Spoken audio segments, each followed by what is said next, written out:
Good morning.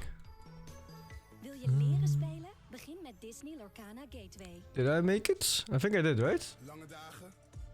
Yeah, I think I made it before the raft. I'm not sure though, because I have like a fucking 4-minute ad thingy going on. I made it? Oh shit, good stuff. Nog even over giveaway december bij Mackie. Normally they show you like a preview of the stream here, but this time they didn't. Giveaway Island. In de app. En elke dag weer een nieuwe lekkere deal. Check de McDonald's app. Oh, hi Hoker. Oh, it's a break at the moment, no need to have a game. It was set for... Sorry. It was set for 10 AM. I ordered some food to watch this. I had like no time to do anything, man. Holy. Want soms heb je meer data nodig dan je denkt. Oh, am I so handsome? I'm born this way, man. Born this way. What can you do? If only. If only. Oh, I missed a Tinker game? Fuck, dude. Was it just 2 games? No, it must have been 3 games, right? If it just ended 10 minutes ago. Shit. Man, why did it have to start at 6 AM? Fuck. They lost of Tinker? I don't care if they win or lose. I just like watching heroes that are not orthodox. And then, you know, people maybe do well, maybe they don't. It doesn't matter. I just want to see it. Watch replay? Yeah, I'll watch replay, I think, after this grand finals. Should be fun.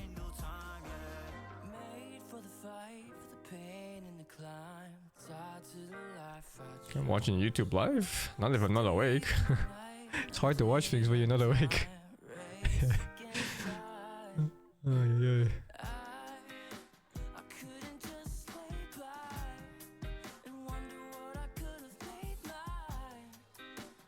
Right, I need my debit card. Go back.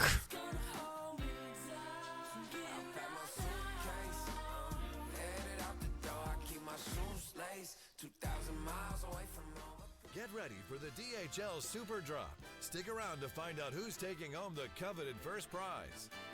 If you're watching from home, type !DHL drop in the chat now for a chance to win the same fantastic prizes. Visit the link on screen for more information.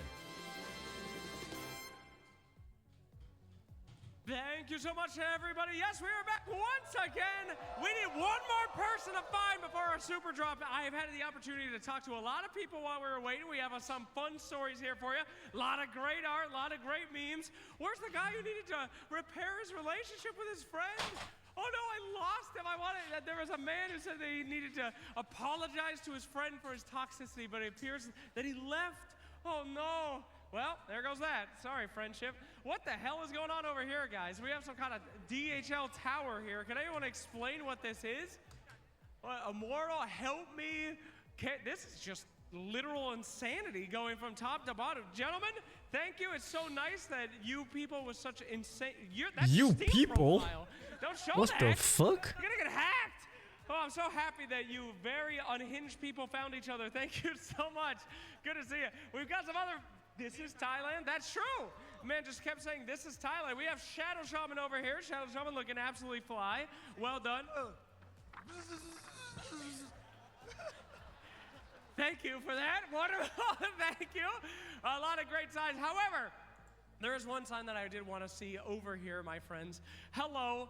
Now, this man has been one of the first guys in, last guys out every day. He's been screaming. You might have seen him on our drops every day. We have passed over him. Today he writes, Dota nerfed my depression, Dota buffed my happiness. Dota is my life. Is this true? How long have you been playing? Well, a lot of people, when they look at me, they won't guess what is my age. I'm actually already 37. I guessed I've it. been playing since Dota 1, 2007. So a lot of people don't know what is the pressure of being an Asian kid. There's a lot of expectation, and all this can really affect you mentally. And I found a lot of comfort in Dota. It has helped me a lot, and today I'm proud and happy that I've survived, and I'm here today at ESL 1 Bangkok. alive. Thank you, Dota. Thank you. Wouldn't you guess he's 35 or something? That was my first thought. It has changed my life, and till today, it has still kept me going. All right, your speech is great. Come on, you old bastard. Let's go. It's the beard, I think. Let's go. This man's been That hyped beard up makes the people look entire much time. older. You have made it, my friend, to the Super Drop. We will have 3 people join us. First up, our 2 people that have already made it. If I tell people I'm 33, they always fucking laugh at me, man. My name is Pam. It's fucked All up. right, come on up here. I forgot to ask you your name. I'm so sorry. My name is Harjun. You can call me Jun. All right, June. And then we have our other golden ticket winners from up here. Come on down. That's right.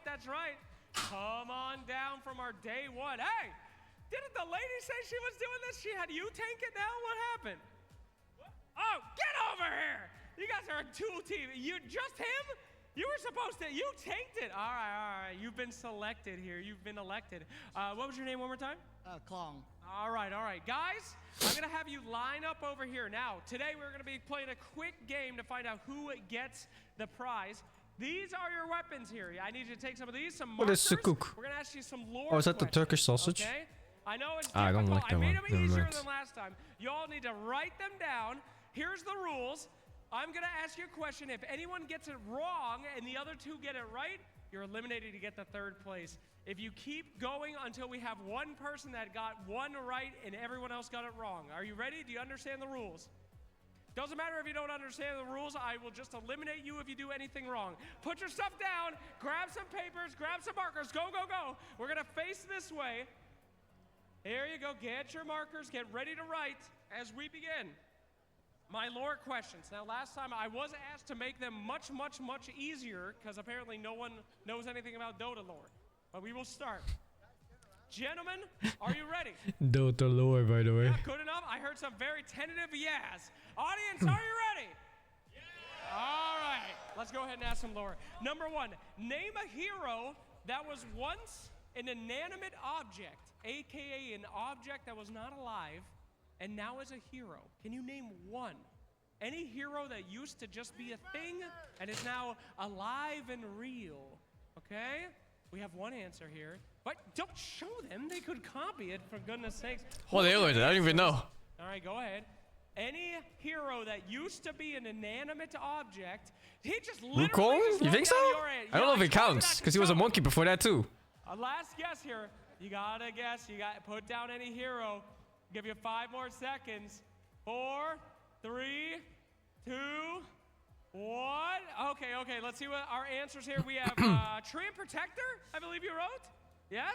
We have Io, copied from his Io. You're all wrong. There's plenty of them. You have Ringmaster. You think that guy copied the other guy's homework? Let's keep going. How the fuck did they all come down to Io? There's no way. Name a hero with a sibling, guys. Don't. You just look at that guy as like, I don't know shit. He wrote Io, I wrote Io. Remember, a hero with a sibling. I mean, Okay, that's Lina. good. Lina Let's see what we CM got is here. like. First one. Lina and CM. Good. Lina and CM. There's too many voice lines in the game for this one to that's not be Dota known. 1 lore. That's Animage's Terrorblade. Oh, brother, no. We don't have a confirmed sibling. I'm sorry. That would do it. You are out, my friend. But you do get a 3rd place prize. You thought Anti-Mage and Furion were the fucking siblings? Like in Walker 3. You won our contest to come here and do my job better than me, so thank you so much, June. You're doing a great job. You have won a replica Shadow Blade, and you get it in game as well. So that's all yours. Congratulations. Honestly, that one looks nicer than the other one. Now disappear from the contest. You have lost, I'm afraid. It was great to see. Hey, no stabbing. Get back to your spot. All right, here we go. The 1v1, first person to get something wrong loses. Next up, what is the name of Omni Knight's god? Omni Knight's god, guys. This is a very Omni easy one Saya. for me. Don't look at each other. No cheating. Omni Knight's god. Wait, is that considered a god like that? This is not correct. Don't Or is look that a at the guy in title? the crowd. All right, guys. I'm gonna need an answer in about 10 seconds. It's not Tony Saya, 7, isn't it? 6. Omniscience? I don't fucking know, man. God. He says one of the lines when he hits someone. 4, 3, write anything. 2, 1, what did I write? That guy just wrote kale. Oh, and Zeus. Oh, Lord, this is going to be a long one. Zeus? No, gentlemen, that is the Omniscience. But good try. We're going to go ahead and skip to the easy Omniscience? questions What here. the fuck? Let's go ahead and speed this up. What is the name of Dark Willow's little friend? Dark Willow's little friend. Oh, she knows! I told you you should have let her do it! I told you! Dark Willow's little friend here. No peeking. It's like Jax or some shit, isn't it? peeking. Oh, I remember one of her voice lines. She's like, okay. "Come on, Jax," and Well, then she see. does some Let's go ahead shit. and put it up here. We have Bugs. Jinx? This guy be watching Arcane. Well, now, how do you say this? How do you pronounce this? I don't know. I always remember the sound when she said jinx, something like that. Can you do it in Dark Willow's accent, and I will let you win on this, all right? You have to say just like she does it, because it's a weird-ass name, but if you can make it kind of sound like it, I'll take it. I always remember when she laughed. Do it.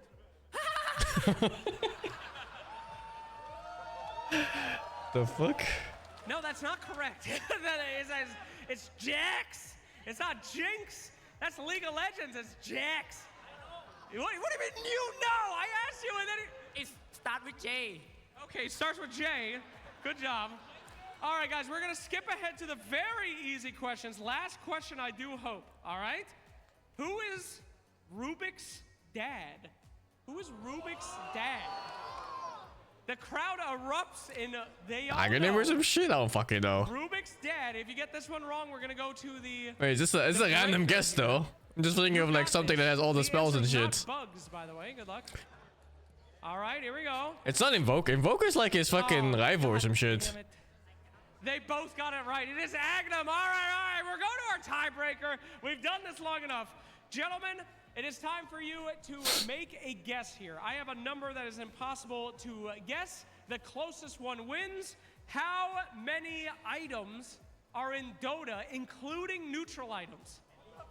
How many items are in Dota, including neutral items, not including Roshan's cheese, the banner, or the Aegis? Take a guess. There's no fucking way. Whoever is closest wins. I will allow Price is Right rules because this question is ridiculous. I would say 100, You guys 120. can yell out some numbers if you want to help our contestants. 64, Nintendo 64, no. That is just not correct. Take a guess, guys. I'm going to give you about 15 more seconds. 69 was guessed. That is not correct. All right. 10 more seconds. Write down some numbers here. 10, 9, 8, 7, 6, 5, 4, 3, 2, 1. All right. We have here 135. Yep. It's gotta be close. Okay, and then we have 90. Yes. There's no fucking way there's 90 items Ladies in the and game. gentlemen, do you think it's 90? Is that closest? Yikes. Okay. Do you think it's around 135? All right. Well, unfortunately, I must tell you that the correct number is 228. What the fuck? A lot of items, so we'll be giving you second place. Second place, you'll be Oh getting wait, the it's biggest accounting. prize, Oh, that's neutral the items too. I didn't consider those. There you go. Thank you so much with the. Wait, is he considering like items that are outfaced? Like neutral items that aren't in play right now? Because there's like another fucking 40 or some shit. With the corresponding. Okay, take it. And I guess he's counting recipes too. Replica. Hook the He's lady. counting old items that don't exist. Yes, there we go. Congratulations. There's no way it's 200 plus Proud without owner of the those. Dragon Clock hook. Anything to say out there to the fans at home, Mr. Pudge? Yeah. She is the best. Oh, good use of your time. Thank you very much. And that will do it for the DHL drop. Any final words? Can I shout out to my brothers? Yes, of course. Shout out to brothers. My own language. Yeah, of course. พี่ปอนครับ ล็อกลี I'm here. Heck yeah, all right. Well, thank you everybody that participated in our DHL drops and our super drop here today. We love you. We hope that we see you again at our next event, so get those signs ready, get those packages ready, because we will deliver some more moments to you. As for now, let's be right back.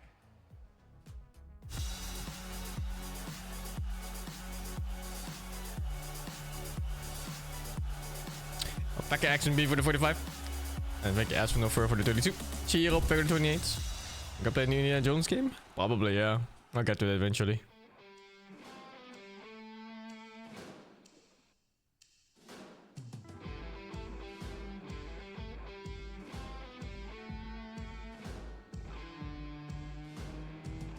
I didn't see any Amar skit, no.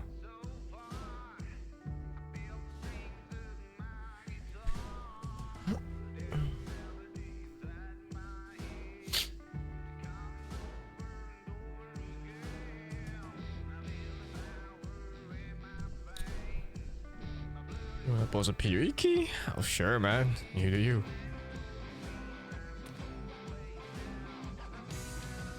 I'm not gonna play Red Dead Redemption now. I didn't like the game that much. It was like okay at best. It's kind of whatever otherwise to me.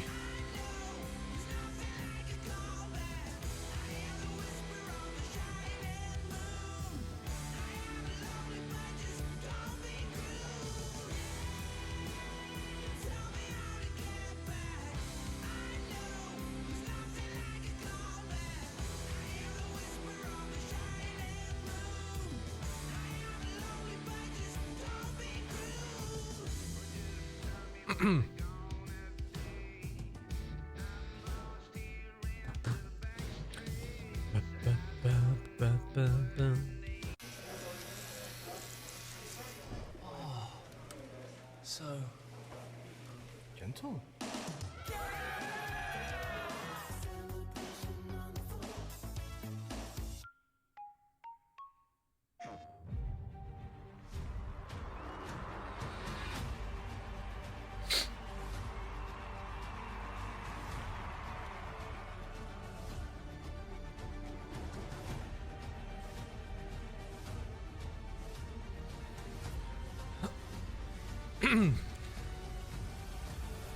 I don't care about this game's game of the year. Plus setting up PS5 for streaming is a pain in the ass. I don't want to bother. Stel je een magische quest voor. Eén die je dichter bij je favoriete Disney characters brengt. Wil je leren spelen? Begin met Disney Lorcana Gateway. Het kan zomaar gebeuren dat je verhinderd bent net wanneer je aangetekende brief onderweg is. Pas dan de datum of plaats van levering aan in de MyBpost app. Wat er ook gebeurt, wij bezorgen zonder zorgen. What the fuck did I just watch?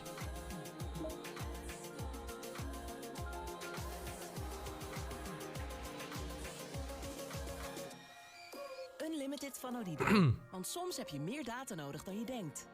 I checked the Me-side game, yeah. Rhea played it a bit and she told me, play this. It's about an anime waifu who traps you into her game. I was like, sure. I think it's a horror game? I'm not sure. I mean, the main enemy is a woman. It's definitely a horror game. Holy dude. Met Swiss cheese. Nog even over giveaway december bij Mackie. Check dit. Kun je allemaal scoren. Hoe dan? Giveaway Island. In de app. En elke dag weer een nieuwe lekkere deal. Check de McDonald's app. Lange dagen, korte nachten. Probeer Hydra Energetic van L'Oréal Men Expert. Jouw dagelijkse boost met vitamine C die alle tekenen van vermoeidheid bestrijdt. De huid is vol energie, gehydrateerd, verfrist. Because we're all worth it. Why are there 5 different McDonald's ads? Because when your food sucks, you're gonna make up for it somehow.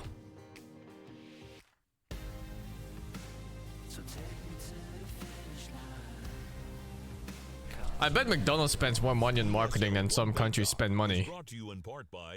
It's gotta be some absurd amount, right? How many franchises they have, how many stores. Kadia, Monster Energy, 1xBet, and the United States Air Force. I like how it's United States Air Force and they show like a picture of hell. Like a Kirby for the 86.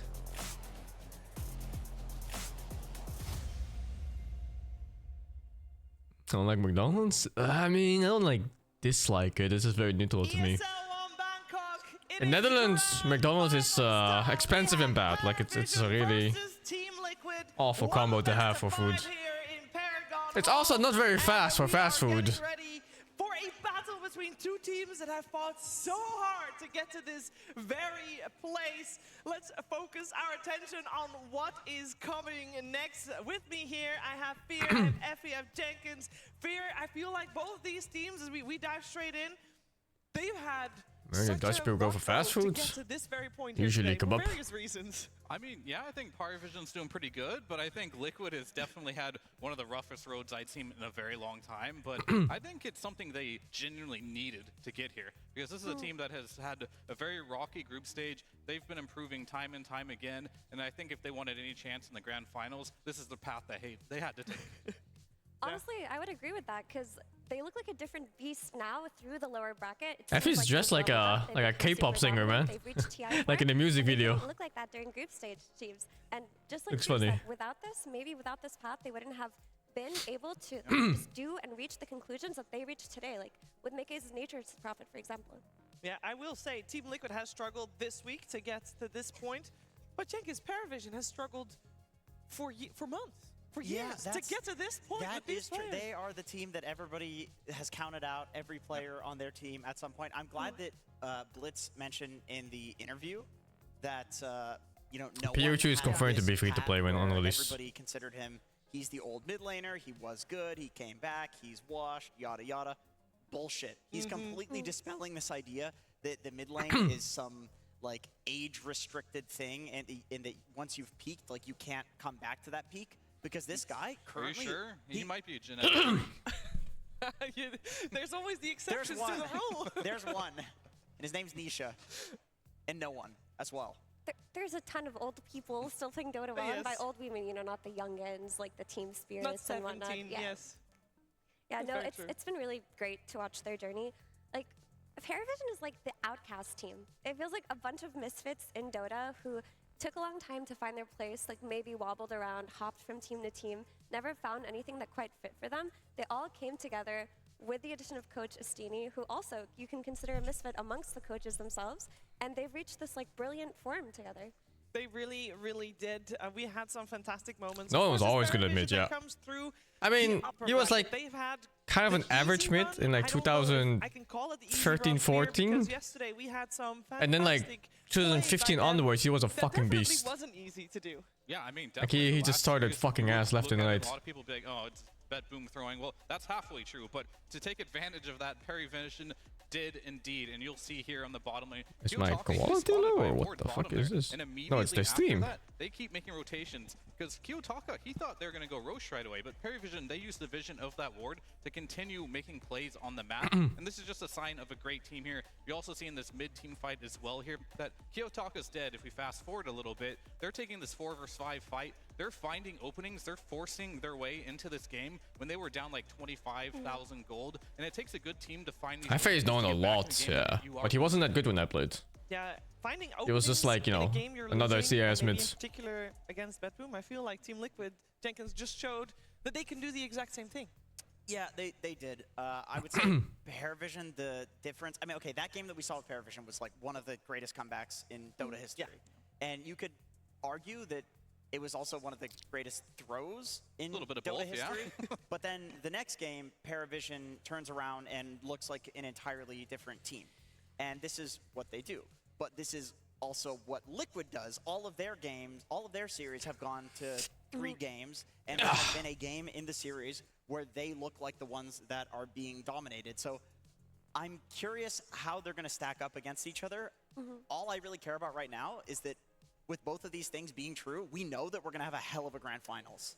Yeah, I will say, and I don't mean to. In before 3-0. 20 minutes per game. Versus Parivision, you said maybe their playstyles don't really match up too well.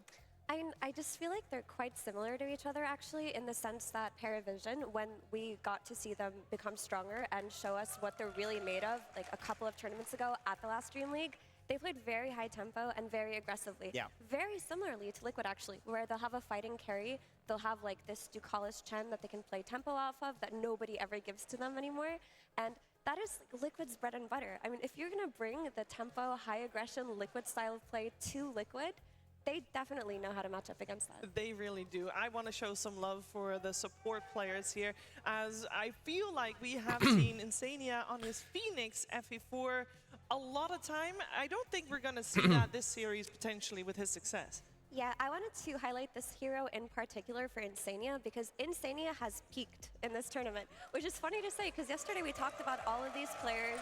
Like, he's been around the block forever, since the Han days, you know? But Insania, he's really brought like the best level of play I've seen from him since his career. Like, he has been putting games on his back with his item choices, with his aggressive laning, and often he looks like the core. This is a player we're used to being at the bottom of the net worth for a lot of games. Not anymore. He's farming it up. He is super high impact in the late game, and he's even opting to take this Phoenix over his Oracle. There was one game where they had Oracle and Phoenix both picked, and Insania, the Grandmaster Oracle, gave it away to Boxy. He's like, nah, let me cook on Phoenix. This is my time. Yeah, I mean, I would agree with that. I think in general, like, his hero pool is growing, but that also is a testament to Boxy as well, who's willing to, on a fly, play a hero like Oracle too. So Insania, he's been doing a lot of, like, hard carrying from the support role, which is hard to say. He's going like Hex first on like the Phoenix and stuff, but he's still leading the tournament in healing done. He's still supporting at the same time, and that's very impressive. I love that his team, the better that Insania is playing, the more you hear his team flaming him. Will is like, yeah, he plays a single hero, but in the Jakiro game that we just saw, like in both games, he had huge impact.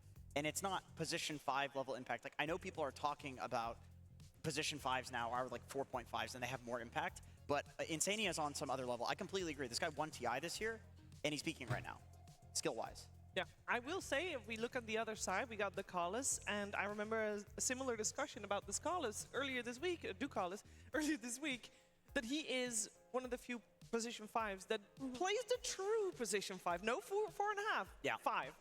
He really is a true 5, and in that same conversation, we had the stat of he actually has the most successful D-wards out of all of the tournament. So Ducalis is the kind of player who doesn't need gold. He doesn't need to shine. He's like very gameplay strategically oriented, and he's not the main character of his team. Like, a lot of the support players in this tournament, they want to be the cores. They want to play the Skullseam solo. Why aren't you joining? He's fine playing Ogre and Lich forever, so long as he wins. That's what the question is. Side character though, because there is like even in the pub meta for years on Western Coldstream or solo, like, but this is both. Right at the start of the game, like everybody knows these. I guess it means with someone. I don't fucking know. Like finally utilizing this like very unique style in actual competitive and at a tier 1 of tier 1 level. Yeah. I mean, I think there's only so much room on the support role and what you can do. I think he has to play this way as it's about the same to me. 9 class, he takes up a lot of that air because he plays. Watching games is always more tiring than playing. Yeah, very It's just something about it. Wait for this grand final. My brain not being active makes me more tired. Very flashy Dota. It's weird, actually. The best series. If you look at the entire week, the best series came from I can so easily just game like 15 hours without stopping. But like watching games for 8, holy damn, done. And Grand Entertainment needs a grand We brought 12 teams here to Bangkok, and now only 2 remain. Thailand, are you ready for this grand final?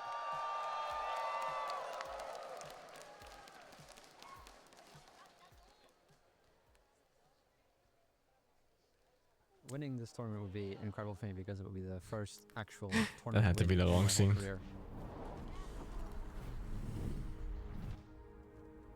Obviously, me and my team have worked like really hard to get here. We've been playing tournaments non-stop ever since we got together, and I feel like it's really paying off right now. Winning this event would be very magical because it would be the first time we win with Saberlight on our team, so doing it for him would mean a lot. When we won, we could go up in front of the stage and like people start handing you their phones and you can start like taking pictures and selfies of them and everyone starts cheering. It's a really cool experience. Playing in front of the crowd here in Bangkok is absolutely amazing, and I'm very blessed to have done it. I think they are one of the strongest early game teams, and it'll be the hardest challenge to overcome that part of the game. We came here to this tournament to win, and that's what we're gonna do. Finds no one, finds the gyro interrupted. The save, the X, that's what they needed. I think Team Liquid is a very strong team. I've always, in some sense, even looked up to them. We are a team that thrives off of the more information we gain. And the longer the tournament goes, the better I believe we become. So I think that's been the main reason for our improvement. Supernova, he's committed to the end. Got hit by a stun. They'll solve this route, but it doesn't matter. They killed the end. I think what makes us strong is that we just have certain heroes that we're extremely good on, that no matter what you pick or what you do, you can't really deal with. You know, I wish them the best luck with the series, but sadly enough, I think we're winning this one.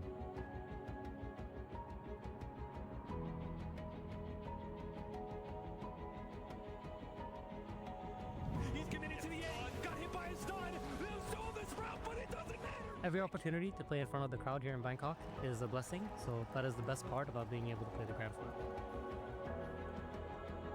Everyone here are Unreal bots, and my team is Unreal Genius. That's why we will win.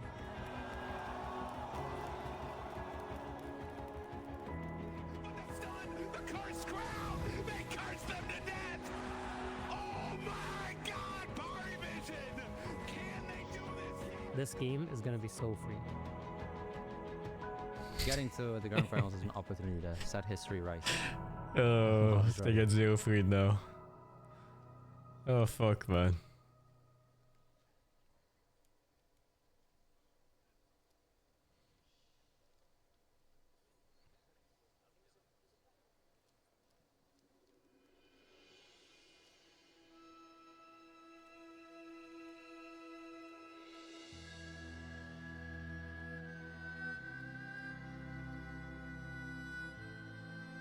Damn, those outfits.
They entered this tournament as underdogs, but quickly became dark horses. They have won unwinnable games, beaten unbeatable teams, and now they have made it to their first grand finals as a squad.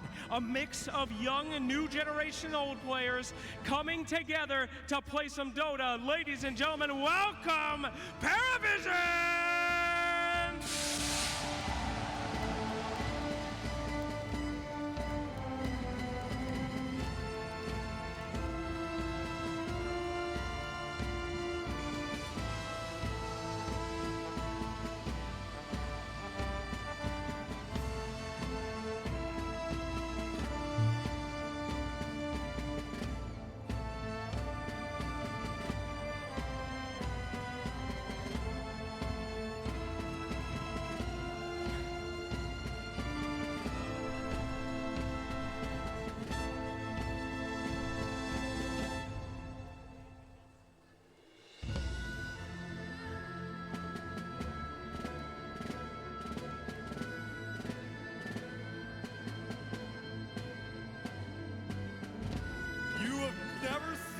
lower bracket run this brutal, but this team has clawed their way through all of the best teams in the world to make it to this best of 5. So Bangkok, I need you to make some noise for the lower bracket Reapers and your reigning TI champions, Team Liquid!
This has been one of the most active years in competitive Dota 2. So many ups and downs, and this event marks the end of our calendar through such an incredible season. We have traveled the globe in 2024, but if this tournament has been any indication, this game shows no signs of slowing down. Dota remains to be one of the most compelling esports in the world, and as all of Thailand can attest, this is the best game in the world. I welcome you now to please enjoy the grand finals of ESL 1 Bangkok.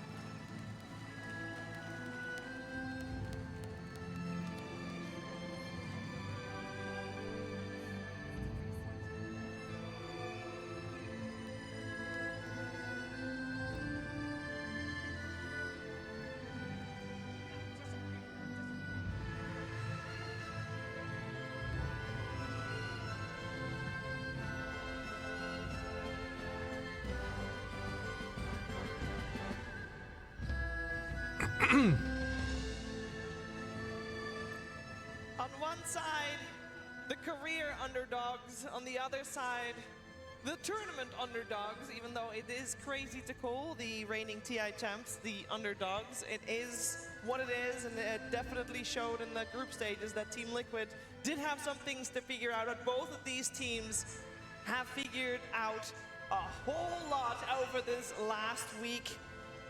We're in for a best of 5 between the two teams that can claw back from any deficit.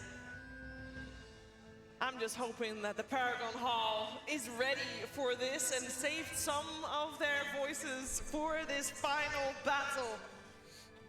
It's time to get into it. It's time to get into the nitty-gritty of the Dota that is going to come our way. And with that, I'd like to focus on the gameplay that we have seen coming out of Parivision. When we've seen Parivision in their strongest sphere, how do they play? I think a lot of Parivision is going to be centered around the old guard of no one. I think he has made the comeback, and most games I see this team succeed, it is on the back of no one. He's been playing incredibly strong. 9 class, he's been fitting in. He's the youngster of the team. I feel like when he has a good game, no one has a good game. This team is going to succeed. This team is going to succeed. How do you feel like you would describe Liquid, Jenkins? Tenacious. I mean, this is the TI winning team, but they have Saberlight now. They are very good at slotting in new players to the team and reforging themselves. So I would say that they are chaotic. Yeah. They're hard to predict. Nobody could have predicted that they would make it here, and I think that would even include Liquid themselves. I think it's really poetic, Effie, to have, I know it's been brought up earlier as well, to have Saberlight on the stage again, because last year Kuala Lumpur, it was insane. It said, how can you lose with this guy? They really did say that. I mean, Saberlight, when he stood in for Liquid at the last ESL in Asia, he looked so good. He looked like he fit this team like a glove. And let's not forget that people had criticisms for the new offlaner of Liquid at the time. After Saberlight had his stand-in run, people were like, why don't you just get this guy? This guy looks like he looks great for you. And they had a little bit of growing pains, but I do want to point out that they've actually, this is like a really good placement really early on in the competitive year. I mean, this is the first ESL 1 of the year, and already they are in the grand finals. It took them a lot longer last year with their new roster to adapt. It really did.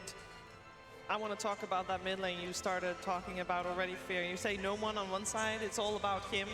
And that also means that Nisha has a bit of focus on him for this upcoming series, wouldn't you say? Yeah, and I think one of the chinks in Liquid's armor has been potentially Nisha not having good laning stage.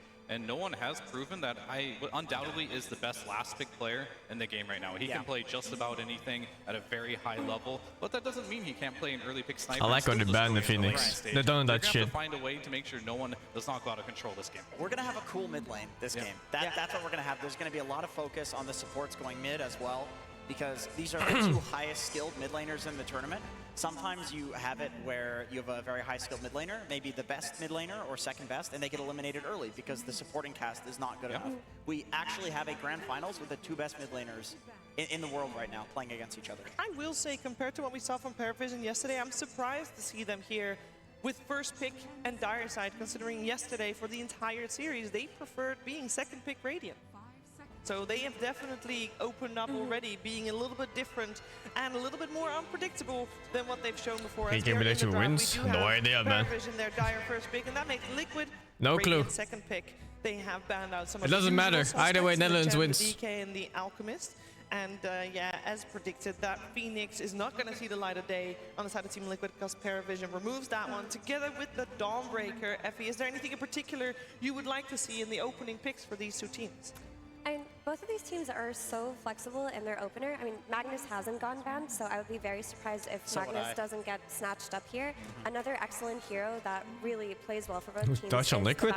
Not one player, but the entire organization is Dutch. Of course, cannot be forgotten in this first phase, but I do want to say either way, Netherlands wins. Definitely took home a lot of lessons with them after their last series versus Batboom, because those first couple of drafts did not work for them. And I think Astini, from that, definitely knows how he wants to approach this. I don't think we'll be an early pick Willow thrown in unless it's very synergetic with You want to watch Nuns? Sure, man. What do you think, Effie? You always say that Parivision will always get Razor at least once per series. Do you think it'll be game number 1 here? No, not now. Not now. It's too early. It's kind of like people forget about Crystallis's Razor as an option, and then when it does show up, they're like, oh, huh. But the interesting thing about this Liquid versus Parivision dynamic is they both have very good Razor players in their team, and we could actually see it become a lot more contested than the rest of the tournament. Hi.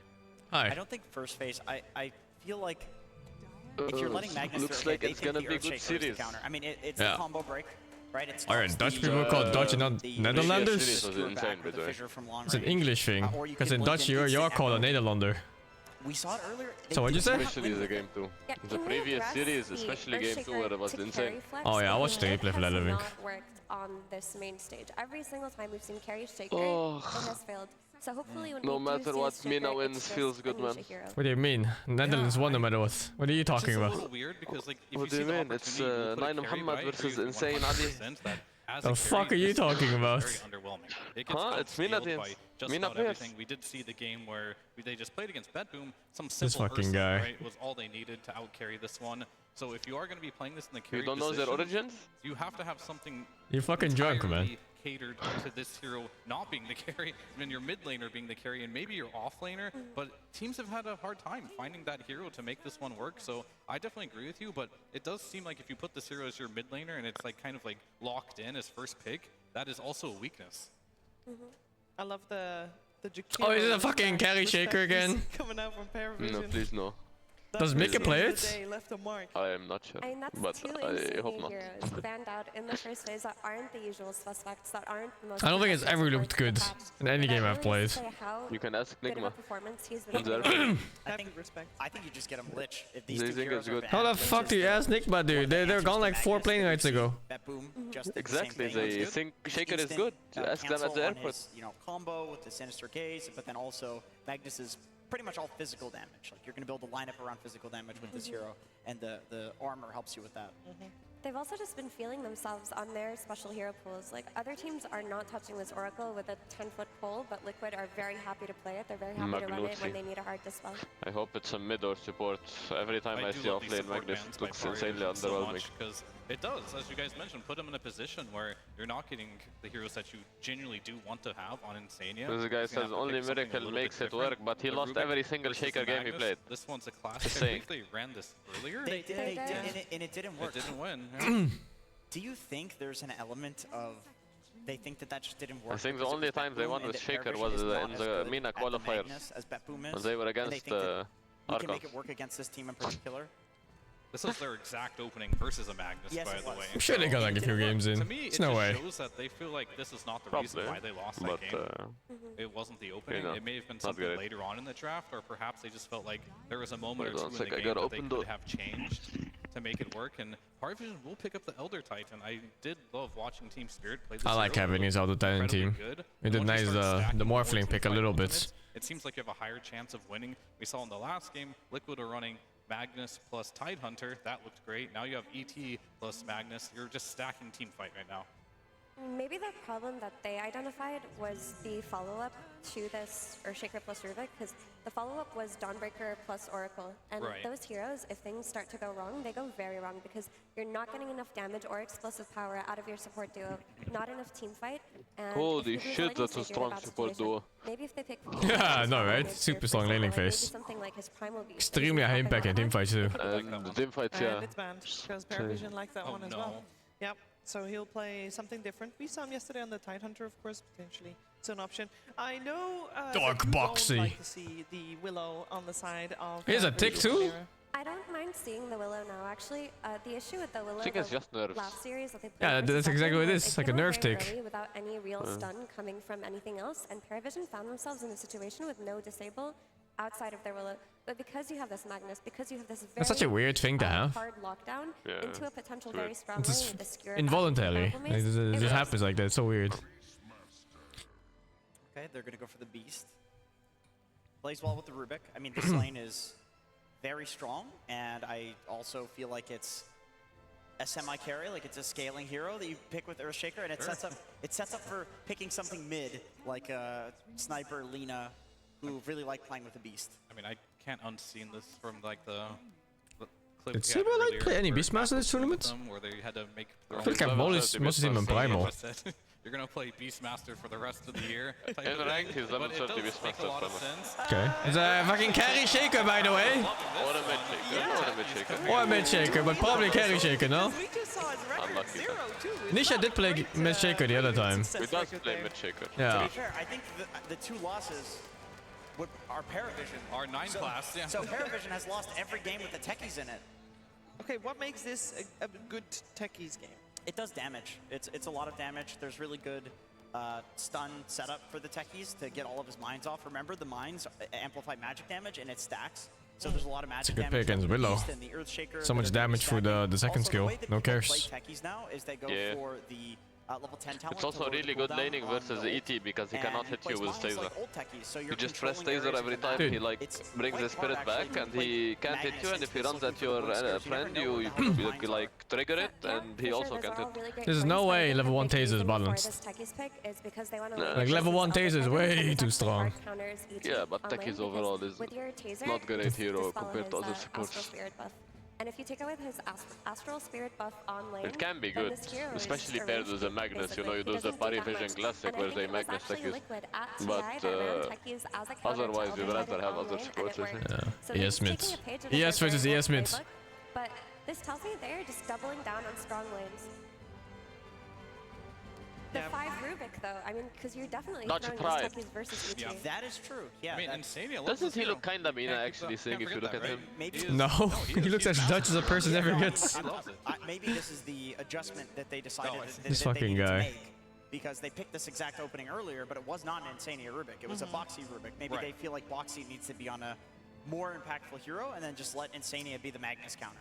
You know, this indicates that this is a carry shaker, because the only way that you can run a weak support like Rubik on the safe lane is you have a very strong hero like Shaker with very high stats and a lot of disable that doesn't need that much babysitting. Yeah. So it's just looking like a carry shaker run back, and I do have to reiterate, carry shaker has not won a single game on the main stage here. I agree. I hope they don't, though. I hope that Carry Shaker has not won a game stage game. The Mickey Nature's Prophet or something. Who can Seems also good. get I think it barely won group stage games even. That's something else that maybe they could do. And I just want to avoid the carry shaker at all costs, I think. Because I agree with you. I don't think it's going to win you games. And the heroes that you Why might aren't you wanna playing pick, here, like Nance? the Lina and the Where are you? Sniper potentially to enable this carry I'm shaker. in semi-finals I don't really like that versus qualifiers Mag right and now. Urskert, who can The just like fuck? gap close really For what early. tournament? Fisher qualifiers. So I hope Fisher, they don't fall wait, into I the don't know. trap. What do or we they have qualify to something actually? cooked up that makes this carry shaker work, but right now, Is it Fisher I'm certainly CIS? not a believer. Am I No, crazy? Fisher is Invoker still everything. in the pool? Yes, it is. Well, I think Let that me would be see. a good pick for Team Liquid. It's a scaling We mid have that doesn't semi-finals lose today to in like Spirit or 4 Magnus. hours. Like, it's not the same thing as the Lina and the Sniper. You don't care as much if you get skewered in. You have play options. Depends, of course, what Parivision does not want to play into, what no one doesn't want to play into, as Still need a probably Crystallis final hero, stage. though, right? Yeah, that too. Morphling and Medusa are also still in the pool, and there is an ET. Is the ET enough to dissuade from Morphling? Because 23 Savage on panel yesterday said that you still pick Morphling anyway if you're a Morphling player. That's the downfall of the carry ego. Yeah, that's... I was about to say, I don't think you pick Morphling into ET like this. But there is actually Yeah, a it's not lack good. of strong, like, instant disable on Parivision. Like, yes, they do have the Marbles, they do have the Terrorize, they do have the RP, but those are things that really Oh shit, squishy and it's only slippery one slot heroes in like EU. Storm Spirit and Pug can take advantage of. Yeah. You got. That's a good last phase Wait, you're ban. playing in EU? After We're watching doing that EOS, last yeah. game in the last series, letting We're the technically last 4 big MENA Nature's players, Prophet but crew, 3 of them Yeah, are you also know, in dude. EU. No, it's they live in EU, so it counts as EU. Wants to play Gyros Mhm. in the pool? No, it's not. So, Like yeah, one's I in mean, it's just Italy gonna go and for 2 are in the Algeria, Drow which is, Algeria is the EU for some reason. Yeah, Algeria is definitely I EU. think Drow should win this lane quite easily. It actually is. Against They can only play in EU. We tried to like lose a MENA or whatever. they Yeah, didn't yeah, let us. my favorite European Union country, Algeria. It feels so bad to play into that. My favorite European country in Africa. To win the lane for Beastmaster, we'll have to see, because if Boxy cooks here on the techies, this Drow is in danger of like getting rotated on from the mid laner, getting dove by the Beastmaster at level 6, getting kicked out of her own lane when the tower drops. Yeah, I agree, and I think some options you can look at for Liquid. I'm looking at either Spectre carry, which might be too weak, or Storm, Offlane Magnus. potentially mid. It's a Holy classic. Spirit could be good. His weakest role. That's okay too. Then just throw the Shaker mid, please, and pick a carry. I mean, then it would be like Spectre versus like, yeah, versus Drow Magnus. You don't really care too much about a lot of things in this game, except for the laning stage. You will care a bit The about fuck that. is he holding? It will speed up your game. It will give you a hard carry. Spectre Rubik sounds There's like a water bottle or It's not a something. good lane, that's for Oh. sure, but you are Or last a key monster carry with a bottle, lot of but he carries being can't banned. Your probably options are use gonna that, be you know. limited to what's good this game. Since this guy only drinks monster Well, they don't have a lot religiously. of time left. No. 10 seconds When left into the when I was sponsored by Red Bull, you had like regular Red Bull cans, and there was water inside instead, and you just drink those. Is it if you're saying, okay, It's a Rubik scam, dude. Spectre lane is gonna be sad? How sad? So people don't sit there drinking fucking 15 Red Bulls a day. Like, truly, Oh, that's truly, genius. there's no way to defend against the skewer back. There's no This way is to water in disengage it. as a Spectre. There's no way for the Rubik to save Spectre if she gets skewered Good back luck, boys. onto Good luck. Brambles. You got this. We've seen 9 It's like we rehearsed. No feeding. Saying, fuck, it's not Shaker. A miracle? I don't know. He I don't know what Miracle does. I don't know Miracle at all. In that series, they did lose, but Nah, I'm sure Saberlight though drinks a shit But ton I of think energy when they drink. go into this one, they at least realize that even though they do potentially lose that lane, Rubik can leave the lane as long as Spectre gets Okay, 6. okay. She's gonna come back Let's into have the a good game. through leaving the lane Hopefully and getting not kills stomp. and the rest 10 of the minutes. NDA? Yeah, and also Nah. Mickey, had Be an NDA if to sign NDA. kills in the last series. They so just I walk feel up to like me and they said like, do you want Red Bull or do you want Red Bull with water flavor? And I was like, huh? Water flavor? I'll take the water flavor. Both teams have been playing incredibly well. Yeah, sounds good to me. Sounds like I'm not dying soon. No kidney failure. It will be a best of 5 and we're heading I mean, you can't expect people to drink fucking 20 Red Bulls a day at those events, man. There's no fucking way. You're gonna die, dude. It's actually, I don't think he'll like he'll crash at some point. What a journey to I'm sure get he'll crash here. at some point. On one side, you have Liquid, who barely scraped by in Do you know who I'm actually jealous of? What? Those people that fucking drink, smoke, do everything and they don't feel shit. You think they don't feel shit?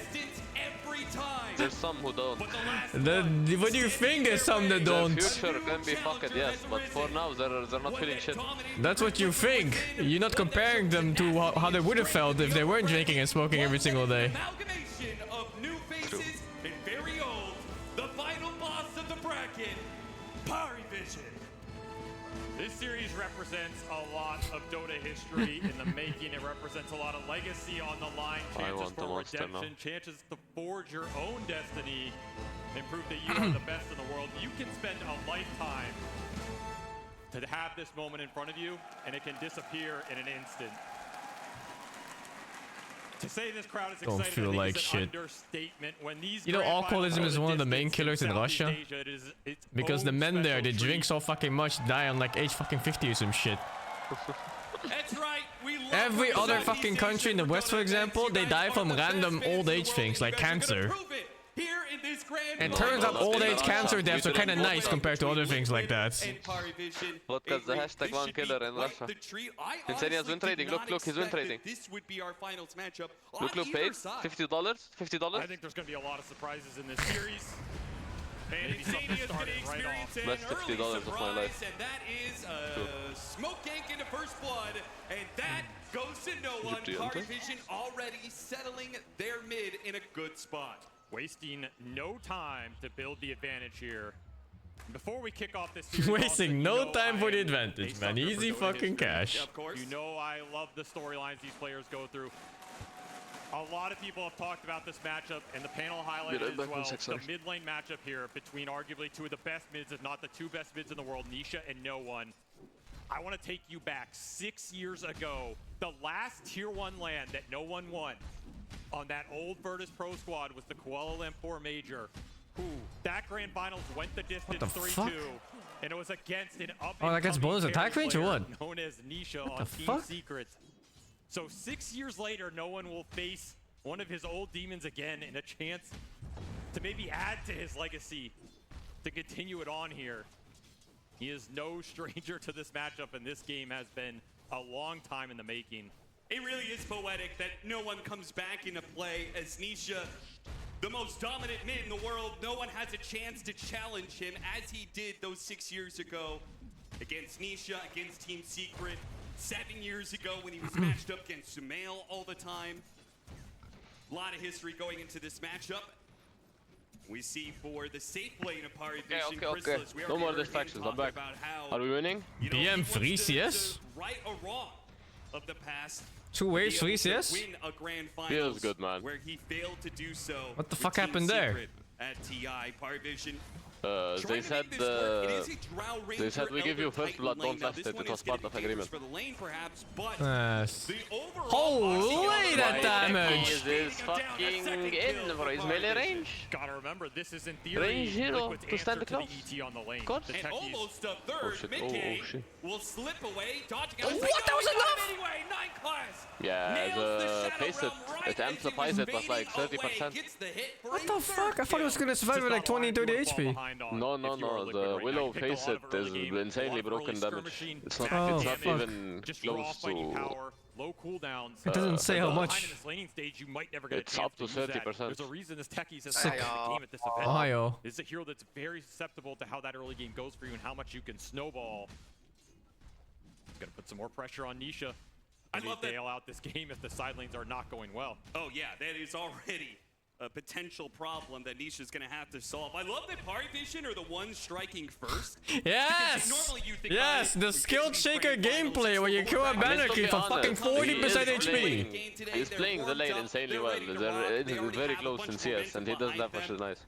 Yeah. So I don't know what happens there, but he's fucking up on Nisha for sure. Or he's outplaying him on no one. He's outplaying him. Woke up nice and early. They're ready to rock against Yeah, no Team one's been Liquid. fucking owning. They're taking this game against them nice and early, but Shaker players think they're so good at mid lane. We saw the counter pick in this Spectre. Yeah, it's up to 30% increased damage sync. That is a rough matchup, right? Absolutely one that's difficult to Feels deal with, good, man. Only 30% on a high magic damage hero. A lot of AoE control. It's tough to dive into this Parivision lineup.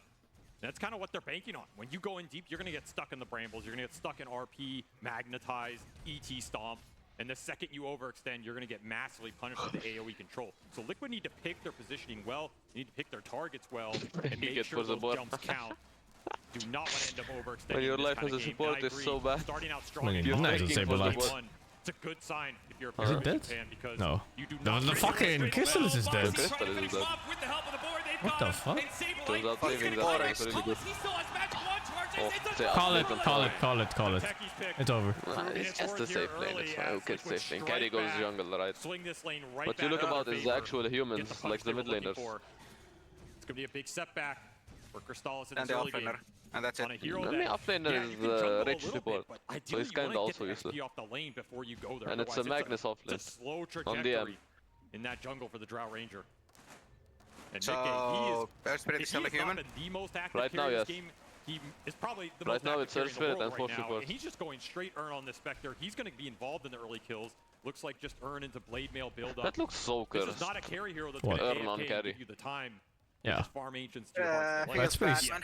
standard on Spectre though. It's 900 gold. I know it's standard, it still feels cursed.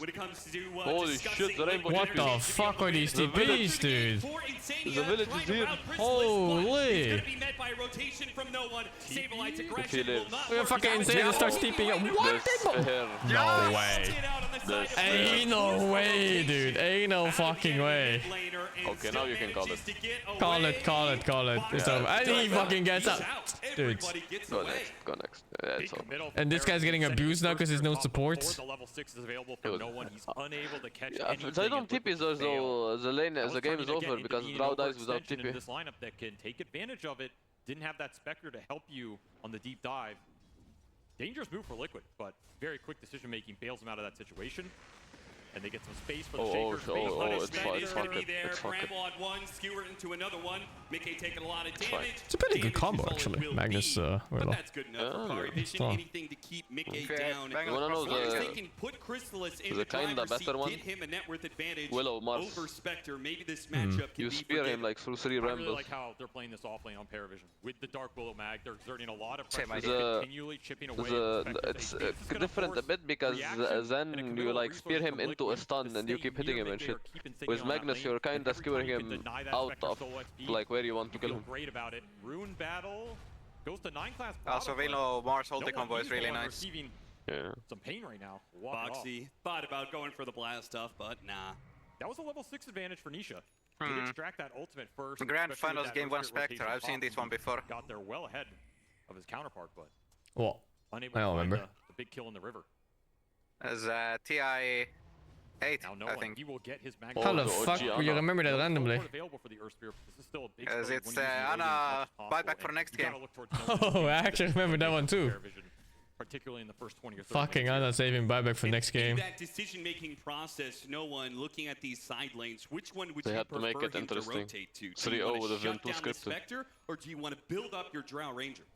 It's a tough decision. I think normally you'd want to go to the Beastmaster lane. Anytime you can go into the push hero's lane, shut him down, send him back to base, delay that Helm of the Dominator, you feel really This good mid about is, it, right? Because that tempo just goes out the window. Yep. The Fuck downside it is if because you make of those that moves TP. later on when the Spectre has the global ability. A little bit, yeah. you might be It's not going that to bad. the- It's plus 400, Not that plus bad, but 300. he would have had like plus 400, 500 gold if he didn't TP there. Right now, if you can I was convert, TI 7 or what? Spectre every time though. I wasn't 7, it feel like that was move actually failed. 9. And Mickey only just now getting to level 5, Right. so that global I don't fucking capability know. They're all blurred is at me, not man. online for a bit. Again, you just want as much What were you asking, experience going okay? into the Spectre and the If Beast right now the Ana saving buyback was TI8 or 9. Boxy making a move 9. really 8 was against China. There's no TV. The Courier's coming out with it, but the stomp goes out. Meanwhile, on the top lane, calls in trouble. Boxy, nice little body blocking. Well, through he also fucking fully dispels it. It's not just the disarm. He fully disarms dispels the spirit. Now that pick makes sense actually. It made sense for disarm too, but why does that skill do? Why does the skill do so many things? Because hero sucks. It's such a League of Legends power scaling thing. Yeah, it is like the hero overall sucks. it disarms, it purges, it buffs your move speed, it lasts this long, it reapplies. Like what the fuck? It does everything. You can put it on allies as well. Do you know that heroes like Meepo and Wind Ranger get completely destroyed by the shard? No one keeping his distance away from some of these heroes, stacking up the magnetize over and over. He finally dies. Dude, what is that? A 5,000 damage Earth Spirit? No one got a kill in 8 minutes? slow with that ult. Feels good, man. Yeah, more like 3,000 maybe. The AoE behind him. It's tough to go through these brambles in the early game before you have some of the maneuverability or BKB. Saberlight gets the turnaround kill. Instant skewer back. Mickey. He has to jump out of this one. No, he jumps back in. Still trying to go for it here. He's back. Mickey chasing after DeCollis now, trying to get a support kill out of all this one. Chrisus, meanwhile, matched the rotation. Why are 9 players mid, guys? He does manage to save his other core in It's 9 minutes in. but it's still a kill for Yes. Liquid. These are just not fights DM's equipped to deal with right now. He doesn't have the blink on the mag. You're not contributing a lot in terms of the spell power because you have 3 points Indian power. He fucked it. He missed the fucking throw, nuke. But it's fine, I guess. It's a big pickup. Silence the Parivision tech is were jumped losing off. a little bit in these river trades, Got him. but they will We absolutely take have that Beastmaster kill. 3 different ways this game to cancel the Tekis jump.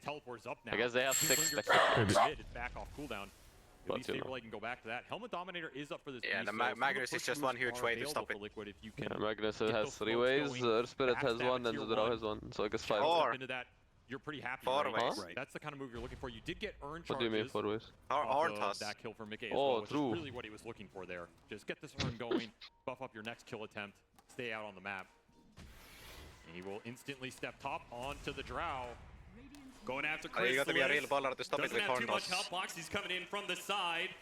Needs a slow here. He lands the bomb. Chrysalis, there's no way out of this one. It seems like there's just no TPs. Wait. He jumped Dota too good. Dodge Dota too good. What happened? Absolutely screwed their He outplayed them in threes and TP'd out. You get What? nothing for When it. it was Yeah, sure they kill. had the stud available from Boxy in that blast off. They just needed to see where he The went. Spectre and Tekis went on Crystallis and he juked them in 3 after the Spectral Dagger vision expired. Into Saberlight's lane, you want to get an objective out of this. And is this a push Parivision want to respond to? Looks difficult without the blink on the Magnus. The ham and cheese panini feels fucking good, man. Who's being Bad greedy right boys. now. They're playing for the other lanes That while tower is pushing this fucking- at the same time. Giga pocket. Mickey, Just nothing to go on up here. You're only seeing the summons. The Skelly boys are going to do the heavy lifting here. Easy tower for Saberlight, and it's going to open up that mid rotation, the backstab into that tier 1 mid. That's a classic Beastmaster move you have to be thinking about in this game. If you're Parivision, you ideally don't want to be the ones getting jumped. You want all the fights to start with your Earth Spirit selecting the targets going in. That Blade Mail is close for no one, but he's not there yet. He needs a couple more 100 gold. nice ward from DeCollis. They know exactly what Saberlight wants to be up to in this situation. He's taking a tower. He's going to be hanging out in this jungle area, whether it's threatening the tier 2 or rotating into mid. They're protecting this area a lot with their supports, just backing up the Earth Spirit, trying to get him to this big Blade Mail fighting item. He will kick him back. Yeah, that'll be nice for clearing out waves. Fate Bolt and a kick. One shot any wave. You're going to have to make a call, though. Like, do you try and smoke into this Beastmaster, kick him out of your jungle, or do you just accept trading on the map and playing defensively for that backstab mid? Because you're giving a lot of space to Saberlight right now. And the options are open for him. 12-minute power rune. No one. He tries to go top, instantly made by Nisha. Oh, the Terrorize might be able to bail him out here, but no. Gets kicked on by Insania. That stolen kick helps him get a kill, and they're going to catch 9 class as well. Saberlight coming in from behind the Earth Splitter. It goes out, but doesn't find much purchase. That's a fucking slow down. In the river, goes too far He bashed out her there face. in Liquid. A massive punishment for them, a 1-for-3 trade. It's a beautiful fight from Liquid. Just baits Parivision in a little bit, and then that Beastmaster, he's right behind you with all the summons, all the bonus damage. No way you're taking that fight and no overextension on the Drow Ranger. And of course, the biggest factor here, that Blade Mail arrived for no one right as he's getting gone on, but he doesn't really get to use it. Sure, Magnetize does an okay amount of damage, but it's not no one getting the fight he wants on this mid-hero. It's Liquid dictating the tempo, dictating the pace, and getting the jumps with that blink on the shaker. This is the unlock face dead expression. just like that. A lot of space disappearing from the map. You run these Magnus Elder Titan lineups, you need these camps available. I will say, just like matchup-wise, I feel like it's a very bold move to go for the Drow Ranger on the side of Parivision, considering Liquid's playstyle this lower bracket run of theirs, right? You know they're going to get super aggressive. The Drow Ranger is a very fragile hero. Especially in the early game, and if you fall behind, that road of recovery can be long and arduous, especially compared to the rest of his hero pool, right? Things like the Razor, the Gyro, that Crystallis has really prioritized and made his signatures that I'm sure we will see at some point in this series. Oh yeah. Those heroes are way more robust in that early game. Even if they get ganked a couple times, they farm the Ancients a bit faster, they can join the fights and contribute more on the spell power. This Drow is really susceptible. Liquid continue to keep the pace up, take away the space. He's going to be in trouble. Especially if you lose some Roshans early on. Yeah, that one's going to be rough. Saberlight with drones. How is this a legal play? Holy dude. The early Rosh here. It's the boys faced it on this bus. They'll get power runes out of it. That'll be no one bottling up a shield rune. But will not be happy about the extra life. They're going to start making their way down here. They're smoking this Magnus Blink reveal. They'll actually just hit the neutral. It's really funny how we can even take Rosh without egging him. Anyway. Man, they're baiting out mid right now. It's like you want him to use this Blink Dagger reveal, like catch Nisha, and instead they're just going to be too late here. Maybe at best, Parivision might be able to get here and still catch some Liquid heroes. But still the same amount. After all, it's not all of the heroes. That's maybe your best play. Force Liquid into you and then use all your counter initiation to win a team fight. Well, I hate this hero. It looks so weird to me. Liquid. One through the gate, another one TPing Like, can you imagine you look at your carry and you see Earn Blade Mate? Liquid knowing some heroes are here. They spotted 9 class. They're gonna go for him first. He's dead. Parivision. That's expected. Yeah, you just have to get out. No, I don't That like is not a play you want to force. You go in with that RP, it might just be a death sentence. As Parivision continue just not finding what they want on the map right now. Liquid controlling the pace here. Ramping up their advantage. They're going to invade enemy Ancients right now. Oh, Echo. But no aftershock. A rare miss from Nisha. Saw the Drow Ranger for a moment, didn't blink far enough. Instead, they're going to be able to find purchase onto no one. Instead, a shield rope. That'll protect him a little bit. Got insta-fed by the taser. To fall through. 2 supports dead, and now maybe a core on the table as Saberlight's going to terrorize back into the rest of Parivision. 3 for the one, this time to Parivision. Agent Nisha, do it now.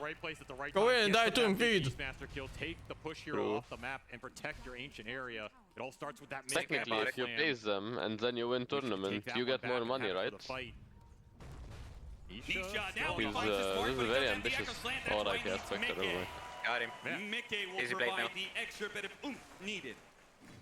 So they kind of get what they came for in the end anyway. Gave up more than I'll spec the balance. You still have that Aegis intact on the Shaker. You can still look for these easy spell plays. Find anybody on the map. Send that Spectre in on top of it. It's probably a kill right now. Not enough defensive capability for Parivision. Need to stall I just hate it, so I say it's Luxon. We did see the power of their counter initiation in their team fight though, right? Because I'm a support animal looker. And every time I try to play the game, she fucking ulties me. That's where that team fight Spooky Ghost Waifu. Spooky for Liquid. Still more earn charges going into Mickey's pocket, and he's going a little old school too, going back for the Radiance here. Very classic Spectre build-up. There are some fancy things you can do nowadays with like Bloodthorns and all this weird jump magic burst damage with illusions, but... Yeah, why not that build? Why not the Manta Diffusal or the Orchid Manta builds? Why not those? It comes online a little faster in the really early game with the Earn Blade Mail. It's maybe a little stronger if you're going to go in and tank a bunch of damage. You tank up a lot faster too. And, you know, Radiance mischance here could give you some extra benefit going against this Mag Drow lineup. I mean, I do think that's legitimate, right? It's not just Mag Drow, but it's also an Elder Titan, right? You don't have any armor potentially against this lineup. Agility doesn't help you in a defensive measure. Absolutely so true. Any damage reduction, which Spectre does Is the mic or of the casters too dang for you, or is it just me? Or the extra armor. Blade Mail gives you 7 armor. It's cap. He's a bit far away from his mic. That's 12 armor going into the Spectre, who otherwise would be, you know, down at 8 or 7. Maybe you evaporate that with an ET getting on top of him with all the AoE control. Yep. Yeah, I like the idea here, and I mean, he's top of the board, so as long as you are top of the board with this hero, you're generally happy. That's true. The Radiance is probably going to keep him there, Big smoke helping from him Liquid. farm even faster. Liquid. They want to use this mid ward. They see a lot right now. They can get there in time and get the jump. Still have Aegis on this Shaker. Moving into the mid lane. So they're going to be content with just forcing them off the map and letting Saberlight hit this tier 2 top with the summons. Yeah, they just continue to have such a massive tower advantage. They haven't lost a single tower. The lead is stabilized, though. That's true. Parivision are not losing too much on the map. They're continuing to trade out camps. They are also continuing to get this mid wave in, which is the most important thing for them on the map, because it's continuously chipping this mid tier 1, which is just going to go down here to no one with the last hit. So honestly, I don't know if they've minded the last few minutes here. Game has really stabilized for them. They recovered a lot of the Drow Ranger farm. They haven't given up too many pickoffs to the Spectre ultimate, and they have some decent vision to play around. If you look at these Dire wards, still is Dire ward on the Radiant side of the map near that mid lane. And there is something to be said about the limited Liquid gold advantage. A lot of it is from taking those towers. So if Parivision can take those towers, that tower advantage back in their favor. They took the mid tower, now they're going to take bottom. It's going to be a lot of gold flowing back in for them. They lose their tier 2 with top, so it is still a lead for Liquid in that regard. Two tier 1s for that tier 2 though. Opinion drafts? I don't know. Both drafts look so fucking strong. This was 5 minutes of the Aegis where Liquid lost on the gold. I guess carry matchup is kind of annoying.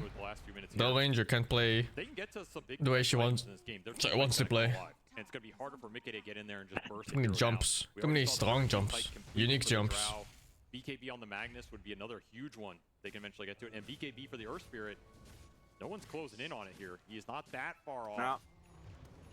Give him a 1. In fact, he just had it on the courier. So there's the dunk, the explosion, the blink, and nothing personal. Out mid, gonna smoke. Off to call us, looking for the fight. It's a hard game to play the Ranger on. I'm surprised they picked a Vatsy in the carry matchup. Set up the AoE control from the RP and the Echo Stomp coming through afterwards. Do not want to clump in this game if you are Liquid. The second you clump versus lineup, I think they fucked up laning. Doomed. And you gotta keep in mind, you don't have the BKB. I mean, that TP. Into that AoE, right? The TP is top, man. They were fucked. Nice snipe there. Got the courier. That was Mickey's Radiance. They died solo kill before that happened. That is a like 2v2, they lost the 2v2. Farming rate for the Spectre, your team fight out the window. I think in normal scenario where they play it a bit better, the top lane looks way more sided for the Drow than the Beast, and they don't have to like TP other heroes and force shit. Just continually ramp that pace up. Continue to find the pickoffs here with this Beastmaster Spectre lineup. Do finish the Ags on the Shaker, so Nisha scale continues to pour in here. Look at Saberlight, he's making a move for the Wisdom Rune right now. He wants some kind of objective. It seems still like this Tormentor here too. Yeah.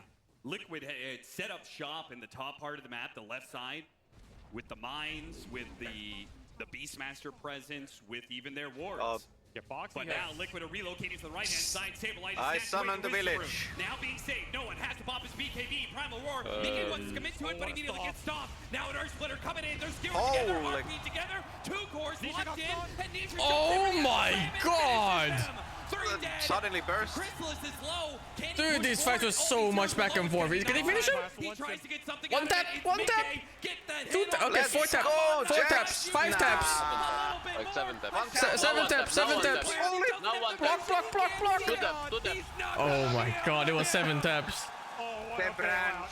Oh my god, that looks so good, and then so shit, and then so good, and then so shit, and then so good again. What the fuck? They get to control multiple cores. It's the Earth Spirit who's the first point of contact, but you got that BKB off. He suffered so much damage, even with the BKB. It just takes all that. Like, how did it go so bad from here, dude? There's no way.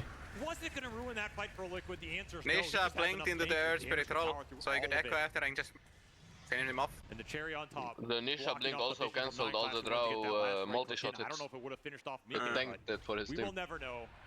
As the tree plant from the branch came through, the 20-minute branch plant. Mickey, this kid just seems untouchable at this tournament. He has gone to another level. Absolutely. In this run. I mean, he is out to prove he's the best carry in the world right now. Haters be damned.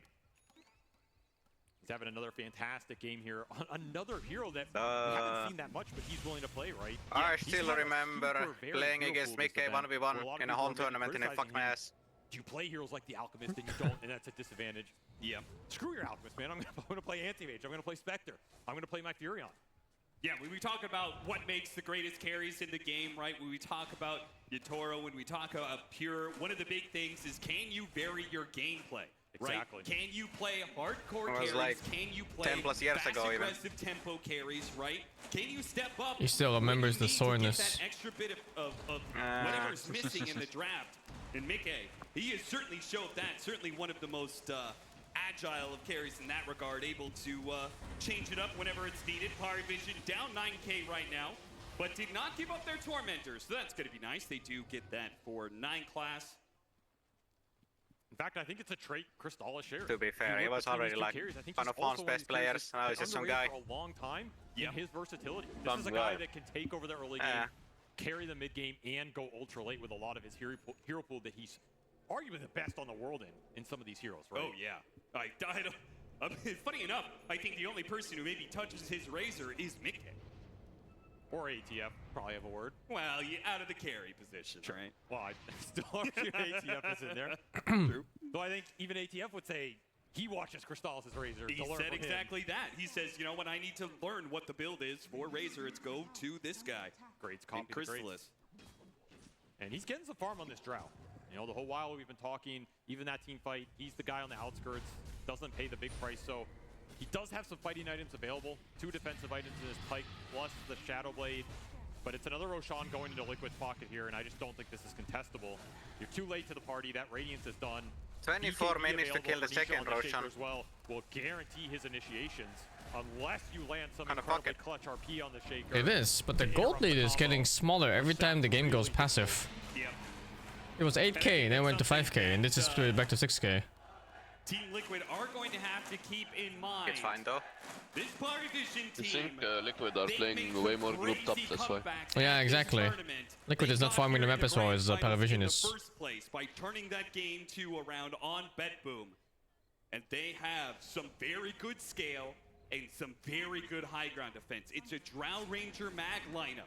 Going up and hitting those buildings is not going to be easy. I mean, it's Drow Ranger mag. It's also Elder Titan, Earth Spirit, Darkwill. I would argue Get all some 5 water. of these heroes are really obnoxious to go high ground against.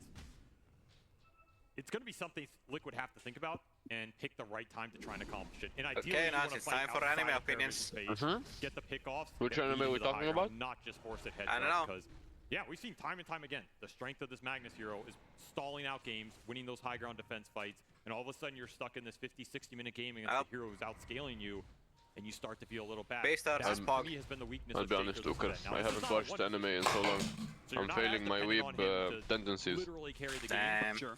But this hero can have problems in the ultra late, particularly when heroes tank up and you get things like Arcanist armor coming through and, you know, Giants Ring, these HP pools get out of control. Yeah. This hero's damage can fall off sometimes. Nightclass shows himself trying to clear out the mid wave. Liquid. Support players trying to farm a lane. I saw the Dark Willow there. She was genuinely there. Right now. I saw her. Did get the BKB on their Magnus, so all of their cores in theory have the items they need to take a head-on fight. You might be sleepy Are still. you confident enough to do it into Aegis? And what's Liquid's read on that situation? Is this a situation where Time for morning you coffee, wanted to Nance. just force that high ground straight up? You did commit for a pipe on this Beastmaster. Mm, It's good, it's good. He said they're over Good here time in to this have corner coffee. of the map. It is. Called for Insania and him to make a move to try and root it out. Actually, well. Saberlight met them with the TP. But Parivision, good read, get out of the area just in time. I mean, they would love to catch heroes outside the Dire base right now, and you always have to keep that Shadow Step in mind. You can commit a lesser amount of heroes to these moves than you normally would have to, as the Spectre can always make that rotation. And you're seeing the clump from Parivision right now. They just haven't been able to split up on the map too much, as the lead continuing to grow here for Liquid.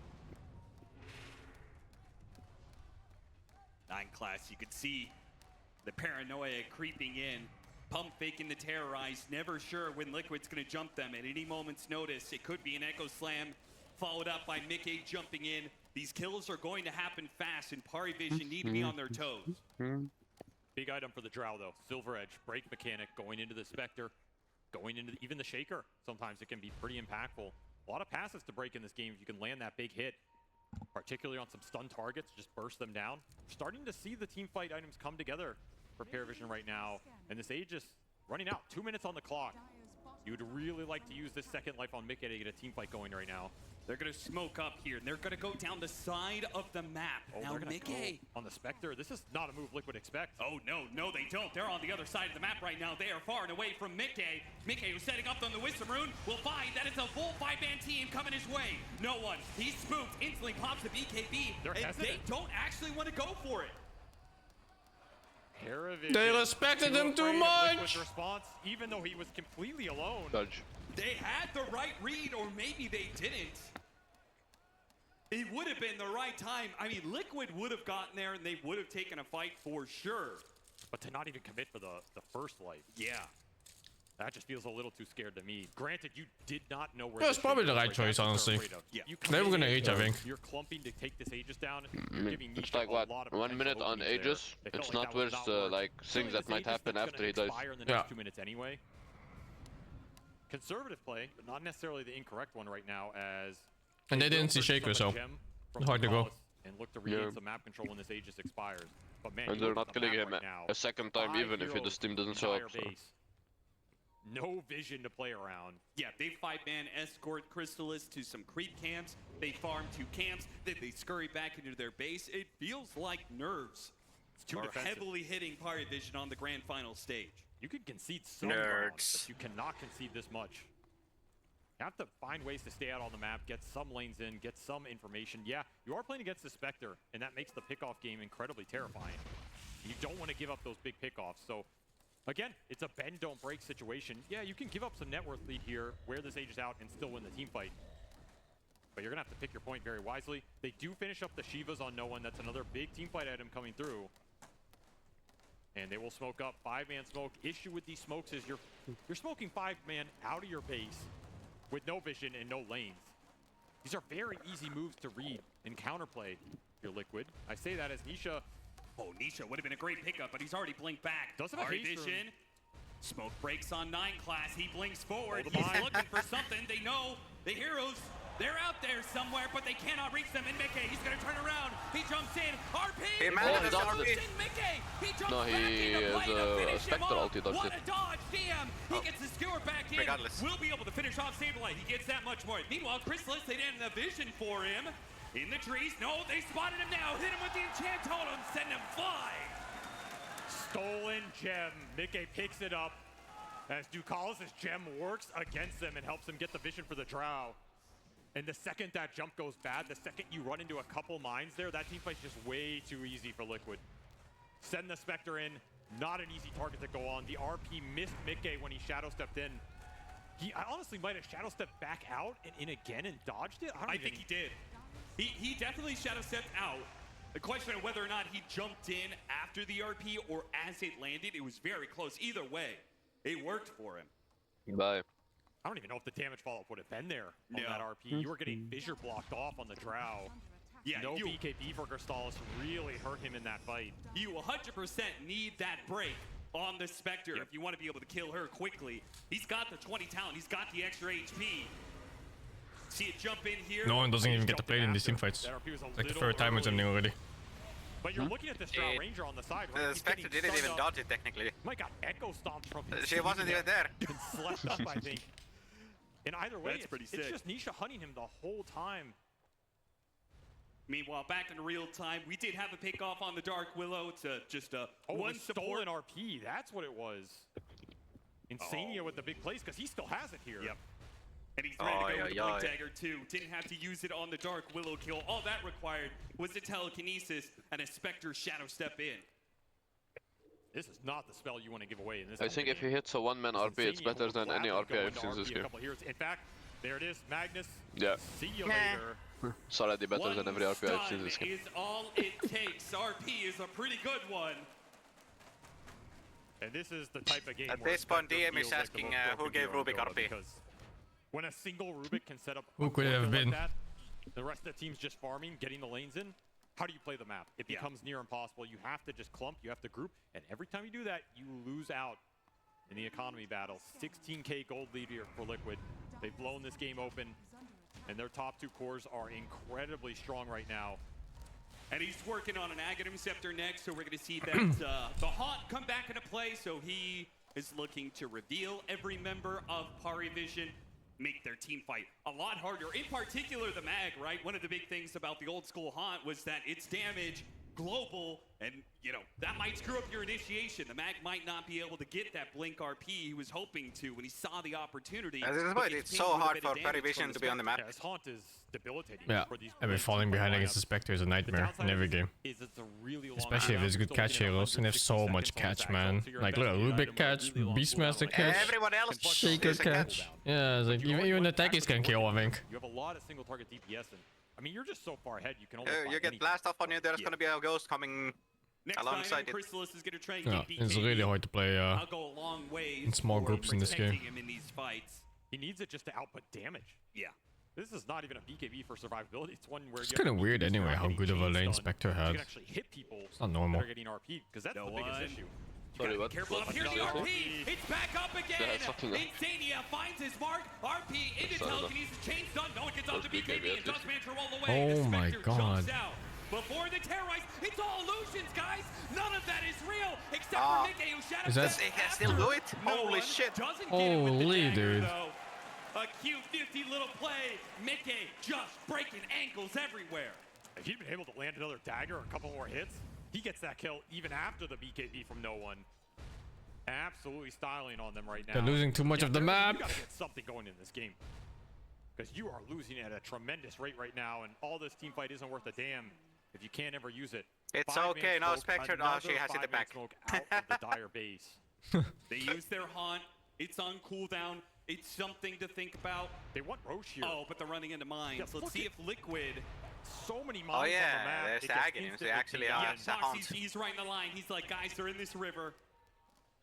They know what's coming. Foxy spotted, but he's already through the gate. Tukalas can't stop him. And there's no way you're going after him. Absolutely no way. The map control here from Liquid has been oppressive. Oh my god, Night Class is almost dying to mines. Just so much you have to fight through. The lane's constantly He's going through a ward with a Spectre jump. I mean, look, there's a Black Dragon killing your mid wave right now. Oh. Like, guys, somebody has to get these lanes out. You have to deal with the vision. You have to deal with the summons. You have to deal with the techies mines. All of these elements can be followed up by a simple Rubik stun into Shadow Step kill. To call his cute play, he's going to send his spirit through the gate, give him some vision, check inside the Roshan pit. Now, Roshan is going to spawn now, and Liquid are going to know about it because the mine's going to go off. So Boxy or somebody on Liquid will notice that the mine is gone. Honestly, though, you were talking about the Ag's Haunt debilitating some of the Blink jump.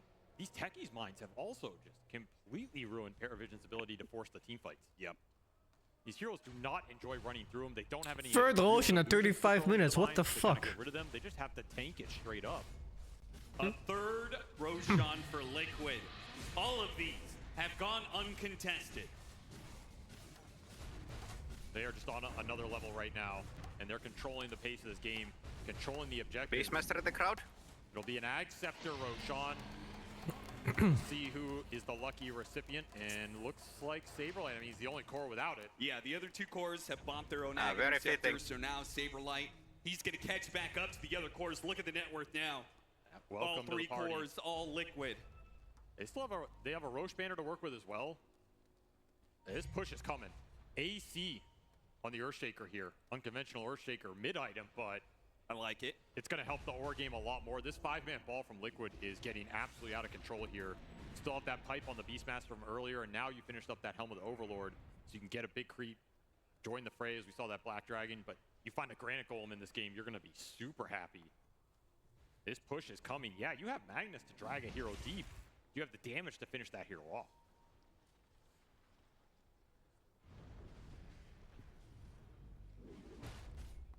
They deal with the dragon. It's so annoying. Saberlight just he found another one. The lanes are always pushed in, whether through mines or the Fateful spam. or the dragon push that's happening. Liquid, they're not having to show any heroes, and it's giving Parivision very little to work with as a result. So the only thing that is really left, if these 5-man smokes do not connect, is wait for Liquid to go high ground. And Liquid are refusing to oblige. I mean, 99% of the time, waiting for the enemy team to go high ground is just not a winning game plan. You have to make a move at some point. They do get the BKB on the Drow. They're scraping together a couple more core items here. But every time they do that, something bigger comes out on that Liquid side. Bloodthorn done for the Spectre. This is when this hero just becomes absolutely terrifying. You shadow step in, Bloodthorn, somebody drop the Mantas. You can instantly jump back out, and that hero is still dead. If they don't have a Dispel, a Disjoint, whatever it is, you're just stuck there fighting illusions.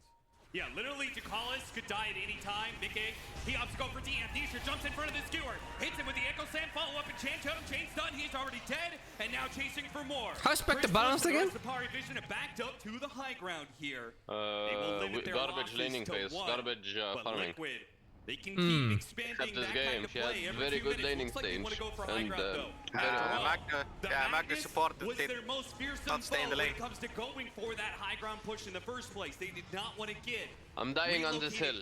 Magnus the offlane base. is dog shit. And there's no buyback available for DM, so this high ground is completely open to Liquid right now. There's no way. That is the best hero they could have found the I pick mean, off on.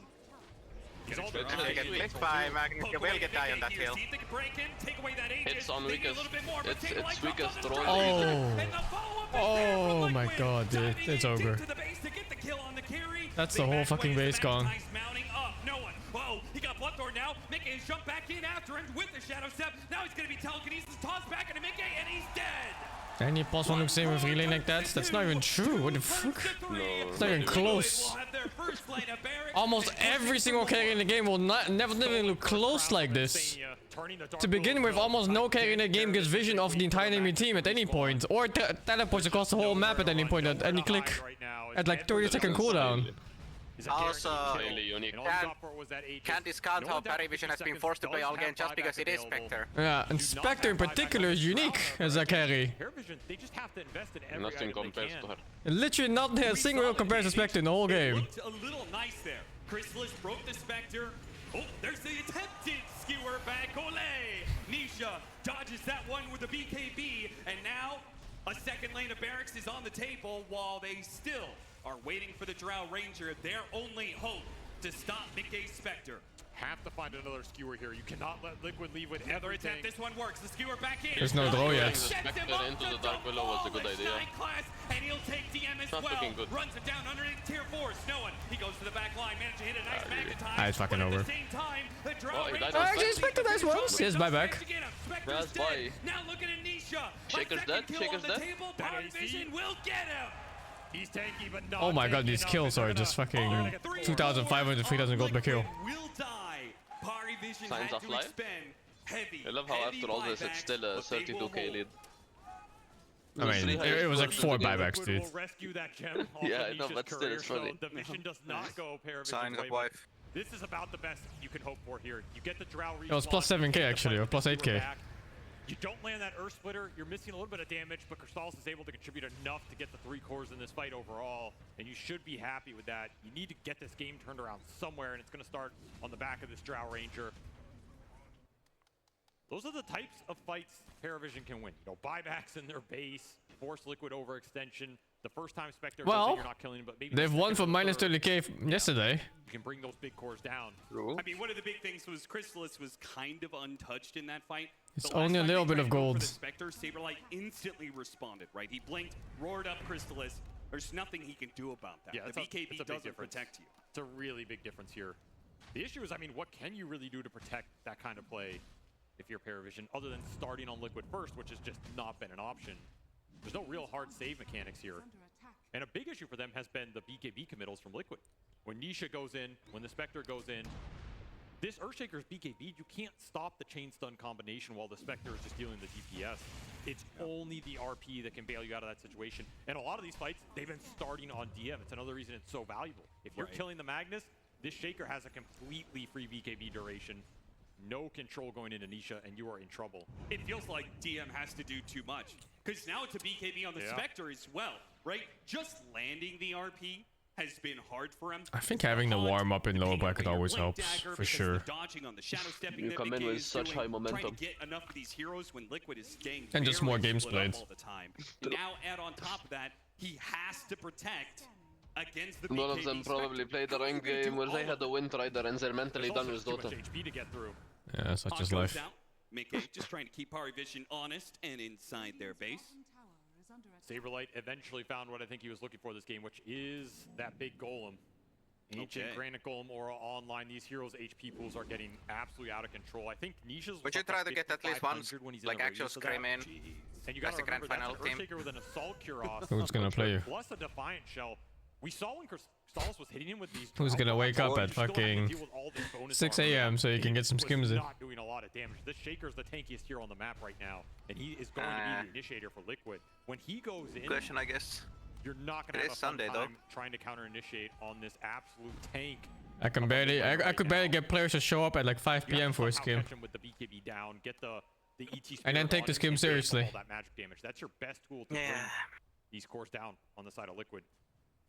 If we can get, it's a big if, but if we can get there, Takalis is going to get picked off here. Drow Ranger, level 25 and dataless.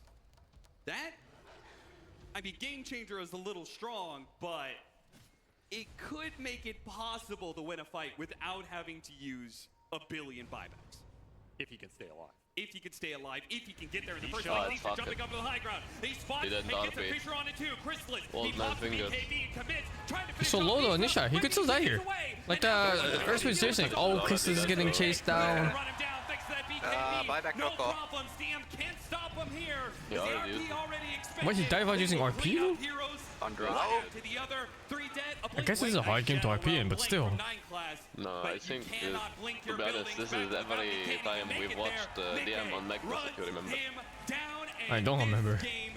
All over Avery. No one's gonna try his. Is it a fresh orb? It does. What the fuck? He cannot fight the whole team. Congrats. He fucking stole RP, right? Yeah. I'm pretty sure he stole RP there. Every time DM plays Magnus, stop the four of Liquid, but especially if you're only hitting a low one-man impact, RP and magnetized that wears out. And the thing is, Insane is about to turn this right back against you if you step up in the next fight. Liquid are going to back away. Roshan, potential spawn time has started. What do the characters skill versus Spectre late game? A lot of carries do skill against Spectre, but it's less about 1 versus 1 fights. The strength of Spectre is that she can pick any target she wants to kill. And she can join any fight on the map. And she can give vision for your whole team. Like all very unique properties of the hero. 1v1 the hero is actually not like super great. There's plenty of heroes like Faces Void or Troll Warlord or whatever, they'll kill her easily. But Dota's not a 1v1 game, so... Magnus, you jump him, you take him out of the game, it's probably GG. It's just very different. He has RP again, dude. On the side of Parivision. Especially with the amount of damage. Why is the Rubik playing Magnus? He's a guaranteed 1 or 2 kills every fight. Just a question of... Well, that's what they picked it for, probably. No answer for this Spectre in sight. Avery, what would you say the chances of Parivision? Void and Spectre are very different from one another. No, not really comparable. I'm sure the in-game says less than 2%. It doesn't. It says 10%? It says it's a 90. Void can't win against Spectre? You think 1v1 of Void doesn't beat Spectre? I mean, that's giving a lot of really to this Magnus ET high ground defense, right? I think it's not even close. You can always kind of scale back into a game, get those high ground defense situations working for you. It's just... The numbers show that it is plausible that Parivision can win these fights. It's going to be very, very hard, but they have made these comebacks before. This would probably rival... Void will never see Spectre in a 1v1. Well, when do you see someone if you don't see them in a 1v1? Like, what the fuck are you talking about? Level 25 talent for no one. Undispellable Magnetize is huge here, especially when he has Refresher. So you're gonna have 2 undispellable magnetizes. Are you even in the same conversation, man? We're looking towards this. You mean a team where Spectre usually jumps late? Yeah, what the fuck are you talking about, dude? We're talking about 1v1 fights. Come back here and wipe 3-4 heroes on your own. You're not even in the same conversation here. Maybe DM gets to Refresher. I don't think he's gonna get there in time, sadly, but refresher RP. Actually important shot at this point. Refresh RP again, skewer back. I mean, when you're fighting under tier 4s. Yeah, you bring someone in the fountain. I mean, double BKB counts for a lot this game too, just negating a lot of the damage coming out from this Liquid lineup. Man, he still has that RP for a good amount of time. Yeah, it's a long one. He also finished up Wind Waker on this Rubik, so there's another save entering the game.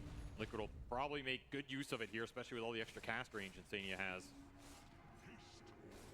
He continues to just find so much farm. People used to expected to counter phases Void. Yeah, and that's still not the same argument now, is it? I do not think he minds. Why do you have like a random fucking conversation in your head and you bring it out here? All right. 4 minutes on this Aegis. Yeah, what the fuck? Waiting on at this point? What items are you finishing up that says it's go time? Nothing really. You're just getting these lanes in, making sure you have the output for the buybacks, maybe look for the next rune. It gets ping top, it is an amp damage rune. They're not gonna waste time to check it though. They do have some pretty scary items coming down the pipe if they want to wait for them. Oh, he had a mine on the rune top. So yeah, Nisha's gonna go top, gobble that up. Oh, that's big. They're gonna, amp damage Earthshaker. Somebody's gonna get one HP. Shot, and it might be one of the cores. Saberlight also has this. Holy fuck! They actually waited for 44k advantage. It gives you extra accuracy and attack speed. Okay. No risks. No evasion on Parivision side, so I mean, low ground miss. Attack speed bonus, yeah. Yeah. Smoke up to the top lane, getting inside the base, getting deep vision down, immediately pinged out by Parivision. They know this is coming. They know heroes are there. They're not going to count it. The smoke up, a roll in. No one fishing for a hero, and he finds a good one in the Rubik, but he's already Wind Wakered away, and now it's going to be Mickey pouncing onto no one instead. He gets bashed up, will not be able to roll. Oh Jesus, he's solo killed by fucking Nisha, dude. Out of the fight with no buyback. There's no damage left on the side of Parivision now.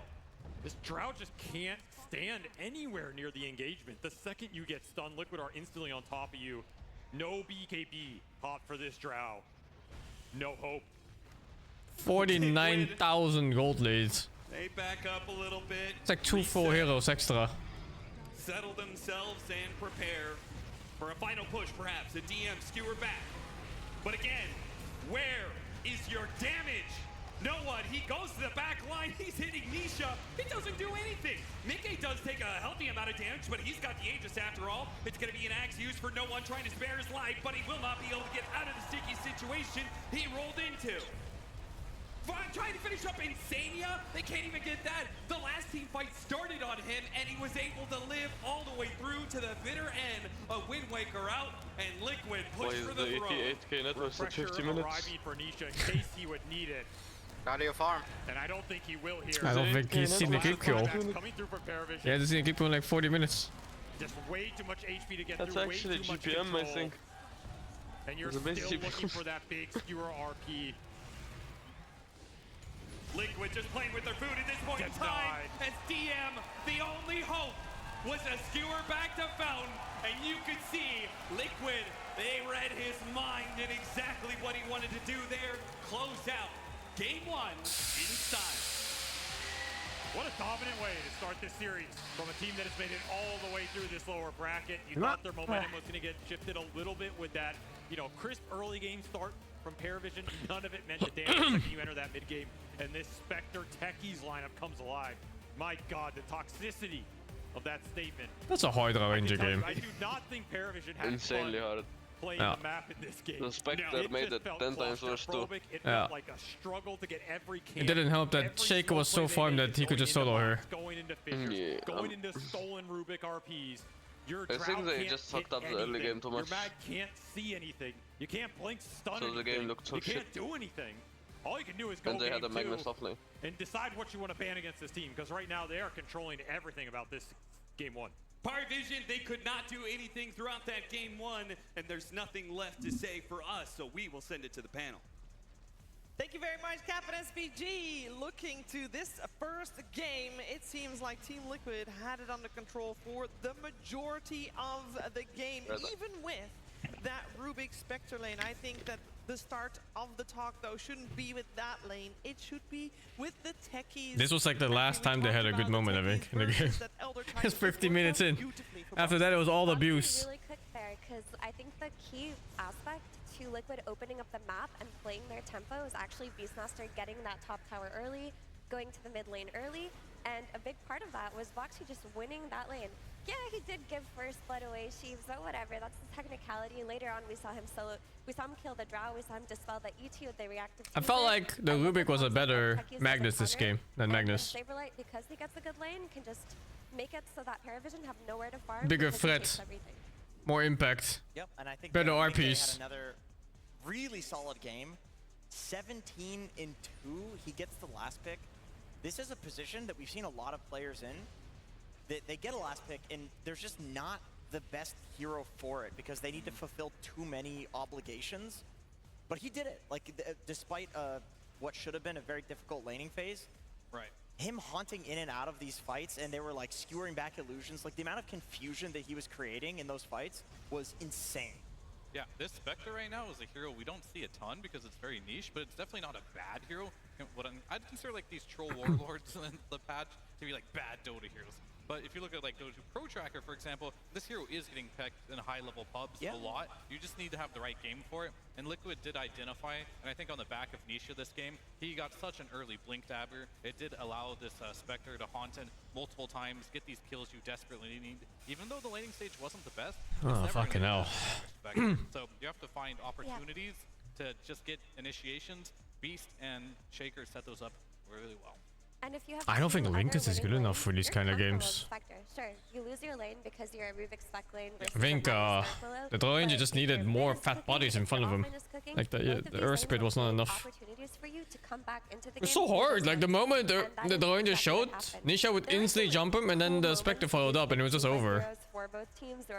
I think they just needed more team power. They needed Magnus to be useful too. Draft issue? Maybe a little bit.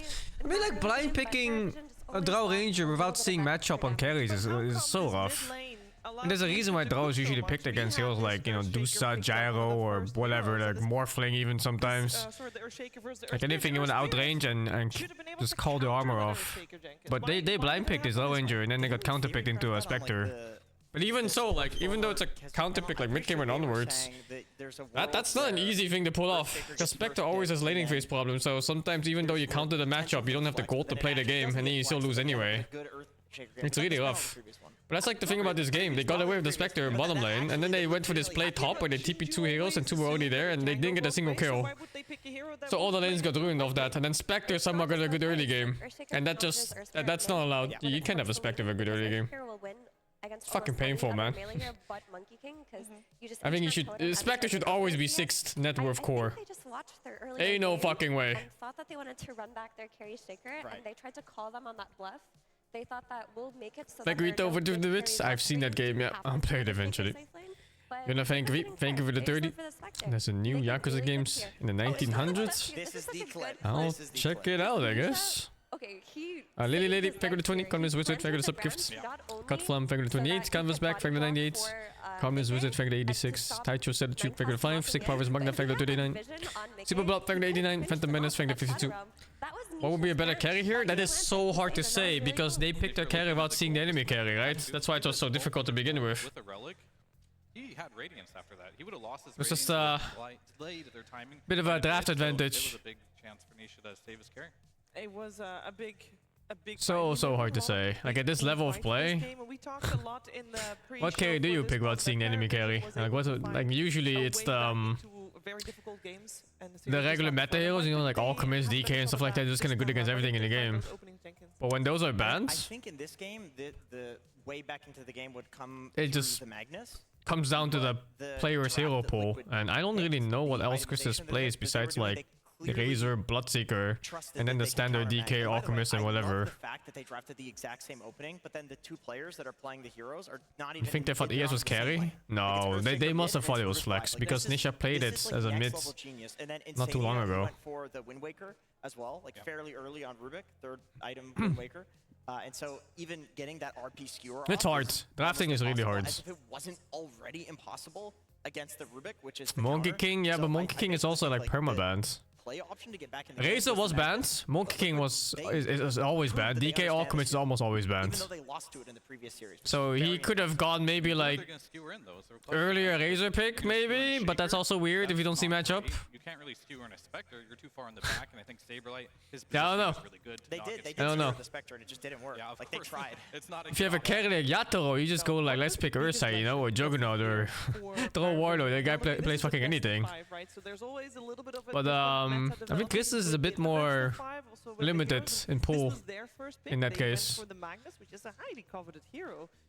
Where are they gonna go from here? Hard to say. With the Magnus this time You really have to be in the mind of the drafter and the players of his. The takeaway here is that if they're gonna go for the Magnus and Liquid respond with Shaker, they need an offlane mid flex that lanes into Shaker. Like Earth Spirit does not do that, where it can follow Shaker or even win Is the Morph lane. banned? I think Morph was not touched, but I'm not 100% sure. But when people were picking Sand King, people would pick And Razor was available for a long time. It was like, I think it was second last ban or so.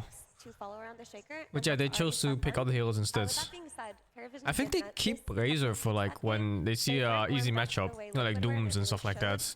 They get into the pick. That they came in a few seconds too late. They were contesting.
I think I would try to set up Kisses for success. At least matchup wise for the carry and the offlaner. But it's so hard, man. Like drafting is a ginormous mind game. But 200 years before that, there was an older tale. Drafting gets so annoying when there's flexible heroes between mid and carry. Because you just never know where they go, and you can always adjust. I guess that's why like early shaker picks are so nice. You should be. The Lord of the Rings, War of the Rohirrim. Nu in de bioscoop. Stel je een magische quest voor. Eén die je dichter bij je favoriete Disney characters brengt.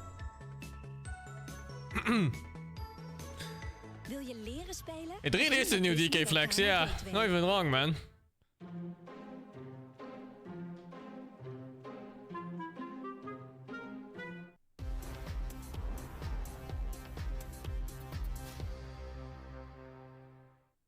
Lange dagen, korte nachten.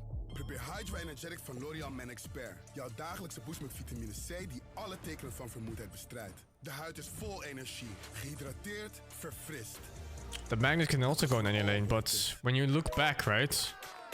Has Parivision really played Magnus mid and carry that much? Like, sure, they could switch it up for like one game randomly. But that's also detrimental to themselves, then suddenly you play with a hero you're not used to. Want soms heb je meer data nodig dan je denkt. It just gets weird. Het kan ook zo. It's the same sense though, nerf shaker. Like when you suddenly have a carry shaker, a lot of things change. And it's very possible that your carry player also doesn't play much shaker. Giveaway Island in de app. En elke dag weer een nieuwe lekkere deal. Check de McDonald's app.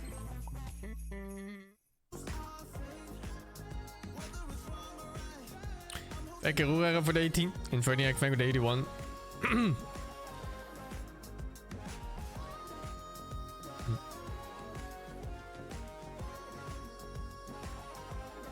I've watched a DM play like maybe 4 or 5 Magnus games by now. He never looks so comfy on it.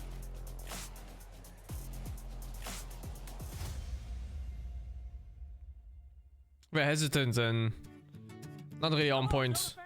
Bangkok is famous for many things around the world. Our Dota fans I can barely hear him, dude. What is this? Arena, but here on Grand Finals Day, we decided that we had to come to the most important place in the world to see the most important Dota fan in the world. Find out who's gonna win this grand finals. That's right. We asking Moodang, baby! Moodang lives there!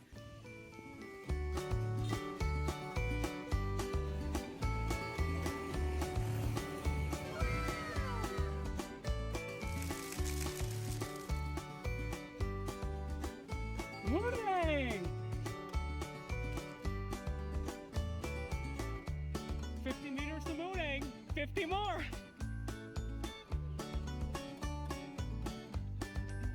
Wait, what the fuck? That's not a statue? Huh?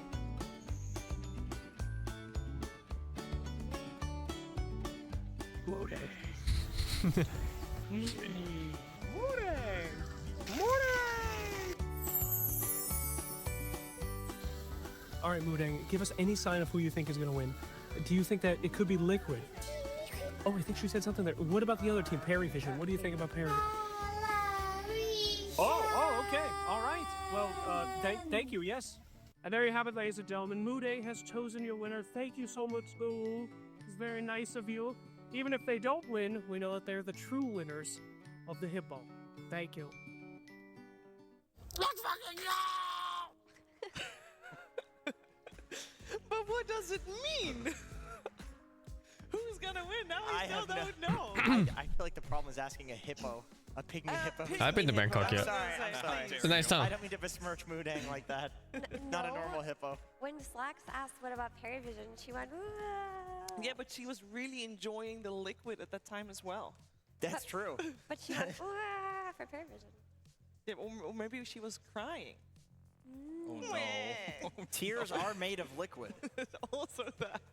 Now, we are close to starting our second game here of the Grand Finals in Paragon Hall. We got Parivision 1 game down in this best of 5 against Team Liquid. And to be fair, it looked difficult. What they say country is my favorite so far? Probably Singapore. But they still were able Singapore is to make really, really plays. nice. Even till the very end, this is a team that will always try to make the plays. So I'm thinking learning from that first game should be relatively easy, Fear. Yeah, I think It's my so fucking as well. I town. think they got a little bit surprised by the techies versus the Elder Titan matchup. That was definitely something they were going to consider going into this one. But I also think that no one didn't get his counter pick matchup that he typically likes to get. Instead, he kind of counterpicked himself, right, in that mid lane. So with those two things added, you now are playing a kind of weak early game. Your Magnus first pick doesn't really have a good Singapore purpose in the super game. fake. This is a Beastmaster Nah, lineup. it is a very And of rich course, country in a Nisha very is short playing period of Earthshaker. time. He got off to a hot start. Your early game did not go well, and I think against Liquid, that's the tough spot to be in. I will say also one interesting phenomenon that I've has been to happened in this France. tournament is that I've been to Paris no one twice. has played Puck And I against gotta tell you, Monkey King dudes, and won that I have matchup, so never I been feel like offered he is quite the confident purchase of a playing small encounters, Eiffel but that Tower was so many times per minute in my fucking life. And in terms of Holy dude, like I walked across the park that was nearby the Eiffel Tower, and it was just filled with people trying to sell me fucking miniature Eiffel Towers everywhere. Or Nisha is going to run away with the game every time. It's awful. Also with that Awful last game, experience. makes 4 Magnus games for Parivision this tournament, and twice have been on the offlane. I didn't buy it. Why the fuck do I want one? Twice have been mid. So both times they ran Magnus mid, they won. Both times they ran Magnus offlane, they lost actually. So maybe their offlane Magnus just changes their gameplay style too much for it to work for them. And for that reason, I think they should shy away from that and just return to the Beastmasters and the Enigmas on DM. I think DM, when he plays high tempo Parivision banned DM Magnus. looks a lot better. Hey, Monkey was available. Parivision knew that this was going to happen because they Do you just razor this shit or what? How do you feel about it? So they're happy and letting it through. But this is a very scary hero in the hands of Team Liquid. I'm not entirely sure how the match will probably good for Razor, but I don't know either. I feel like it's good for Razor, but I don't know the matchup well enough either. More comfortable side, Radiant. I just feel like you want to pick a hero for Crystallis where he really just fucks on. Should have an answer to the Monkey King. If you're going to let it through, you have a plan. Yeah, you would expect this. The two big ones to me are Phoenix, which Parivision. The thing about Monkey is that it's also a very flexible hero. It's +4, +2, or +1. Potentially. So I could see Liquid second phase banning that hero. Gyrocopter, they have first picked this as well because this is Crystallis' most played hero when Embracer is not in the pool. And they also flex it to 9 class as well. Yeah, and they're just comfortable in this core-to-core matchup. Like, Gyro as a hero does a lot of cool things, like go through the gate early on. If it's an enemy safe lane Monkey King, which it's Liquid, it's going to be Mickey. They haven't played it mid on Nisha yet, but it goes through early with the Rocket Barrage, provides a lot of Holy, he's about to sleep. down the Monkey King, and when he gets that safe The fuck? and that side gunner later on, he can fight toe-to-toe with the Monkey King. Fear, what do you think Nisha's YPM is?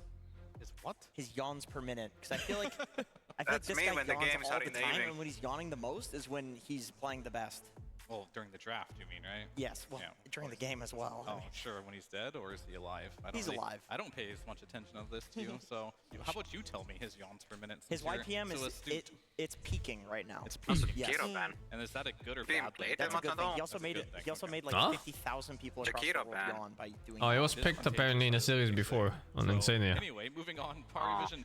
I didn't watch it though. I'm gonna watch it after this. I think this solves a lot of issues with the early game. We did see that Drow pretty much did nothing. Hey, look, it's my average Dota teammate. Probably. You're not a hero that's I mean, it is RTZ, to be right? making plays across the map. So this gyro will help a lot because you know if you give Liquid Monkey King, this hero's going to take the gate. It's going to fight really early on. You have to be prepared for that. You can't be a carry that is needing Has he been more playing time, Dota lately? because you're not going to have time playing versus Liquid, and this does address that. But it also, as you mentioned, gives the opportunity if there's a better carry for the really game. follow him. Once you see your lane, 9 class will easily pick this up. I don't think he's streamed in a while. This Monkey King coming out early, Or like he I streams at the same mentioned, time as me if he hasn't does. played I don't know. Nisha yet. It still can be. Makes it so that they don't have to like Morphling in their draft. The reason why they went for that ET in game 1 was that they wanted to dissuade away from the Morphling. What Now the that the fuck? Monkey King shows, the threat of Fucking my that god, is what the less fuck? prominent. So you can actually just go for this like Ducalis Lich. You can go for this Clockwork. You have a lot of different support pool open up for you that don't get. I'm gonna get the sick in the head hard-coded for with sure. Something like a techie is something that could surprise you in the second phase. They've been surprisingly straying away from the Clockwork for Parivision and towards other things, which I feel like when I see a gyro as well, like He's been playing Deadlock all this time, so either the other support the duo game? with this. Okay, there it is. Yeah, I'm Still? glad they did this because even as I think a just lot of people support stopped duo, Deadlock. This is there's so much damage and disable between both of these heroes. Probably Like they temporary. can run I mean, around and be a kill combo. just or it's no as a longer lane, so new this and is an fresh. incredibly strong lane as well if Gyro is the carry. Yeah, and like I mentioned, they went for this clock because they don't have the I threat do of the look forward Morphling, to going like, in back their to it when faces. the matchmaking There's allows like it. a lot of mind games in drafting a Dota when you let Morphling through because you're like trying to pre-build a draft that can like address him, and There's no hurry though. Liquid not flexing this Especially monkey for king you with kind your of fucking reveals their PoE. cards here a bit early. Why don't you play PoE? Choose on the other foot this time around with the I Dark have no Willow. interest. Get that list. Staying on Dire's side, and this time in the hands of Team Liquid. This just feels like Voxy's like, I'm gonna play your best. Maybe heroes I'll try it on 9 class, release. but I'm actually gonna win with Full him. Because I feel like 9 class is not one with techies. He's not Since it's winning gonna be with Dark free. Willow. And Liquid's just picking the heroes that... I mean, even if he you buy doesn't the have game, success they give you on, like and trying to cash shop find ways to make points it that work. you that's for the same synergy value isn't of 30 bucks. necessarily there because... Alright, Oracle comes out, but Cash like, up. this Dark Willow... Yeah, in that King, game the you can buy Terrorize like is obviously cosmetics at and the stash top of the tabs, Wukong so you can command. store your shit loot. They don't really have a hard lockdown right now, which they can't run out of, either like a Puck Coil or a Mars Arena. Not entirely sure what the benefit of Dark Willow is outside the laning stage for Liquid right now, but they do rely a lot on that. So Dark Willow is actually very cool versus Parivision's safe lane in Gyro and Quack, because Dark Willow is a hero that isn't threatened. Why by does Quack Nisha look so because it's grumpy? Shadowrun. Very few supports can He say looks that. like he just Also, wants he to gets shouted on take later on Noon out in the because back of and the just kill him. Venom and the throwing shade Be done buffer. with it. But also versus Gyro, Invoker pick, by the way. without getting close enough for his Yes, Wizardman will. So the hero is actually quite cool versus Parivision. At least Invokers is always good. There's like there's almost no counter pick to this. You could go like a sniper maybe, but then you have a sniper in your team, and you know. We saw Batrider is really good versus him. We did. However, like, still laning stage, I mean, it's banned. Also but banned, yeah. I think in general, like, Invoker is just always going to be solid mid lane. I haven't seen it really get crushed in any mid matchups. Beta bad type Mango? Isn't that better? However, they're still not. That's why I look so grumpy, huh? He's getting later pick, which could be problematic, but we'll see. I'm not entirely sure, like, what's just going to shut down. Why the Invoker. I Gyro think first pick? repositioning It's is flexible. something He does not like. Can be Outside of +4, that, can be carry. You can I adjust. think Sniper probably is the best answer versus Invoker on lane. I think repositioning is a cool idea. Like Nisha has played a lot of Tiny, and I think Tiny is actually one of the better mid matchups versus Invoker because you can just clear the wave really quickly. Now that is a hero I never like to see. Yeah, Tiny was exactly what I was thinking. Dog. It lanes fine. I think also you don't care that much about Clockwork. You can just toss him out of the cogs and deal with him that way. Tiny's very hard to burst with the 2 burst heroes that they have. But Lycan, this is something that's like I like that Parivision drafted this because Liquid needs to now find something that's answering the Invoker on lane and the Invoker Seems awkward, yeah. around the map. But then also there's this Summons hero now to deal with. So this pick is not as easy. But it's nice against if, Oracle. Parivision were to pick like some generic. Nightmare to play against is Oracle. This Lycan also is saying to Liquid, pick Sniper, I dare you. Because Lycan is one of the best heroes to play versus Sniper. Once you get that level 6, you just run into that mid lane, kill him, and you take advantage of his like early game weakness. Not sure how that lane goes against Monkey. Feels like it's easy to get stacks, but I'm not sure. Right? Because like, there's 2 good options they could do. I think the Sniper, this block picks it, sure. But you could just pick Tiny, who doesn't really care at all. Yeah, he doesn't care that much about Lycan. And he's good, actually, because the AoE control helps your supports out as well against the summon units. You do high physical later on with the cleave. And I think, in general, I don't look at Lycan as a hero where you're going to... Why to pick Lycan counter here? the Monkey King, especially in the I think it's a laning good hero stage, against Oracle which is a overall. little worrisome, because this is how they like to play. The Liquid wants to play fast. But instead yeah, of picking I a don't know how the lane goes against Spirit, Monkey. who does similar things. It is that initiator. The kickback isn't really something they're going to use a lot, but it does have a silence. The magnetize can do a lot of work as well here. Yeah, it also just stays on top of Invoker. Like Earth Spirit has always been a very pesky hero, and that like for him to connect on these ranged core mid laners like Lean Invoker, he's able to do that with ease once he gets BKB. I like the idea of a Blade Mail builder in this game. Like Gyro has a lot of ground targeted uncontrollable damage, same with Clock, same with Invoker. I mean that is more in his control, but if he wants to cast the spell, it's going to be targeted at the ground. Game 1 of so first set. it's a really good Blade Mail game, like maybe even... Who built Centaur? How many offlaners? Primal Beast, Dawnbreaker would have been a good one. Okay. Dawn and Tide are removed. We see the Razor banned out, so Liquid is still keeping that Gyro Flex as a possibility for the side of Parivision. Yeah, I definitely need a Saberlight hero now. Something that can go into the offlane here. I would just suspect it will be a carry Gyro. Is Primal just like too bad against a Clockwork that you can't pick it? It's not great, but It's tough. And I mean, it's not great against Invoker either. Like, lowest mana hero in the game versus mana burn. He's going to get in there. But this has always been the issue with like having a later pick in the draft, right? There's just so many bans. Typically, you just have to pick something that is good enough for the game. Maybe not perfect. Mars is solid. Just Mars is good. A hero to like lock down in the Monkey King, Wukongs. Yeah, I mean the only potential problem I might have with this draft is really just if you have a bad lane Mars has not been getting good games in this. both of these heroes, they don't really do damage, right? You kind of need to be able to have damage on Mars and Earth Spirit in this game, but it does complement them very well. Like you drop Arena, that is what This time it's the Mars one of Willow. the issues with the Dark Willow here. You get a combination, which helps too. You just have a lot of AoE damage now on all these heroes, so I was about to say what Fear was thinking. There's so low damage on liquids. There's no big bang skills. For Lycan, but it does have a lot of nice synergies. Everything does medium damage at You most. have the terrorize into arena Especially for combo, bursts. You have the terrorize into Wukong combo. It's always going to make it so that if Team Liquid start the fight, they're going to overwhelm Parivision with their own team fight. But if they're not the ones starting the fight, if they're not the ones taking initiative, it is hard to connect these spells together because they always get cast at separate points of the fight. Yeah, I kind of feel like Mars's job in this game is to just throw the ult on Lycan, so that way Insania on Oracle can survive and save his team. This is also another really hard last pick here because you probably want to flex this gyro just to get a perfect last pick to carry get a counter, here. to But the Mars. there isn't anything that's gonna stand out that is really good, I think. Because you're playing versus Monkey King, you're playing versus Mars. Yeah. It's really difficult, and they're just gonna go for a support last pick. Yeah, I was going to say, like, 9 classes Nyx, you can't forget about it. It does exist. I mean, it can be a little bit hard later on in the game when there are brambles and whatnot, but he's such a nuisance on this hero. This is the hero that took them to the grand finals when they were able to like out-tilt Budboom, but he can do a lot of hunting, a lot of setups, and most importantly, I don't like this Lycan pick. Target Nyx gives you vision. Does it feel so shit? It gives you that initiation, and the Invoker Sunstrike A little bit. into Can see it, Nyx right? combination. That's a classic. Even a Monkey King can die to a Nyx. I like that they picked this hero and they didn't try to like last pick Crystal as some like 100% agree. epic Mars counter. You know, he's gonna be fine on gyro, and the Nyx changes. I think I've just the way seen that too they wanna many play the game. shitty You're Lycan thinking, okay, games. how are they gonna win team fights? Nyx Lycan lane, yeah, it's fucking dog shit. That lane is so bad, but then they're just gonna do the thing, right, where they pull creeps and they're not laning. If you're laning shit, don't play the lane. Just don't lane. Crystal's last pick hero could have possibly had. Is this going to be carrying them over for a tie here in this grand finals? I think it might, because they don't have, the last time Lycan was beaten, it was with an early Crimson Guard. Mars doesn't buy early Crimson Guard. He's got a lot of problems he needs to solve, so they could still get Lycan, hypothetically. Okay, we're going to find out. We're heading over to game number 2, Parivision versus Liquid with Cap and SVG. 2 years ago, Chrysalis made it to a finals of the International Grand Finals, but Team Secret ran out of steam because they had to play through a last chance qualifier, through a lower bracket. It was a lot. Here, 2 years later, he makes a run through the upper bracket, manages to make it to the Grand Finals, is meeting Liquid here.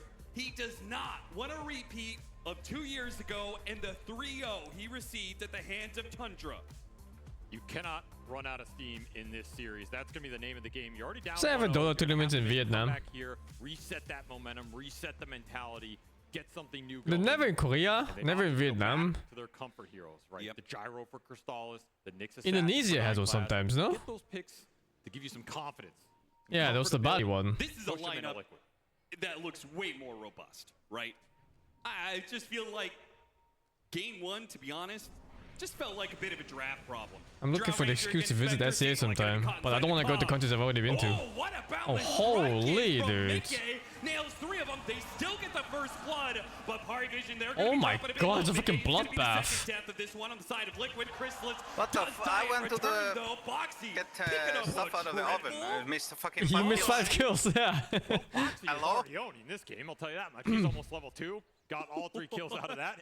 He is having the game of his life right now. Overall, that exchange is mostly even. Hello? Parivision got a decent amount of gold onto the Lycan and the gyro. Pretty hard to skirmish into this gyro level 1, honestly. And I mean, Liquid took it straight to him and got a decent exchange. Yeah, they may have given up first blood, but they take 3 kills and 3 bounties. Yeah, that is always the part you have to consider. Who gets the runes after the fight, often more important. So Liquid, they will be the victors of this early exchange. I got my tournament snacks ready. XP, gold, What'd you get? And just extra French net fries and across chicken the board. nuggets. All 3 lanes are going to Feels benefit good, from man. the extra runes here.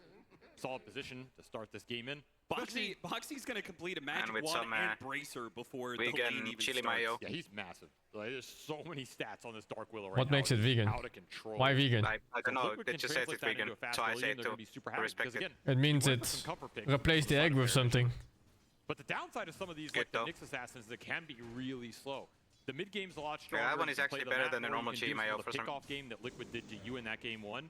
I kind of like that aspect. Change it up, go for something different.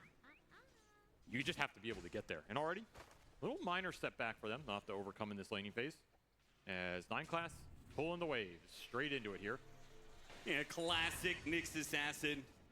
And don't think that Oracle Dota is the too. best hero to be able to stop it. He will get some punishment.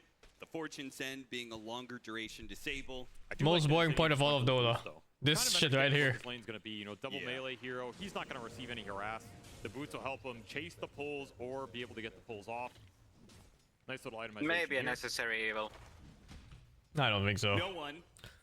He's going to be playing the Invoker against Nisha's Earth Spirit. How does this matchup go? So far, no one's doing quite fine. I think Nisha's Earth Spirit has been the most impressive. To Oh me. no, he's missing everything the whole We wave. saw no one's last game. It's very solid, right? But something about Nisha's Earth Spirit in the mid-late game just overperformed. The fuck? It's really hard. Rolling in that situation. As he Managed gets to dodge the damage. roll in, still in a bit of trouble, but will not die. No one. A nice little sidestep does cost a bit of HP on the side of Nisha. That said, Invoker for no one is also one of his signatures. He's Grandmaster tier on this hero. He's played it absolutely forever. He's very comfortable on what this hero can do, particularly in those late game situations. If you're trying to go toe-to-toe with that Earth Spirit scale, you can match him in that regard. Crystallis manning up here in the cogs. Saberlight. Trying to get away, the Brambles do manage to let him disengage from Ducalis. Crystallis will also have to back away, being fed some tangos from his support. Just not a fair fight on this lane. You're going into such early stat items coming out from Boxy and Saberlight. It's been tough down here for the Gyro. He is really suffering in that CS department. Hello, my old friend. We meet again. Ooh, got the They third. didn't stun, so the He courier boots paying survives. off here. SMH. Doesn't need the extra region on this lane. Boots win nice. Max movement speed. I really don't understand that I can pick into Monkey King. They just want the Lotus here. Yeah. They need it really bad on this Gyro. Crystallis needs the extra regen, Huh? but may not be able to We'll get it. see Let's if they he have can a plan outplay post-laning phase for it. Boxy. And this just kind of Does choke a manage to bit, get man. it What's first. going on? He's missing 3 CS. Just barely in time. But there's 9 fucking D-Knights for some reason. What the fuck is happening? Oh, wow. 6-0? What is his lane? Boxy's Dark Willow.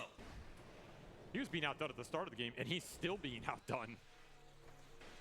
Mickey gonna look for the some, chase down don't top, DCS. and this is the downside It of pulling is. waves against the Monkey King. Yeah, you can only do this for so long against a monkey. The first 1 or 2 levels, fine, but the Monkey King's mobility, it's a problem.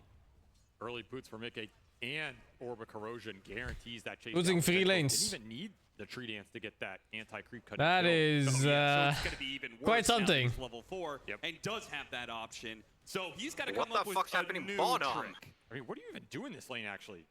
That I'm looking at it. I don't think Parivision can Gyro really CS against top lane Mars. anymore. Well, they tried to do wolf pulling, meanwhile bottom lane still fighting it out. A spear into the cogs, Ducalis commits. And Death too, apparently. Away at Saberlight, hoping that the return I mean, I kill guess is it was there the from triple kill of Crystallis. Dark Willow, It but- is not. Dude, Austin, this game it's spiraling right now. Yeah, We talked about it is a stabilizing triple kill series. Dark Willow Jesus with the Christ. university Making item. the This is your items, yeah. A strong lane Magic game 1 to breaks the use support momentum at to do that. 4 Right now, minutes. it is just crumbling for What the Parivision fuck? across the board. They are not winning any of these lanes. And it does not look like it's getting much easier here And in the that's next basically few what minutes. he- I'm what looking she at started on top. He's just sitting here. Well, finally, the monkey leaves the lane. Okay, I can get some CS. Yeah, they are so set on not letting DM be able to do this wolf pulling shenanigans that make a lead. I really need like some insight on this Lycan pick. I don't understand. Punishes DM for being up in the first place. Gets I saw that monkey pick, and I was like, if you pick a melee here that isn't like a special type of melee, you're gonna be hurting. This is about all you can do. And they pick a fucking Leica. It's like the most standard one ever. Oh, he's already you grenaded wanna him, do this? and Mickey is making away through the trees, hits him on the Yeah, side. but this is only so effective though. And again, the upper corrosion slows him down. Mickey, he'll claim that last hit. This is getting out of hand. You just can't creep cut versus the new Simeon Stride on this Monkey King. It's incredibly impossible. Yeah, Lane is it's, completely fallen apart. Question For Parivision here is they're just gonna have to jungle the Lycan and look for something else on the map. Put the Nyx into bottom, maybe make some cheeky mid gank. Just go anywhere else on the map right now because that top lane is a dead lane. Will I pick for offlane? Liquid know it. Not like normal melees. But if they were planning to pick Nyx to begin with, then maybe it doesn't matter. Because nothing beats that lane. Nyx doesn't win lanes. They just abandon top. And don't you just into the jungle. still pick something range though? Something that can actually wait. Yeah, I mean you can also pick like weird melees. You know, like these Marses and stuff like that. They don't win either, but it's not that bad. You still farm.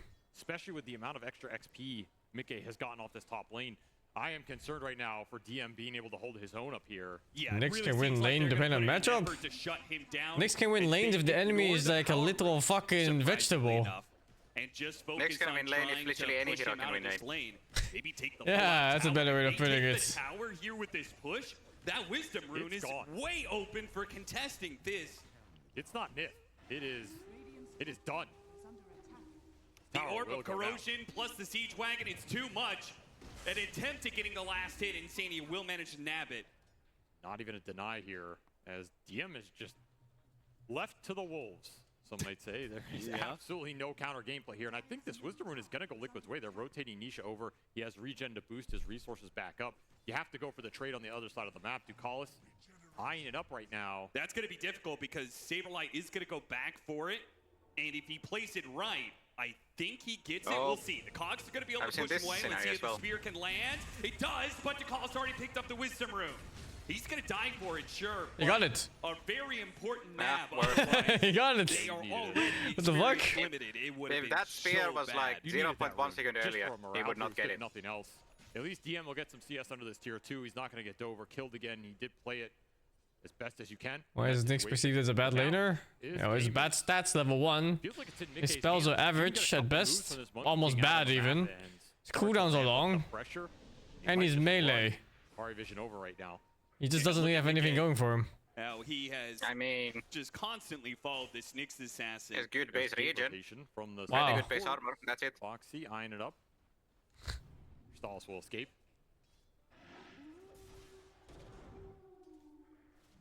Not saying much. Invoker involved, I think. That's the one hero on mine right now for Parivision to kind of restabilize this early game. It's not the best hero, though, to be active at just this moment, right? Like, you need some help. You can't solo kill heroes a lot of the time. No. And ideally, you kind of want to go to the Invoker's lane and fight around him. Around the power runes, skirmish into the enemy supports. All the action's been away from the Invoker, which does not help your situation as Ducalis will... The Cogs, they can only stop the supports and keep them at bay. It does nothing to stop Nisha as he rolls right on through to claim a kill. And guess what? He had another power rune. This time it's a haste. So he is just going to run straight bottom. He still had this... Killing keeps instantly is nice. That's what Nyxers do. They don't lane. They just kill keeps. They skip the wave, pull the wave, and kill keeps in neutral camps. Nisha can follow him here. That doesn't work on heroes though, so... Yeah, what is he going to do with this positioning? Yeah, that's the problem. I mean, what are you doing up here? Than kicking your leg out of the lane. Yeah, DM's like, please, God, no. I just want a little bit more experience. SingSing. You need this Nyx level Very 6. quiet. Vendetta is a comeback mechanism in this game. Get a couple of quick core pickoffs with it. I woke up. Something the Invoker can connect. Same, I woke up too. Throw Lycan Wolves on top of it. Yeah. You just gotta play for the Nyx Assassin. This is the trade-off. Speaking of waking up, let me get my morning coffee. Great at playing the map. His laning phase is trash. So we've seen it here. We've seen the downsides. We have yet to see the upsides. They're still in the cards as Liquid take bottom tier 1. Oh jeez, losing 3 lanes is painful. Or 2 lanes, mid is fine. You know what Crystallis is up to? They have very few spells to play with as well. They don't really have combat heroes. It's okay. Clock 6, Invoker, Nyx 6, they're all okay. I mean, pick off, but if it continues like this for a bit too long and the Liquid can group up, they don't really have anything anymore. Yeah, it's hard. you can find some sort of fight with it. I don't think you're too weak right now, and there's a move coming bottom with the Invoker. They want to get no one involved. They have a dust for him, got him inside the arena, and a pin that lands on the Clockwork. Meanwhile, the Terrorize hits the two of them, bounce him against the walls a little bit. Saberlight's still going to be getting low, but thanks to the Bedlam, no one has to retreat, but gets nailed as a roll in from Nisha catches him out. And Mickey with another kill to add to his total. Gladly cleans it up with the Boundless Strike. Another quick connection from Liquid, and a failed gank from Parivision here as their early game woes continue. Just cannot find the connections on the map. You just still don't have this hook shot. Your clock's level 4. You're talking about the lack of damage combined with this Invoker. We just saw it. Level 4 Clockwork? I mean, look at this mid lane. Insane is just pushing it in. Hey, there's something the Lycan is doing actually kind of fine. No fear right now. Lycan's doing alright. I think those early game kills was too much, maybe, yeah? Tornado goes I think it snowballed and bled into the lanes too much. Burn through some resources. There was 3 heroes? I didn't see that. What happened? What level 1 fight? It was 2 kills and then 3 kills for Liquid, and then they took 3 runes on Liquid. For no one's game, and your team that makes sense. We're all on Dark Willow, so yeah. you know, early university stats. The Dark Willow started on lane with Magic 1 and Bracer. Of course, yes. Yeah, that's normal, right? That's playable. Yeah, that's very playable. You have to respect the damage output from Black Cannon going through with some later points in how Vendetta hit, giving you the extra damage you need, and that Vendetta is online. So expect to see 9 class starting to look more aggressively on the map. Yeah, it feels like finally Parivision do have an opportunity to be able to make some sort of play. Vendetta in 3 seconds, but a smoke up from Team Liquid. Getting aggressive here. Invading the enemy jungle. No one. He slips past the smoke. 9 class, he breaks it, but he already popped his Vendetta. And with that facet, the Scuttle, it's going to let him get so far away. We do manage to hit him on the Bramble. Boxy maybe could have terrorized him back into them, but it would have been quite the reach. No one lingered around. Before the Tornado picks him back into his ally. What a hit from Nisha. Where's the detection? No detection, though. They used it on the Nyx Assassin after all. And a Wolf will deny the rune. Nice dust. Parivision making some moves here, wasting a lot of time out of this trio. Yeah, they are. It's always support's fault. Hurts them twice. Every time. Need the detection in this game. And Saberlight will oblige, and he's got a Blink Dagger coming in as well. You have to defend this tier 1 mid though, and Saberlight, he makes the first rotation. Yeah, he just instantly throws down the arena. They know that Parivision can't really fight back right now. So just can't fight back right now. They are gonna try and fight for it. Leading out. Damage. Gonna be safe though. Saberlight does have an Oracle behind him after all, so the Fate's Edict, it prevents a lot of damage, not even needing the false promise. This is so sad for no one. Just watching this tower go down without a fight. Worst case scenario for the Invoker right now. I hate Lycan picks. Map pressure continues to heat up. You got to find a way to use this Lycan too. This ult has been off. I mean, Lycan is fine if you don't feed 3 kills. Powerful spell in this game if you can get the chase. What about Lycan next against a Monkey King lane? And the Monkey was first pick. 9 class, trying to set up on Mickey right now. You go jungle Lycan and Nyx Assassin try lane some bot lane. Perhaps the Lycan can commit his ultimate, but he got the scan. Mickey's out of here. There's a Cinch. Oh, he's going to play around his sentry. He's going to bait out 9 class. Missed the Boundless Strike, though. Meanwhile, they caught Insania inside of the cogs. This is pretty nice. A spear on 9 class. He pushed into the Wukong's command, so he will die for that one. A 1-for-1 trade-off so far. And the Zoo is kind of a problem, huh? By the Wolves, DM. Even He for the goes Monkey. after him, commits for the kill. Monkey can't Mickey deal not with the dead creep. just yet. He actually is going to trickery himself out of here while DM has to retreat, but he gets pinned. And now the He's off the way. It's running out of time. He doesn't have anything left. Liquid will run in down. Boxy is traded out for it, but it's Liquid are the winners of this fight so far. Ducalis, he catches Saberlight inside the cogs, though. So maybe Parivision can actually get the extra a good kill fight. out of Nice. this. Very nice. Yeah, not too bad. Okay, I kind of understand it. Yeah, it's kind of nice. They pulled back 2k gold off that. Off there in a double core impale. Too bad the Monkey survived there. Damage that Mickey has to retreat. Yeah, he lives, but Liquid end up losing that fight, and all the cores from Parivision get involved. Crystallis lending the missile from the high ground at the end. If only they could have killed Mickey as well, it would have been so sweet. Did he just? Yeah, he did, right? Vendetta hit. Didn't Vendetta. That's the kind He of fucking goofed. Get the Lycan involved, use that form. saw the power of the summons. Yeah, they have that bursting going. Then they do a decent amount of damage there. It was very clutch terrorize from Box. He definitely goofed. Mickey in the end. Yeah, it's going to be Terrorize and Arena. The two spells that they have to protect against this Lycan. Nyx is doing some work here. Rough early game, though. Starting to pick up. And you 1K advantage only now. Position where maybe Liquid are the ones afraid to push these lanes super deep or split. Okay. The last game. That's what this draft is designed to do. Yep. And the gyro will just clean up jungle. So but also, I think there was a lack of information a lot of times for Parivision in that last game. The lanes were always pushed in, and there was a lot of Liquid members off map all the time. It was a huge problem. The lane jump was a massive problem in that game. Lycan will help you this time around. The gyro, in theory, can help you. Invokers and the Nyx can play off the map and kind of present that threat. Can't wait for the time the other clockwork facet is actually pickable. This time around. A lot easier for them to play that mid game if it comes to it. And I mean, this it's game just will too absolutely scuffed. come to it here as yeah, pretty much going to go even across. It really doesn't the help board that it doesn't work half the time. 60-minute mark. Yep. Looking a little rough there, but. I mean, no, it's bring just it back, and now they bad. have It's some just aggressive armor. opportunities of their own. Look Yeah, at but the it didn't power. do that. Barrier was so nice. Instant dispel. Oh, Gets so the carrying kill. the That's other one with another T-Max. strong rune for the Earth Spirit here. Amp damage. Actually, not sure. How does Gyro Monkey go? I think Monkey has advantage, huh? Monkey And that is the advantage of usually having an wins. Oracle. They know where It's it one is of the every few single matchups time, where Monkey is so they actually can better. just fully It's like Gyro's a bit too stationary. He gets fucked up by the ring. Knowing it's going to be there. No. Nisha can also He play actually himself loses the nice man fight and early. quite handily. It's Monkey. And the reward, I'm not sure. an The advantage point for for the next Gyro is fight. anyway to flag the Monkey's team. Big smoke committal from Liquid. 4 heroes. They're going to TP top on top of that. Link on Saberlight trying to lead the charge, find a big core target, but if they don't catch That's a anybody weird from TP. this, it's a pretty big win for Parivision. Yeah, everybody's out. A TP play, a retreat. What a and read. go through the gate. Parivision get away in Was it a 3 ward different that ways saw? on 3 Oh, I different think it was heroes. Riverwhite saw the smoke or what? the way to use your vision. You have Lycan Wolves to scout, you have Could Nyx be. to scout. I didn't see it. You don't I didn't see anything on a either. map like that. Move becomes easier to read. And this time it's Liquid. Struggling to find connections here. They are still going to try and use the back end of the smoke to go through mid, and they will find Ducalis. Or Spear, will they it find doesn't land. Ducalis? Ducalis gets the cog, trick away. Hesitation is your feet. A little whiff there. Also, that facet is still so fucking strong. Some breathing room. Oh, It's they're gonna go after 100%. Mickey. They saw Which those one is heroes it? in mid after all. Don't Big know where Cox. he is. Oh, Big Cox, yeah. Big Cox always OP. Big strong They Cox. do not. They do. Oh, they do!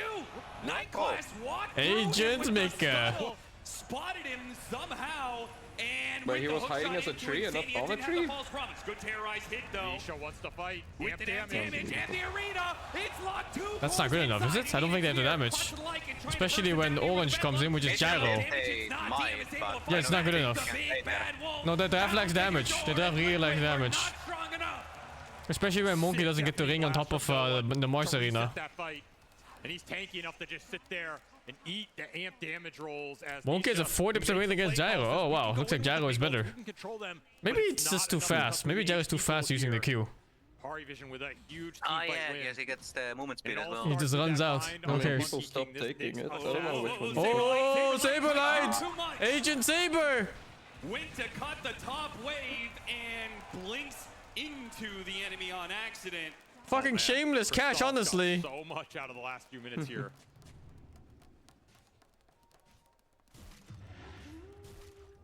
Liquid stumbling. I mean, Monkey also as they didn't enter take this the mid-game. arena one, At the hands so of some Gyro strong definitely wins. vision mechanisms coming out from Parivision. We've seen this Nyx be a problem for a lot of Always. teams. The arena facet is way stronger nowadays on To carry. be a nuisance. He just walked through a ward sentry, but the problem is the scuttle. It makes it Like so him working hard out? to know where the Yeah, it next kind of assassin is. going to be exactly when he just is able to walk. I think through they really trees put and themselves in a vulnerable position though by picking Lycan against this lineup. But it's nice if you get out of the laning phase. Maybe he runs through here again. It's a nightmare to play against this Oracle, for example. He's just all the way on the other side of the map already. He's gonna run into another sentry op, so he gets scouted again. Spotted him for a second. Boxy. They didn't have the detection. Saberlight does. Hit the pin. They'll punish 9 class. We're moving through their side of the map. Yes, It's a average small invoker pickup for items. Liquid. Mantastal Parivision Dragonlance. still holding the lead. He's the smartest man Need these alive. What do sentry you think? traps The to work wizard. versus hero. It does pay off for Liquid there. Need as many of them on the map as you can get. Those are some smart-ass items. So this Nyx passive, it reveals Monkey as well in the trees. Because it just says detect heroes within 350 units. So if he walks through a tree that the Monkey is on, that means it sees him?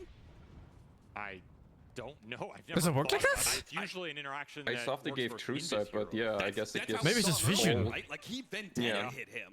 I think it's like the nature shard, where you see people in fog. I think that's how it works. Interaction. I do not think one Mickey expected. No.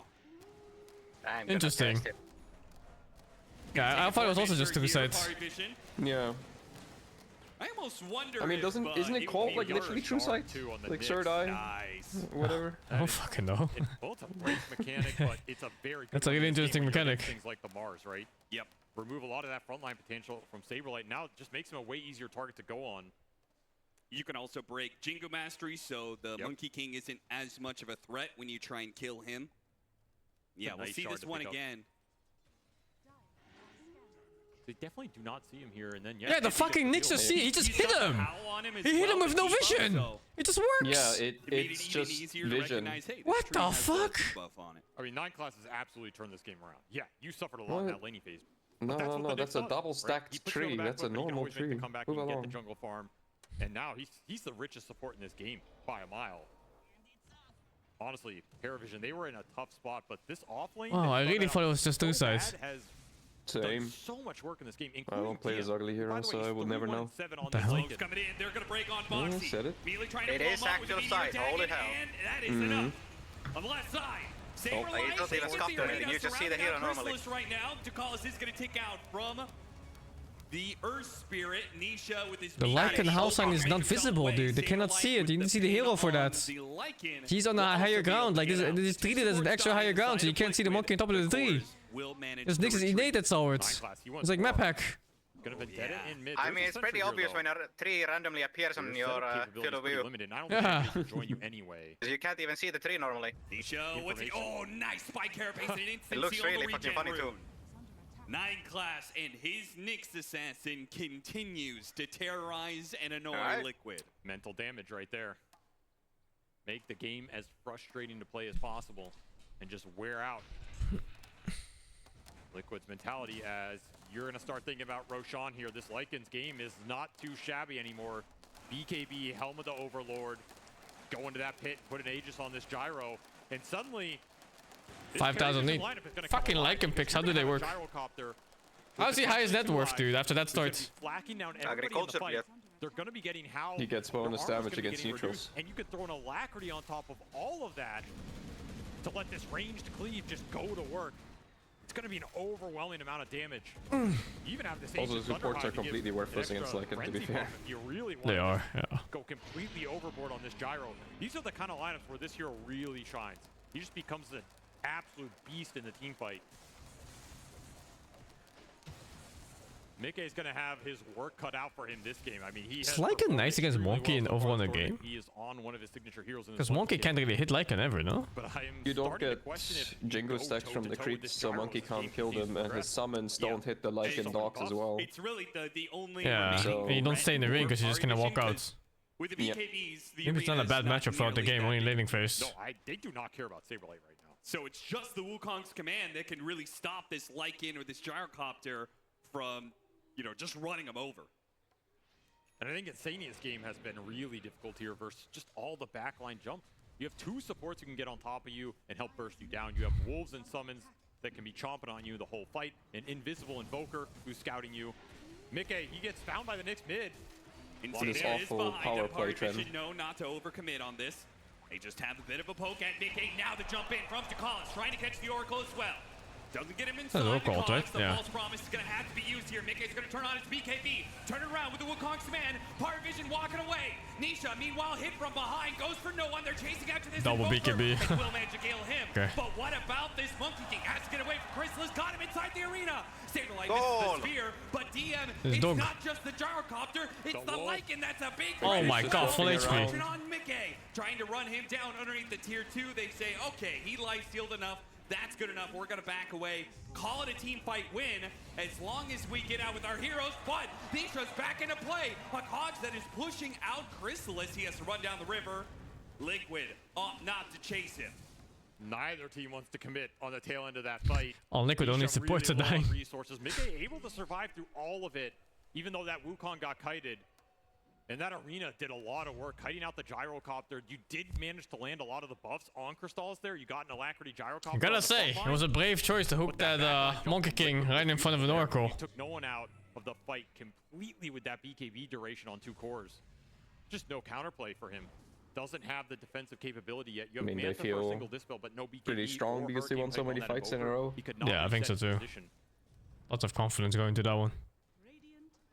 But as you mentioned, man, the Wolf, this Lycan has really caused Liquid some problems in the fight. And he's Parivision's most farmed core after that early game, after that laning phase. Trying to go to Nisha, see if they can blow him up with the Vendetta hit and the Sunstrike terrorized. Wait a minute, Nisha. Oh my God! Able to get away, all because the supports behind him put in the work. That is very close to being a 100-0 kill though, without any nearby cores, and that's a scary thought. Night Class trying to walk around inside the enemy jungle without the Vendetta. Can't do that, my friend. Saberlight, woo! That physical damage is intimidating, man. He almost got Sunstruck in the fountain, too. No one was right on top of him. Stall is pushing up as... Oh, can't hit that. Foxy will get out of there. Again, the resource is low on Nisha.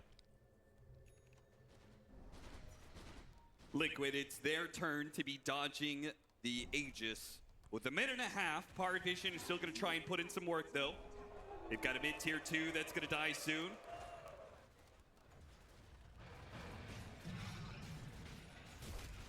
Don't think you're stopping this if you're Liquid. No way. They gotta be careful, man. Getting close to this one, no one. The Lycan is actually the highest impact hero in this game. To catch him out. A Holy dude. Surely would have been the death of one of those heroes. Especially with an amp damage rune. Oh, yeah. And the BKB he has now. This Invoker's a lot harder to commit on than he was before. Look how Bolby's being. It's not one tier 2. A second one falls as well, up to a 7,000 net worth lead for Parivision now. But Liquid, you want to try and take this fight towards the tail end of the Aegis, try and surprise Parivision. They don't see an opportunity for it, though. This Nyx has really hampered their map movement. This time it's Liquid stuck in their base. Unable to move out on the map. They don't I definitely know Will's perspective on Lycan. I don't understand the heroes. I don't understand his laning for his impact. Always spawning these extra wolves. It's like a mini Furion ult, you know? Just pushes the lanes into you. Another vision mechanic. And the Howls are always going out on the map. Have to keep that reduction in mind in the middle of the team fight. As Mickey, I mean, he is still leading the pack. That's the crazy part. This Monkey King is on top. He has his BKB, he has his full meal, and you're pushing towards that level 20. You can always just throw the false promise on him and let him go ham. He should almost always be able to heal up, get a second life through that. Going for the power rune, Boxy. They actually get the initiation on the clockwork, but the counter from 9 class and no one blows up the Dark Willow, and Ducalis is still healthy. He's kind of fine. Oh, and he goes back in with a hook shot. He wants a little bit more off of that one. The Wukong's man immediately put into place with the Saberlight Spear. Oh my God, are you kidding me? But all of that was for Went in on that one.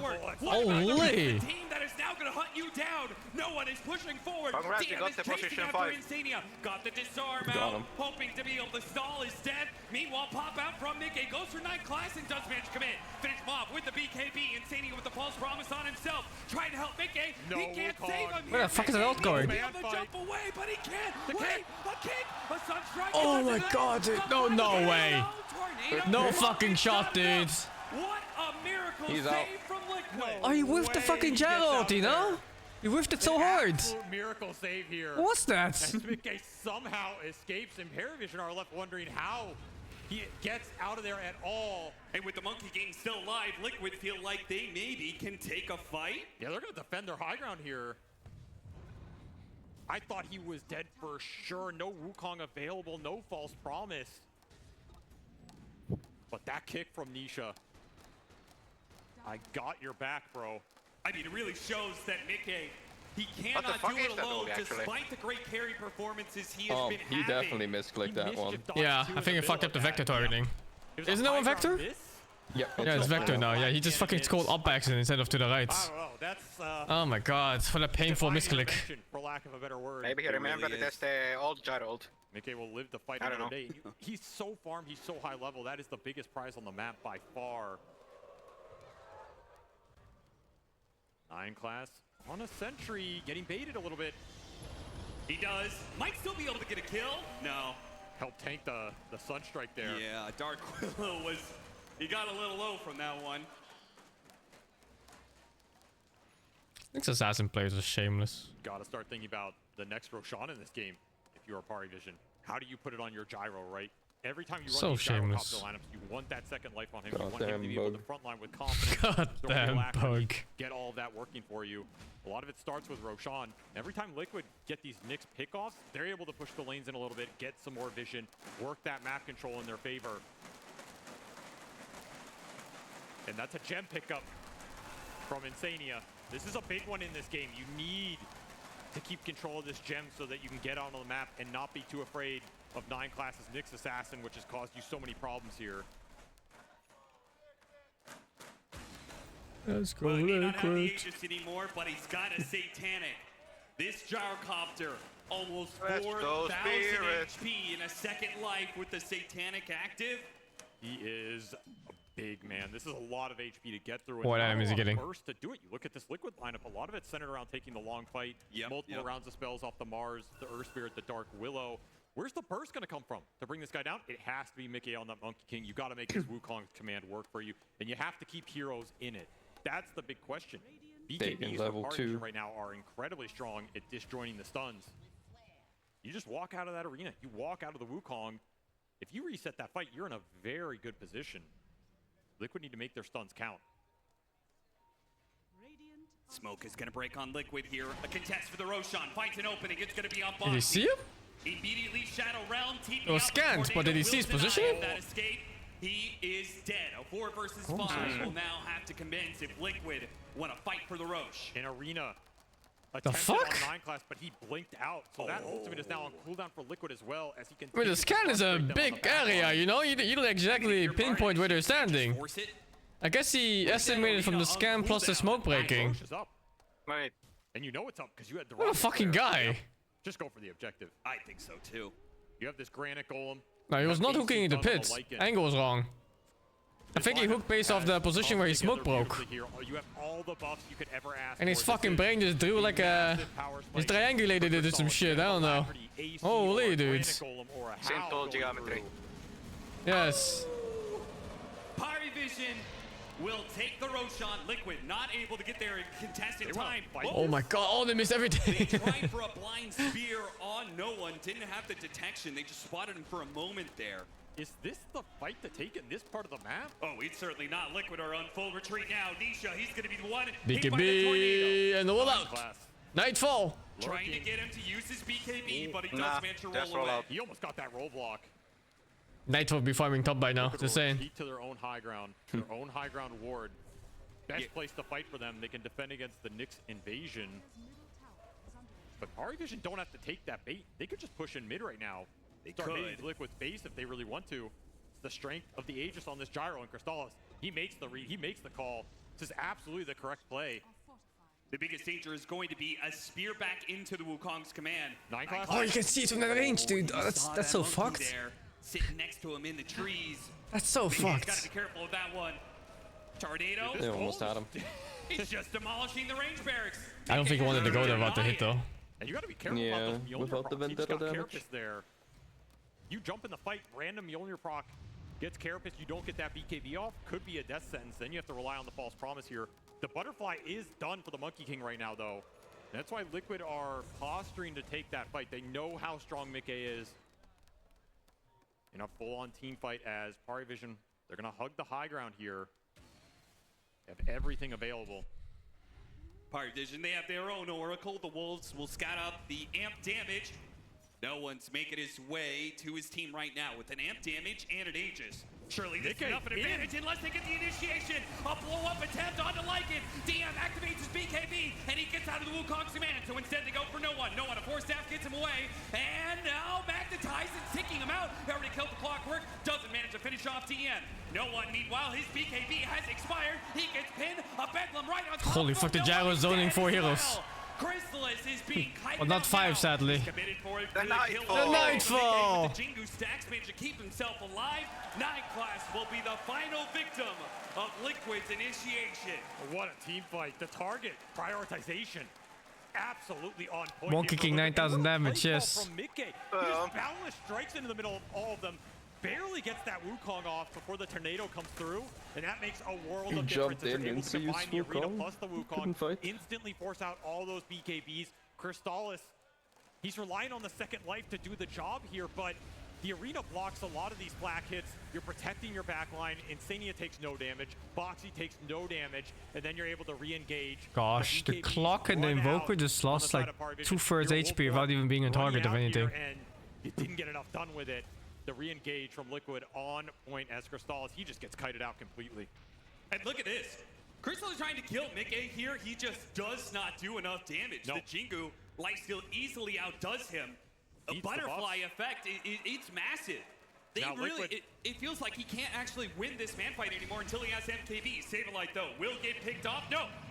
A false promise. Say perhaps from Insania. He can blink out here, guaranteed. Yeah. He's going to activate the BKB just in case to make sure his TP does get out. Does the Reign of Destiny do damage? Insania, right? Yes.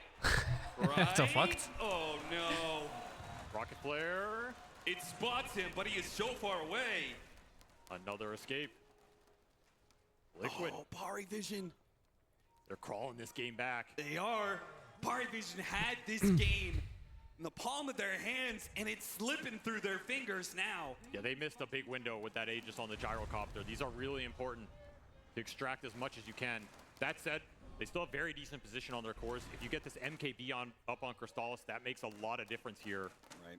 And that was still a fight that was super well played from Liquid, but we didn't see that combination of throw the alacrity Jesus on him, Christ, the triangle of wars from Parivision. That life was kind of useless because all those buffs were gone by the time he respawns.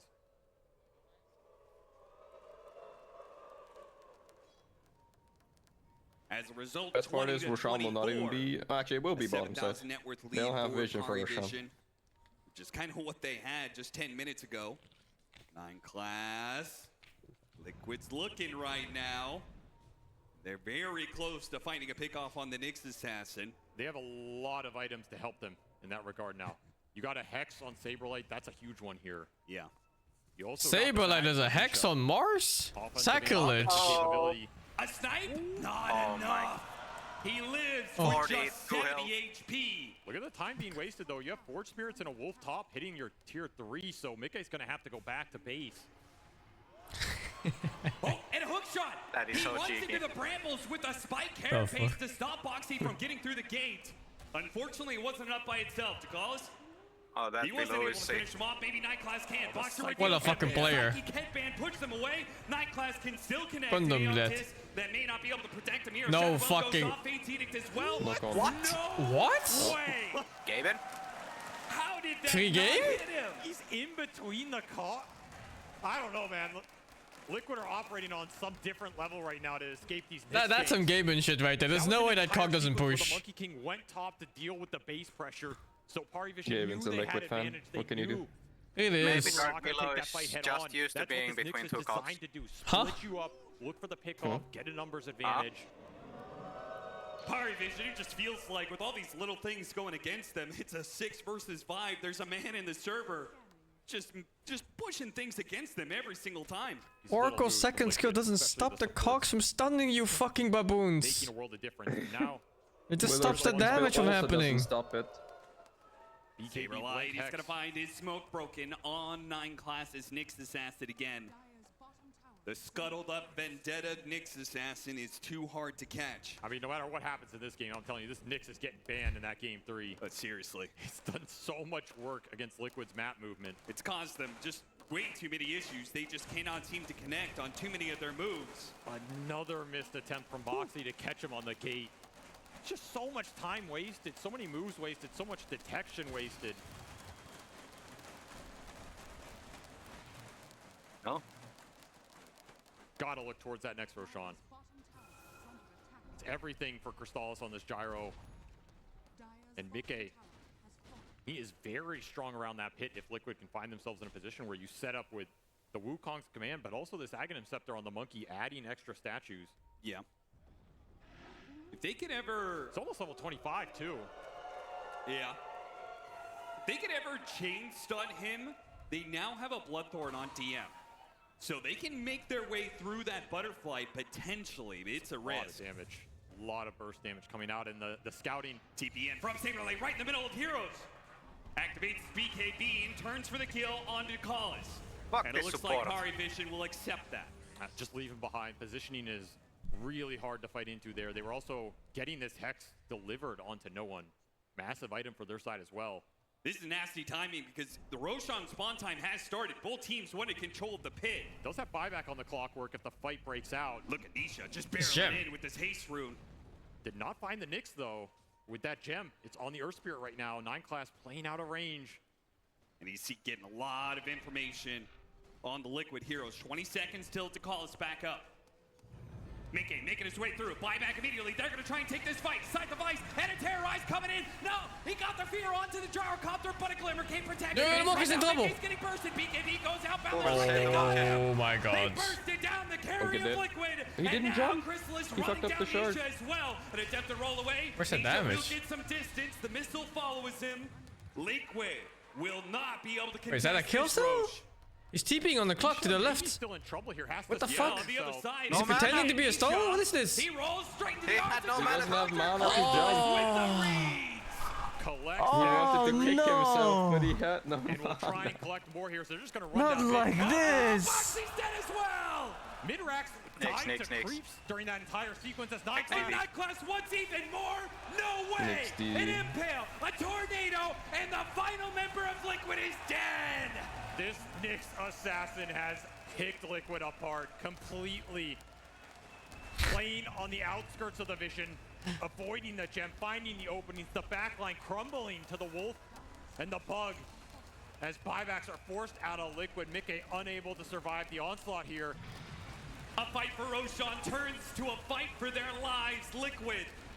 3 members up to try and defend the push in from Parivision. Saberlight goes for it. A spear, but immediately the sight divides. An hook shot into the back line of Mickey. It's going to be Saberlight dead with his BKB. Should have bought Halbert. Now gone. Mickey's in trouble. No, what can you do? Promise isn't. Oh, he gets in. Found the strike. Away and into the fountain he goes. He stays alive. That would have been the end of the game. Nisha kicks himself out of danger. Parivision. A second lane of barracks. Are they going to go for a third? Are you going to go Vegas? You going to go Throne? You going to go Roshan? You have to make the call here and be decisive. Die back on the Mars gives you that opening. The Crystal is doing so much damage. The Throne is going to be exposed. A roll in, found the strike, chains on Terrorize. It is a whole wombo combo that brings down the gyrocopter. Looking for more. DM, BKB, TP out. He's good. Decalis, not Did they so rush? much. They didn't rush. That level 25 Nope, they tried to end. What a hook shot away, but Oh, the fucking Blair. that will still find its mark. Boom. They decided to go for The game says to go for that stun. And will this instead be a of chasing that they come to regret here? As Liquid, they pick up some big kills. The Mars is still going to be dead here for 40, but that Roshan spawned. You have an opportunity to run down bottom lane and either force buybacks out of Parivision or collect that Aegis in exchange I'm the for solo a tormentor, buyback. Mr. Doggy. Feels like Roche to me.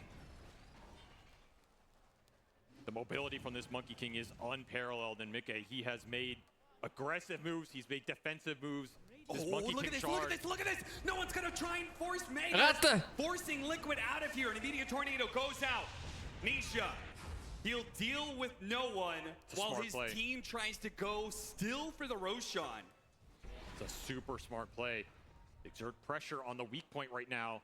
Just Even this last more. lane of racks. He scuttles into the base.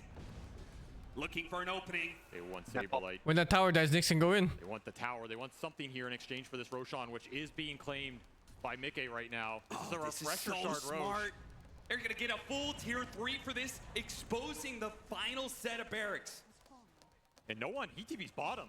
This Roche is not dead yet. Yeah, they see two cores here. Tornado going out right in the middle of the Roshan pit. They will manage again. Some of the spoils of this fight, right? Mickey picks up the Aegis, trying to get all hey, of it. he targeted Portrait. Oh, the cold snap! It got him. It stopped his TP. Can no one stop the Primal Spring away? I am a awkward situation. Does he know he's here? Does he know? Oh, he's Edge. Gets pinged. There's another chase going on. Another Primal Strike. He is getting away. Meanwhile, Nisha in what the fuck, Nisha? up, and he turns himself to stone. He's a stone again. With the Terrorize Arena that will not let the Lycan go in peace. DM has to bump his BKB and run away. Barely escapes with a 6 sidestep during the pig That form. map play from Parivision though, holy hell. Yeah, it's insane. The pressure top into going for Roshan is fucking crazy. Liquid get out of there. Once again, the little plays make all the difference. Mickey just didn't have slots to pick everything up. It was a glimmer-caped Oracle from Insania who went in that pick, took the cheese, blinked out and escaped with the last treasure. So no one unable to collect anything off that Roche play. And now you have an Aegis on this Monkey King to make up for that buyback. You have a Refresher Shard in the backpack right now, which could give him a second Wukong or a second BKB on the respawn. That is absolutely huge for the side of Team Liquid, because these Wukongs mean everything. Pick-off attempt, successful. Nice pickup. The map is still so difficult for Liquid to play. Yeah, I mean, it was already so bad with the Nyx Assassin constantly, you know, keeping them honest in their side lanes, getting pickoffs, breaking smokes. But with 2 lanes always pushing in, and the Lycan Shard, it's just so much ghost shove between the Forge Spirits, the Lycan summons, Rocket Flares, the Nyx Assassin keeping you off the map. No one, he's a pickoff threat in his own right now on this Invoker, just ghost walking around in the late game. He has Hex, and he just finished up a full Refresher. This Invoker is going full beast mode in the late game. He can absolutely 100-0 everybody with a full Refresher combo if he has his ability and the time to do it in the fight. Still have this Aegis for 2.5 minutes here. I love that no one, like such an old school Invoker player, right? Oh, this is one of his most prolific heroes. And I love that he's not going the right-click build that's been the fad for so many of these Invokers. He's like, nah, man, I stick it old school. Tornado, Meteors, drop them. I mean, this is a man who had to compete against the Miracles and the Sumails in their going prime. the right-click build. He's going to play it old school. He's going to play it straight up. He is just going to combo you to death. Not going right click. Anyways, he is for like 600. Well, so Radial Deafening Blast was his decision. It'll be obnoxious in the fight. I love universal heroes. They're so well balanced. He's almost 25. How reducing attack damage? That's going to be pretty nasty when they are so reliant on 0.5 was too weak. It needed Do not buff. underestimate the late game scaling of this Lycan on his own and what he can do for the team. Aegis power play? It's like a power bottom play. He gets on top of you, you're gonna disappear, and he's been hunting the supports the entire fight. But it might come to a point where you can just man up and fight this Monkey King. Mickey knows. He's got too much he needs to get accomplished here. Missed hook shot, barely out the mark there. He's Mickey thinking about has Divine. a queued up Divine right now. He wants to use this Aegis, though, in the next minute and a half. Looking aggressively. Still has that Refresher Shard in his backpack. Liquid on the hunt. Want to find the jump. Always have to think about the lanes, though. You have to think about this top racks, and you have to think about your throne.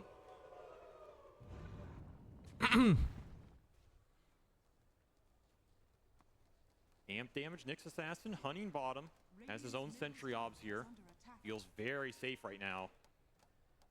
Combine this with the Sunstrike. Might be able to take a tanky core down. Oh, gem on Boxy, though. Maybe. Oh, Boxy spots him. 9 class knows. He needs to try and get out of here now, but he's surrounded by too many heroes. The Aunt is protecting Boxy, while 9 class is the I hate Nyx Assassin players. And instantly, Saberlight TV's top to try and get this lane out, regain some map control for Liquid. That pickoff's nice, but you want to get more out of it right now. No one invisible on the front lines. Yeah, he still has the Aegis. He's going to be diving in aggressively on the side of Mickey. Looking for heroes, will not find an opening. And these Wolves are going to scout out the retreat. Parivision dodge the 5-on-4 or the 6-on-4 if you count that Aegis, which will expire now. 10 seconds left. Not going to find the fight with it. Level 25 unlocked for the Lycan.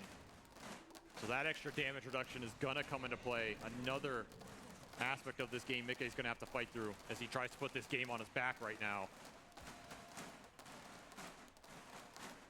Saberlight finds the Hex. Scythe, wait, the hook shot! It's gonna stop him from chaining up the spear, and Dracalis makes his way in front of that one, protecting his cores. And it doesn't even good save too. And Voko is super dead otherwise. That's a Wukong ring that didn't accomplish anything. Now it's only the Wukong Command that can maybe save him. White, Mickey goes after it. Yo, he dies fast! What the fuck? Down with the double balance, did not expect the burst damage. And somehow Saberlight still alive. No one's gonna man 1v1000 in Voko. Wait a second. No, that's not the Nightfall! BKB doesn't last long enough. He will pay for killing the fucking Nightfall. Liquid's base right now, the Wolf. That was the early morning TP. Is gonna come out, stopping the last bit of damage. Why is he afraid? Now a spear. Can he do it? BKB. This is the Nightfall. Can he get out? Wait, is he? BKB. Oh my god. That was the Nightfall. Smiling all the way to the bank as he salvages a terrible team fight for Parivision. That Fucking refresher shard Monkey disgusting King dogs. didn't work. But this Lycan. That's how it feels. This is the face of a rat. He knows it. He's been a menace in the fights and a menace on the map as he claims Megas for Parivision. But Megas don't mean shit if you don't win the game, Austin. And right now, there's a Divine Rapier Monkey King running down mid. Mickey wants shit. He might just want the Wait, is this the first day too? Or never glyph? Capability to bring it down. This damage is absolutely out of control right now. With the Aghanim Scepter, he is now, I think you hold glyph here for tier 4s, right? I think you don't glyph this tier 3. Liquid. Glyphing the tier 3 is pretty good. They will not be able to get a buyback out of Chrysalis. Yep. He once thrown. The last 3 precious Melirex. Yep, they're just skipping the Melirex. DM, Tornado, their base or yours. Already got the it's a bit of a bad glyph. There goes the Maybe it's okay. He jumped out of the pretty early. He left his own fucking Wukong ring. That's an easy way of losing. He forgot to turn off his fucking shard. He forgot to turn off his shard. Nothing Liquid can do to stop it now. No buyback available on the Monkey King, not because of the timer, because of the gold. Well, he just got new content for his bedtime. I think he did it on purpose? I don't think so. There's no way he wants to get out of his own ults. He's coming for There's no fucking way. Is coming for you. I don't think he wanted to leave the tier 4s there either, because if he leaves it, the Wukongs don't hit the towers anymore. Yeah. It looks impossible here for Liquid. You're gonna have to stone kick this gyro. If he had the other facet, it would have been fine. Yeah. Nisha, I mean, the other one is way better for carry. I don't understand why he took incredible the here. movement one. It just doesn't look possible. He's gonna be stunned up. 9 class. One final spike to end the game. A 2-man stun. Only one fall. 4 games minimum. Let's fucking go. Parivision will even up the series. What a comeback game from them. What a statement. Getting some of their signature heroes. Well, after that laning phase, I'm surprised. I thought they were gonna get stomped from that laning phase. And that starts. That start before the creeps even spawned. Same off lane, they got put in the ground early on. The Nyx assassin threat on the map. The extra lane stuff from the Lycan Wolves. And DM tearing Liquid's backline and their base apart. An MVP performance from that Lycanthrope, as Liquid are left wondering what the hell are we supposed to ban in Game 3. No need to ask the pros on Lycan. Really do. I have no idea how the hero works. I don't know how he makes it work either. His lane was so fucking bad, dude. We'll even it up 1-1. I think this is the sort of case where you need to watch the replay from his perspective to actually have any idea. I think so too. Probably a lot of things is doing out of the camera. Liquid and Parivision now on even footing for the continuation of this best of 5. A lot to break down here in this game number 2, as there were a lot of cool moments to highlight. Fear, I'm coming to you first, because this game, I feel like we talked about that Lycan factor, and I feel like we should talk about it some more. Yeah, I mean, Dim had an amazing game here. Like, the laning stage was pretty hard. You have a Nyx in your lane, you're playing versus a Monkey King. that shouldn't have gone well for you, and it didn't. But finding a way back into the game is something that he did not struggle to do whatsoever. Jesus, was that one? Was always in the right place at the right yeah, it was literal one, right? Stop this Oracle from getting what the fuck? 1 HP. On top of that, with the Nyx Assassin and the Clockwork, there are so many ults where Insania just could not get off in these team fights, and that really determined most all of them. Yeah, I think the factor of Lycan constantly zoning the Oracle, making him uncomfortable, making it so that he can't save any key targets, really just made these team fights so hard to take for Liquid. And yes, they did have a start, they did have a great lane, but honestly, all it takes is a couple of pickoffs with Nyx Assassin, and I've talked about 9 classes Nyx time and time again, but he really is the best Nyx player in competitive Dota right now, and he's such a nuisance around the map. He was the player that actually set up for their first few comeback kills, right? Yep. One on Mars on the bot lane, which probably shouldn't have happened, but finding Mickey later on to a team fight being won for his team is just great job by him, honestly. Hats off to this Nyx. I don't know if we'll be seeing it again. Yeah, I wanna talk about both of these players. I think they hard carried this game very hard. I want to talk about DM first. I want to reiterate Kezu's point that he's made a few times now. This guy went from literally being sabotaged in his lanes by somebody intentionally griefing to this. He is absolutely carrying his team, and even in the games where they lose, he is looking spectacular. Like, this is not just he had a good Lycan performance. He was the top net worth on his team. And he consistently does this almost no matter what hero he's on, as long as it's a DM specialty, but it's feeling like there's more and more of those. Not as Magnus. I looked at this Lycan pick and I was like, why would you do this? This is a terrible Lycan game. And DM kind of proved this was not a terrible Lycan game and that he knew exactly what he was doing with this one. I do want to switch over to Liquid a little bit, the things that didn't go well for them. I think they're going to think a bit more about this Oracle pick because it was he knows really something about Lycan that other people don't, for sure. Just because you are playing this guy's some shit. This Clockwork, the ults weren't really there on Mickey when they needed to be because he died just instantly in most all the fights. You do have Nisha and you have Saberlight on 2 heroes that don't do damage if they don't get a lot of farm. And they kind of fell off a little bit in this game in the farm department, so they couldn't really get online. So they're going to have to think a little bit about that going into game number 3. Yeah, but that's also the downside of picking Mars as a counter to Lycan or having Mars be your I don't think anyone picks AM except for against Ducey. It's like the hero's unseen pretty much throughout the whole game. Isn't like what we saw yesterday coming out of Liquid where they go Primal Beast, rush the Crimson Guard, and you can't do anything versus the Lycan, right? That wasn't the case at all here. And the other thing is, like, Arena, great spell, does lock down the Lycan, very high. I would say AM is still pretty good against heroes like Storm very easy to play around, and Invoker. If you're 5-manning a bit like these big mana pool heroes that just explode. Yeah, and in the end of the day, DM on his Lycan only died the one time. So you pick the Mars to deal with the Lycan, but it's just not enough, Jenkins. So maybe the Lycan won't see the light of day anymore either. Yeah, this is a hard team to pick against when they get their specialties, because I also think going back to 9 class, the Nyx Assassin is something else that you would consider banning out in the second phase. Like, I don't think any of these things deserve to be in the first phase yet, because I do think that you need to see what you're up against when you're picking them. But second phase ban, Nyx Assassin, maybe. Just the way that it lets them change the way that they play the game is, I can't think of another hero for 9 class that's going to do that like a Nyx does. No, we'll have to see what they come up with for game number 3, as I'm sure there's going to be something cooking right about now. But there were stuff cooking in the previous game we just witnessed as well. For example, Boxy was cooking at a certain moment, Fear. Yeah, I mean, he definitely was. Like, we saw that little skirmish in the early game. He ended up getting all 3 of these kills from this because that nice ward they had ended up placed there. They went into the laning stage here with a bracer on Boxy, completely dominated the bot lane. Bracer magic wand, level 1. Okay. Such a good early game start. Not sure what happened after that. And if you fast I didn't buy Bellator yet, no. This is BO5. We talked about how bad this lane is. Remember in the past how in BO5s, the winner bracket team would get a +1 win going into the BO5. It's so fucking weird. So, big props to Parivision. I just remembered now they stopped doing that. But they were able to bring it back. Yeah, I will say, Liquid had still a good shot, despite, because Parivision was... Yeah, it was very stupid, but it was just like normal. And then Liquid still made it bring it back, even with close to being mega creeps, Jenkins. That was very clutch. They almost did it, but DM did what people, I think, forget Lycan can do, because he's played it was just their advantage. The hero that's like running at support. If you won from winner bracket, you just get one game, 1 for free. So you just win 2 more and you win, the other guys have to win 3. Towers only and split pushing.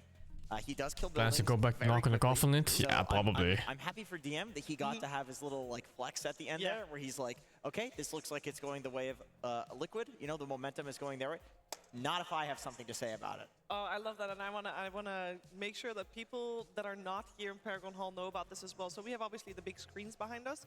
You see where the team logos are right now behind us? That's actually also a screen, and that's where we have the player cameras blown up. So it's the same player camera that you see in game, but then big, so you can see it very clearly. So when DM was teleporting out in his BKB Invoker fucked after that game, yeah. taking He did really well. he was already And he was also lounging, the and he knew, the first target in every fight. Cool moment there. It's hard to play for him. Smiling, hands off the keyboard and going for it. We actually also have another clip. I don't know if it highlights DM though, Fear. I believe you have a clip for us still around the 17-minute mark. Yeah, I mean, I think in this particular moment, it was so long ago, we'll have to run it so I can refresh the memory. Well, yeah, but anyways, that was the clip in which... They did win. No, so this clip was very interesting. Even though we're not going to see it potentially, I'll talk about it. Yeah. It was the one where they found the Monkey King in the trees right there. Here it is, we're going to see it. So 9class walks over it. Because he howled, it gave vision of the right tree, and I think the Nyx passive also can see invisible units nearby. This is game winning, and on top of it, you could have seen that Oracle come out right after to save that monkey so we could turn it, but to call us with the clutch hook on top of it, it was a nice double play by Parivision, just kind of like showcasing that this tournament right now, they're hitting their stride. They're hitting their spells in synchronization, and they're playing really well. Yeah, showcasing that also leads us to showcasing the offlaners, because Jenkins for our Acer Predator head-to-head, why not talk a little bit more about DM's Lycan and also in relation to Mars? Yeah, I want to be clear. I picked him as the head-to-head before we saw the Megas into TP out, so we ended up talking about that a lot. But yeah, like I said, DM, this game, he was top of net worth. The entire game was on his shoulders. Saberlight, he's playing Mars. We talked about this being like a Lycan counter because of the nature of the ult. You lock the Lycan down in his Lycan form. But the difference is, Mars can't farm, and Lycan can farm. So this counter has less and less value the later the game goes, because one hero is going to have 1 item advantage, and then 2 item advantage, and then 3, and then all of a sudden, where's the counter? He's got BKB, he's got Nullifier, he's got crazy items. You're not countering anything. And I'd argue that Mars's job got very hard this game because, so the nature of the game changes when you're playing against Nyx and he's killing your backline. But Mars had to make the decision, is like, do I stay with my Monkey King so we can layer our spells together, or do I try to protect my backline? And often the only choice to make when you're losing is like, you go with your Monkey King and you hope you can press your spells together and maybe win the fight. So because of that, because he had to choose between defensive or offensive arenas, his game plan was just very, very difficult. So when you're in situations like this, like it's really hard to say what the correct play was. I think it's just don't be put in that situation where you've given away your lead from the laning stage. I agree. It was a hard game for El Saberlighto. You know, it's this is just a typical Mars game. I don't blame his play at all or the pick. It's the nature of the pick. Like, if you let yourself get to that point, it's like a team. It's a team problem. Yeah, this game though fully in the hands of Parivision, and it gives us a nice taste of what's to come as well, because we're definitely gonna get at least 2 more games, potentially 3. So make sure you go to the bathroom right now. We'll be right back with game number 3 of this grand finals. Waking up, playing some Dota, it's just been part of my life for 20 years, and I don't think that's gonna change anytime soon. Where we are in the history of this game and where it's come from and how much has been accomplished, I think compared to basically any other esport, it's the best. So I'm grateful for Dota 2 as a game, because Dota as a culture supersedes where we come from. You are a Dota player first, and I love that.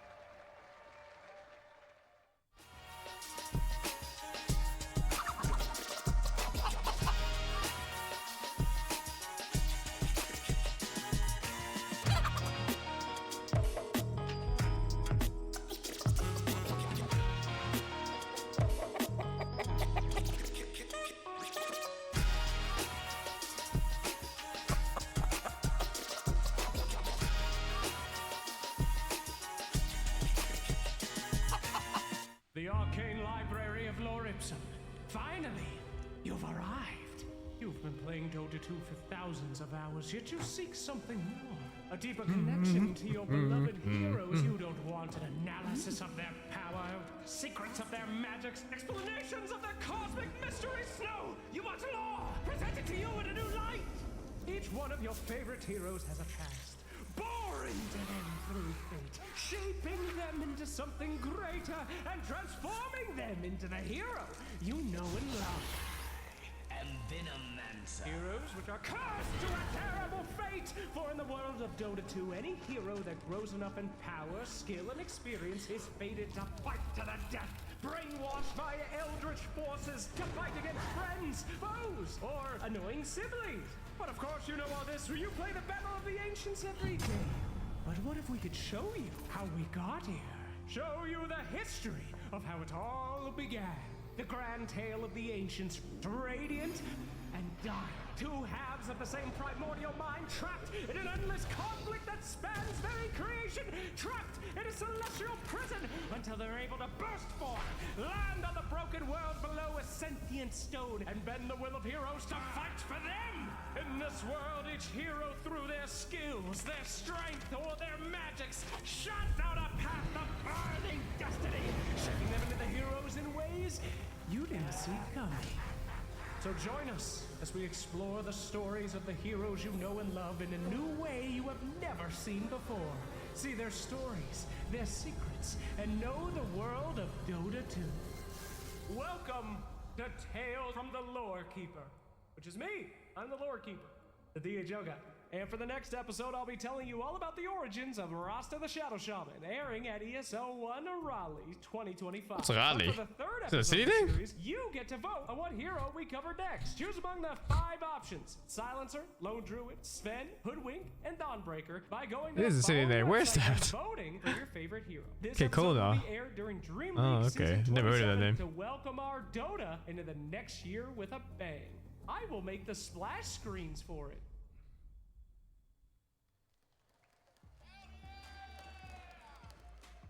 That's right, everybody. We have a new series coming out from DHL called Tales from the Lore Keeper. The name sounds like one of those best lore in Dota 2 with custom animations. one of those new age mom kind of names they give to daughters because they don't want like they want to call the daughters Rachel, so it becomes like fucking Rayla or whatever in like the weirdest spelling. And if it was a real town name. Want to see win prizes if you vote. And you get to see some amazing Dota 2 lore brought to you by DHL. But we have a whole series brought to you by our players, which we will return to right now for the grand finals as we go back to Shiver on the panel. Looking forward to seeing which hero will be picked eventually. Thank you very much, Slacks, as we continue our Oh, journey. let me check these first. Age 1000, Fangirl 57. Big Fish, Fangirl 5. Young Brang, Fangirl 29. You got to know me, Fangirl 42. Invalid Agent, thank you for the 31. I'm not playing more for rivals. Dark Glass, Fangirl 83. Bogdan, Fangirl 34. Mongo Empire, Fangirl 71. Like Knight, Fangirl 9. Let's just relax, Fangirl 15. Your flight was too damp, so you set it on fire to remove some water. It was the humidifier. These teams, I don't think. Magomed, Fangirl 73. And Siennick Blend up, Fangirl 45. Parivision side would lead to like Magnus being let through. I do believe that the Nyx Assassin is a consideration in the second phase because I would actually consider Monkey King. CN Dota, worst Dota? Holy dude, protect this guy. As we saw, He might not make it out of the fucking hall. Like wave cutting hero, people pick Monkey King into. So maybe for Parivision, they will adjust by banning the Monkey King and then just playing against a different carry. But we're talking like, what does Liquid do? They had the counter, so I think maybe ban the Nyx Assassin or try to counter it even. The Chinese guy probably agrees, yeah. It's very hard to Fucking hell, man. a ban on the Nyx Assassin, especially because it usually comes out in the second phase and not in that last pick. It's kind of an unusual scenario, right? Having last pick support. Yeah. What's CN? CN is China. But I think if the Nyx comes out in the second phase, there are a lot of. Holy, dude. Game 1, he was yawning. Game 2, he was yawning and then fucking rubbing his eyes and shit. Game 3, he's fucking sleeping. Versus Nyx, that's when he suffers the most, right? He can't play into 5. Game 4 is gonna be in bed, dude. Jesus. I think Parivision looks so much better when DM is on a summons hero, on a tempo hero, as opposed to the Magnus. Like, we did see the Magnus fail in game 1. That was due to how well Liquid played, of course. But they are I never finished my buddy. on the off lane, whereas they've just been thriving with their Beastmasters and their Lycans. I agree. Even if it means they have to sack the lane because they have some like terrible dual melee situation, it doesn't seem to matter for them. Honestly, I don't know how much laning stage matters in Dota right now in general. A lot of teams, like Spirit made it really far, losing lanes and then like being behind early and then winning anyway. As long as you have like good heroes that scale into late game and you have that opportunity, it's fine. But I think a lot of this is going to come down to Liquid and prioritization of certain heroes. And that one big hero I want to talk about is going to be the Oracle. I feel like, yes, they have great Oracle players. Oracle can be good in the right game, but they picked it when they saw Gyro Clock. That's all they saw. There was no good reason to pick this hero. Then 3 more counter picks came out with and now mincemeat and I think it's taco spices. Generic ones. I'm not sure. Whatever the hero might be, the Jakiros, he just doesn't have a game. It feels like it's kind of nice. Their Boss 5 player in this game, and there's a reason a lot of teams are not picking Oracle. It's not a super strong hero. It's good in the right situation. Liquid's good with it, but I think that was just a situation where they're going to deprioritize this Oracle just a little bit. I like this. That's so abusable. First pick Primal. Because I feel like Saberlight, you can pick Don't you just clock support it right away if you can? Do fine. And in the previous game, he got drafted kind of late and doesn't look the best. There's also a Blade Mail hero against Gyrocopter, who has all this ground-targeted, uncontrollable damage. Like, he's going to have a good game. He's going to kill Gyro in fights regardless of what happens. Yeah, I think you're going to have to spend a ban, though, maybe on the Clockwork if you're Liquid now, because this Primal comes out so early. Like, Parivision are already looking towards playing that Gyro plus melee support. Clockwork just is much more valuable because of the Primal Beast, because it counters it. And Parivision are thinking, they want to do that too. They ban out the Morphling. They don't want to preemptively ET. They're like, we'll take this carry out. And it's 1-1 right now, yeah.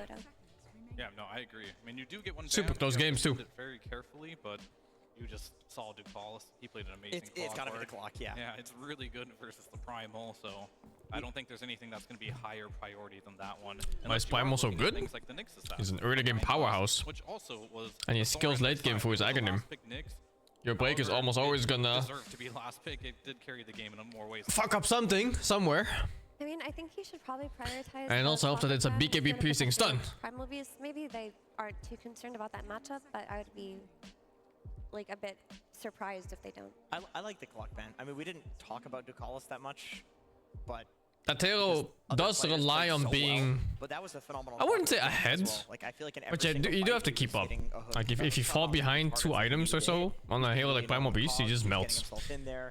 And heroes who rely on being on melee, they're not allowed to melt like that. They definitely need to tank at least full duration BKB, and then hopefully a little bit more.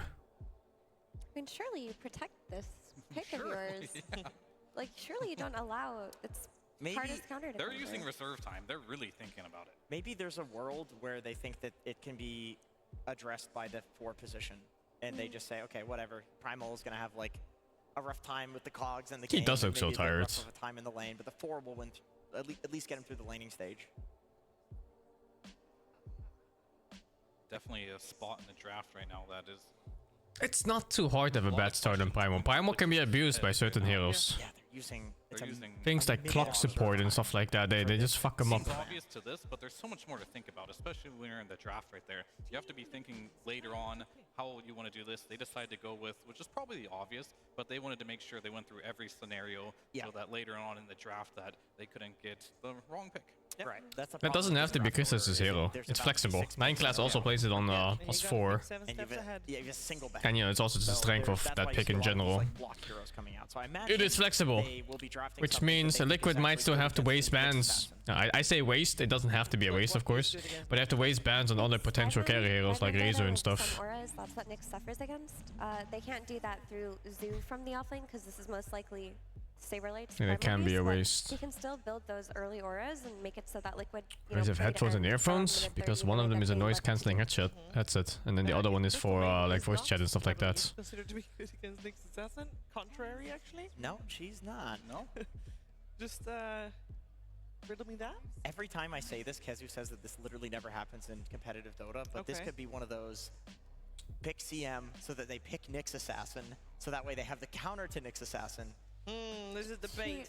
She does punish him on lane though, because like if you're playing forward Nyx Assassin into a 5 Crystal Maiden, you're gonna kill her a lot throughout the game with your Vendetta, right? But on lane, if you pair this CM with an aggressive carry with a stun that goes for kills, then you can make it so that Nyx is shut down early on.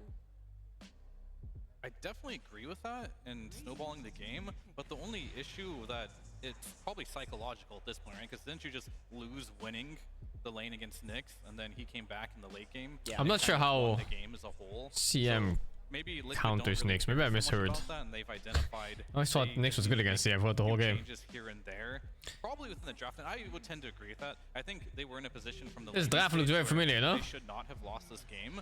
In lane, yeah, but even in lane, I wouldn't say it counts as that much. It's like so whatever.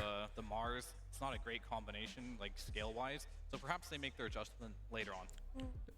Like when you say it counters Nyx in lane, it's like saying water is wet. Yeah, everything fucking counters Nyx in lane. That's why Nyx never lanes. So you want supports that can play into that mid lane early as well, while also punishing Nyx on lane. CM does do that pretty effectively. I will say, this CM is gonna do better than the Oracle did last game. Yeah. No matter what happens here. So I think that's definitely in like the whole year I've seen Nyx lane once, and it was recently. It was against like Spectre and something. He gets a lot of items. And they were like Nyx and something, and that was like the only lane I've seen Nyx actually play. Liquid's draft really just screams, we want to get aggressive, we want to fight. And that's more about Spectre than it was about Nyx, I think. Spectre's also just an absolute fucking dog water laner. Honestly, I would love to see them just go Earth Spirit. Just go Primal Earth Spirit, double melee, double... Oh yeah, Naga Spectre, exactly, it was that lane. The one lane Nyx could lane against, wow. The gyro damage, now you know gyro's the carry. Well, that's a I think Dota should do the thing with League, yeah. I mean, it's like a small tournament, right, only, where you have the drafting thingy. You can't draft the same heroes. Like, Parivision does have the 18 game to game. Counter it as well. This 18 pick is really do strong ski, for Parivision, because this is when you can really use no one's hero pool. Especially because with Crystallis, you're picking that carry really early on, and this is where you catch people off guard. I heard Tiny. someone say this is the Nyx counter. Tiny mids, offlane, primal. It's very difficult carry for last Nyx pick. to burst you. You're just so tanky, so you're not really worried too much about that. They pick Nyx already, so this means Gyro is guaranteed carry. Damage over time. So you have avalanche that you don't offlane, so you can always offlane the mid left. They see Tiny pick. Again, it's fitting they could pick the mid here. In this particular game. And compared to the last series, Liquid countered Tiny mids the other game with Ember mids. It kind of works. It's good Ember game too. It's good against Primal, good against CM. There's gonna be tons of whatever against Tusk. Whoever can get the upper hand in those early game skirmishes, dude, it's actually a really good Ember game. But don't you just go Lina versus the Tiny now? It does feel pretty exposed. And Tiny is like, oh, Enigma instead. Whoa! I like it. Whoa! What is this hero? This hero, he doesn't get let through very often, or the draft never allows it to reach this point, but it's a hero that activates the Nyx Assassin on lane. It makes it so that CM suffers. She doesn't really help with clearing Eidolons. Like, she does have AoE nukes, but they cost a lot of mana. She's very susceptible to dying now. But what if you put Tiny carry with it? Would that be enough with Crash Landing toss and Nova? They did it earlier today, so we know that. Does League do better than drafting? It's not drafting necessarily, but League has a mode where if you pick a hero, you can't pick it in the next game. And I think that should be something. It could be something looked into for Dota. It would really have some interesting drafts come out then. Maybe Crash Landing Tiny can do it. That would actually be a great idea. I would love to see that. That way you can put like Nisha in a position where he's doing ranged AoE damage, so he doesn't get Leaned from the mid lane. Yeah. Also, the Midnight Pulse versus Tiny is a really good tool at killing him. Back to you, Jenkins. Yeah, there's a lot of ways that they could take this route. Because I'm thinking about like maybe Nisha takes the Lina. But they don't have the pick out of phase for Liquid, so if they're not banning the Lina, I really think this is a great pick for Parivision. I think it's also an important time to note that Invoker is still in the pool. Oh? That is true. Naturally. I mean, there's an Invoker that definitely takes priority over Lina. In the last series, it was banned every single time, so... Yeah, hence why I'm just... I think also, like, this is not a bad hero for Team Liquid if they do want to run the Tiny carry, if it doesn't get taken by Parivision. Alacrity on Tiny is pretty insane. Interesting. I mean, other heroes that could potentially get picked. So they banned the Bristleback. I think when you think about Enigma, Bristleback comes to mind. There's also one other hero I do want to mention that is not banned that Liquid really likes that could come out here is the Templar Assassin. You are going to play versus Invoker. It's banned first phase. That's a great monologue I went for no reason. I I really do like Lina still for Liquid because you're looking at this Enigma and you need to. Greetings from you and your girlfriend? It's our girlfriend now. Disables for the black hole. You can't do it to It's okay, you can meet us later tonight. Pulverize in a black hole. You can't jump in and walrus punch in a black hole. There's actually nothing to stop it. Like any kind of ranged turret hero that could come out to just to kill Enigma and make it so that he can't black hole. Whoa, what is this? The Basher, though. Rare hero. I mean, I guess you could bash with slash buckle. Do you like Pango into Invoker in laning phase? It is an old counter. Is it a good counter? Maybe not so much. Whatever. It's whatever, you think so? Go for Okay. the Mickey Tiny. Real hero. So that will help with the laning stage quite a bit. The mid matchup I feel it's pretty hard. Pressure's too hard. I think your mana gets burned too easily, but we'll see. However, they don't have a lot of damage. I'm not saying it's like great, but I don't think they care much. Like Invoker's just gonna do Invoker thing. To kind of tank the black hole in the fight. Pango suffers less than other heroes, I guess it's I also think. just tempo, you know, with this Pango here. Like if they can just run out these side lanes. What do you and even make pick it to so like beat that Invoker really in this patch anyway? play comfortably off of Enigma's Yeah, it's like Sniper Lina, that's it. This Pango's very good against him in game, right? Where you can just roll on top of him and shit. That's a good take. I like to imagine Quinn just choked on his drink or some shit when Pango got picked, and he wasn't even watching. It's just like a fucking universal reaction. Find out which one of these two teams will be on match point after this game number 3 of this grand finals here in Bangkok. We're gonna head over to Cap and SVG to find out. Both of these teams have gone the distance in their series, and they are proving that they are not going to be a walkover in the finals. This series could go the distance, as it has for Liquid time and time again this tournament. That said, I like what Parivision brought to this game 3. I think they got a lot of their signature heroes, a lot of comfortability. And I think if you look at what Liquid are proposing, they reacted a lot to this Nyx. I thought they were going to ban it. They left it in the pool and then opted to pick a lot of heroes that in theory counter what the Nyx wants to do and deal with them in the team fight, lock him down, and not get too bothered by the hunting, the carapace, the pick-off game, that sort of deal. But oftentimes, Steve is touching grass? What grass is he touching? And it ends up backfiring, right? And that's going to be the big question of this game 3. Because if this Nyx has as equal time as he did in that game 2, Liquid what grass is Steve touching? This will definitely be a make or break point for the Nyx Assassin. Will it be countered by Liquid, or if it succeeds, gets banned out for the rest of the series? But we're ready to go over game 3 of Parivision versus Liquid.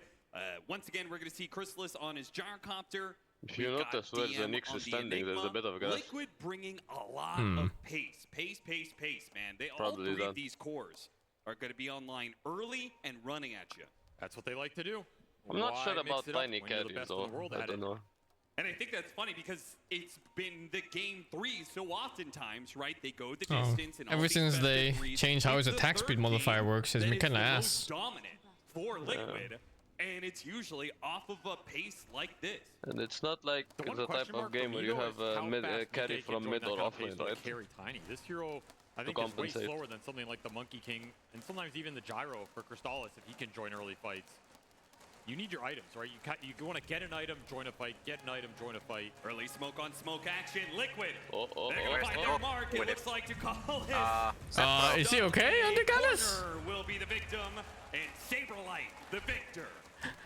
He's hyper stuck. A lot of extra gold for him on this $20 off my life. His signature heroes for the tournament, and one he's really shown on. Liquid have honed in on what they want. Can you imagine you can just spend $20 and you get first blood in a grand final? This is a hero that can get on top. I mean, last game they got 3 kills and they still lost. Duration, remove a lot of that survivability. Such a good deal to be. Can be a really good matchup. That's Skillation, sure, but you know, it's a good deal. I like that aspect of it, but like you said, this draft is going to have to bring. Maybe they can only win with the feed first blood. A lot of that also might come down to Boxy on this Tusk. Not a hero we've seen a lot this tournament, but a hero he's super comfortable on, and one that can pose a lot of problems to this Parivision draft with the snowball save, another BKB piercing disable, and the punch, maybe even the walrus kick way later on.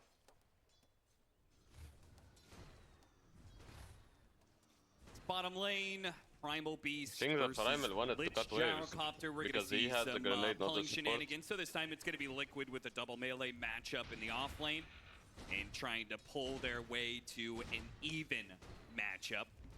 This lane This laning setup's way stronger. Steve says he's driving the F1 car, he's winning the Grand Prix. At minute 1 than he did at minute 5. Sounds legit. He's feeling a lot better about it. This Lich gyro lane, double ranged heroes with a lot of early nukes versus double melee. Yes. You should win the regen trades. You should be in a really strong position. If you didn't see how Steve uses Pango rolls. That's a nice little pickup. Pango's gone. Best you can hope for here. But I also think this off lane for Parivision stronger than that Nyx Lycan one we saw. They prioritized the Nyx having a better lane phase here. The Enigma bails him out of a lot of the early situations. And as a hero, you can leave alone a lot more reliably. So I think both side lanes should go better in the first 3 to 4 minutes here for Parivision. It's a question of maybe Liquid getting some rune skirmishes going, snowballing through the Pangolier mid on side of Nisha, as in theory he has a matchup he's comfortable with in this Pango versus the Invoker. Get that Rolling Thunder going through. There's not a lot to disable in this game outside of the Black Hole. Insania doesn't want to let him get the hard cam at all. Takes a lot of damage in exchange for being able to get there, Mickey. He returns a lot to the Nyx Assassin, but it's the Eidolon army that they have to worry about. They do have some okay ways to be able to deal with the Eidolons in the laning phase, thanks to the power of a big stick for Mickey. I still think the level 3 to 5 looks really strong for this Enigma on the lane. Yeah. Might be a lane you want to rotate into with this Pango at some point, particularly if you get that 6-minute power rune, which... Or maybe the Tuss rotates it in after like one of those lane pulls that he does. That's the other option is we do see Liquid do that kind of move a lot where they bring Boxy to the safe lane for just that one, or maybe, you know, get the kill, stay around that maneuver as well. You can leave Saberlight alone on this Primal Beast. It's a hero you can sacrifice a little bit in the early game and not too much. His spells are pretty strong. I hacking love getting a full free wave. Every time you can kill this Enigma for free. Phase, you feel great. Fucking feeder. Good, man. Both the Lotuses. That's gonna feel pretty nice. You think they adjusted that just for the Enigma count on lane? That said, Boxy did get this equilibrium. Maybe they had no other answer. Yeah, because Gyro was picked, and then it's already like so few heroes left. Get pulled. Still look for the kill.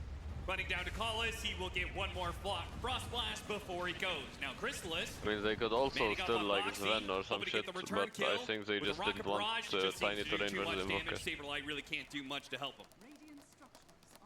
He's also one of the players who almost always takes his afterburner and puts it to good use. Yeah. People forget about this facet. You get run down on these lanes in the early game with these Rocket Rush, you cannot escape. And it's pretty nice in the early fighting as well. So Crystal's a lot happier with his early game here. But honestly, Saberlight, he's still getting a lot off this lane. It's very close down here.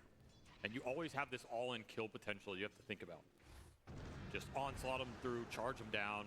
He shall get a little bit of his regen burned here. No water, no hydration. Water rune did get denied, so no refill for the Pango on the bottle. Yeah, exactly.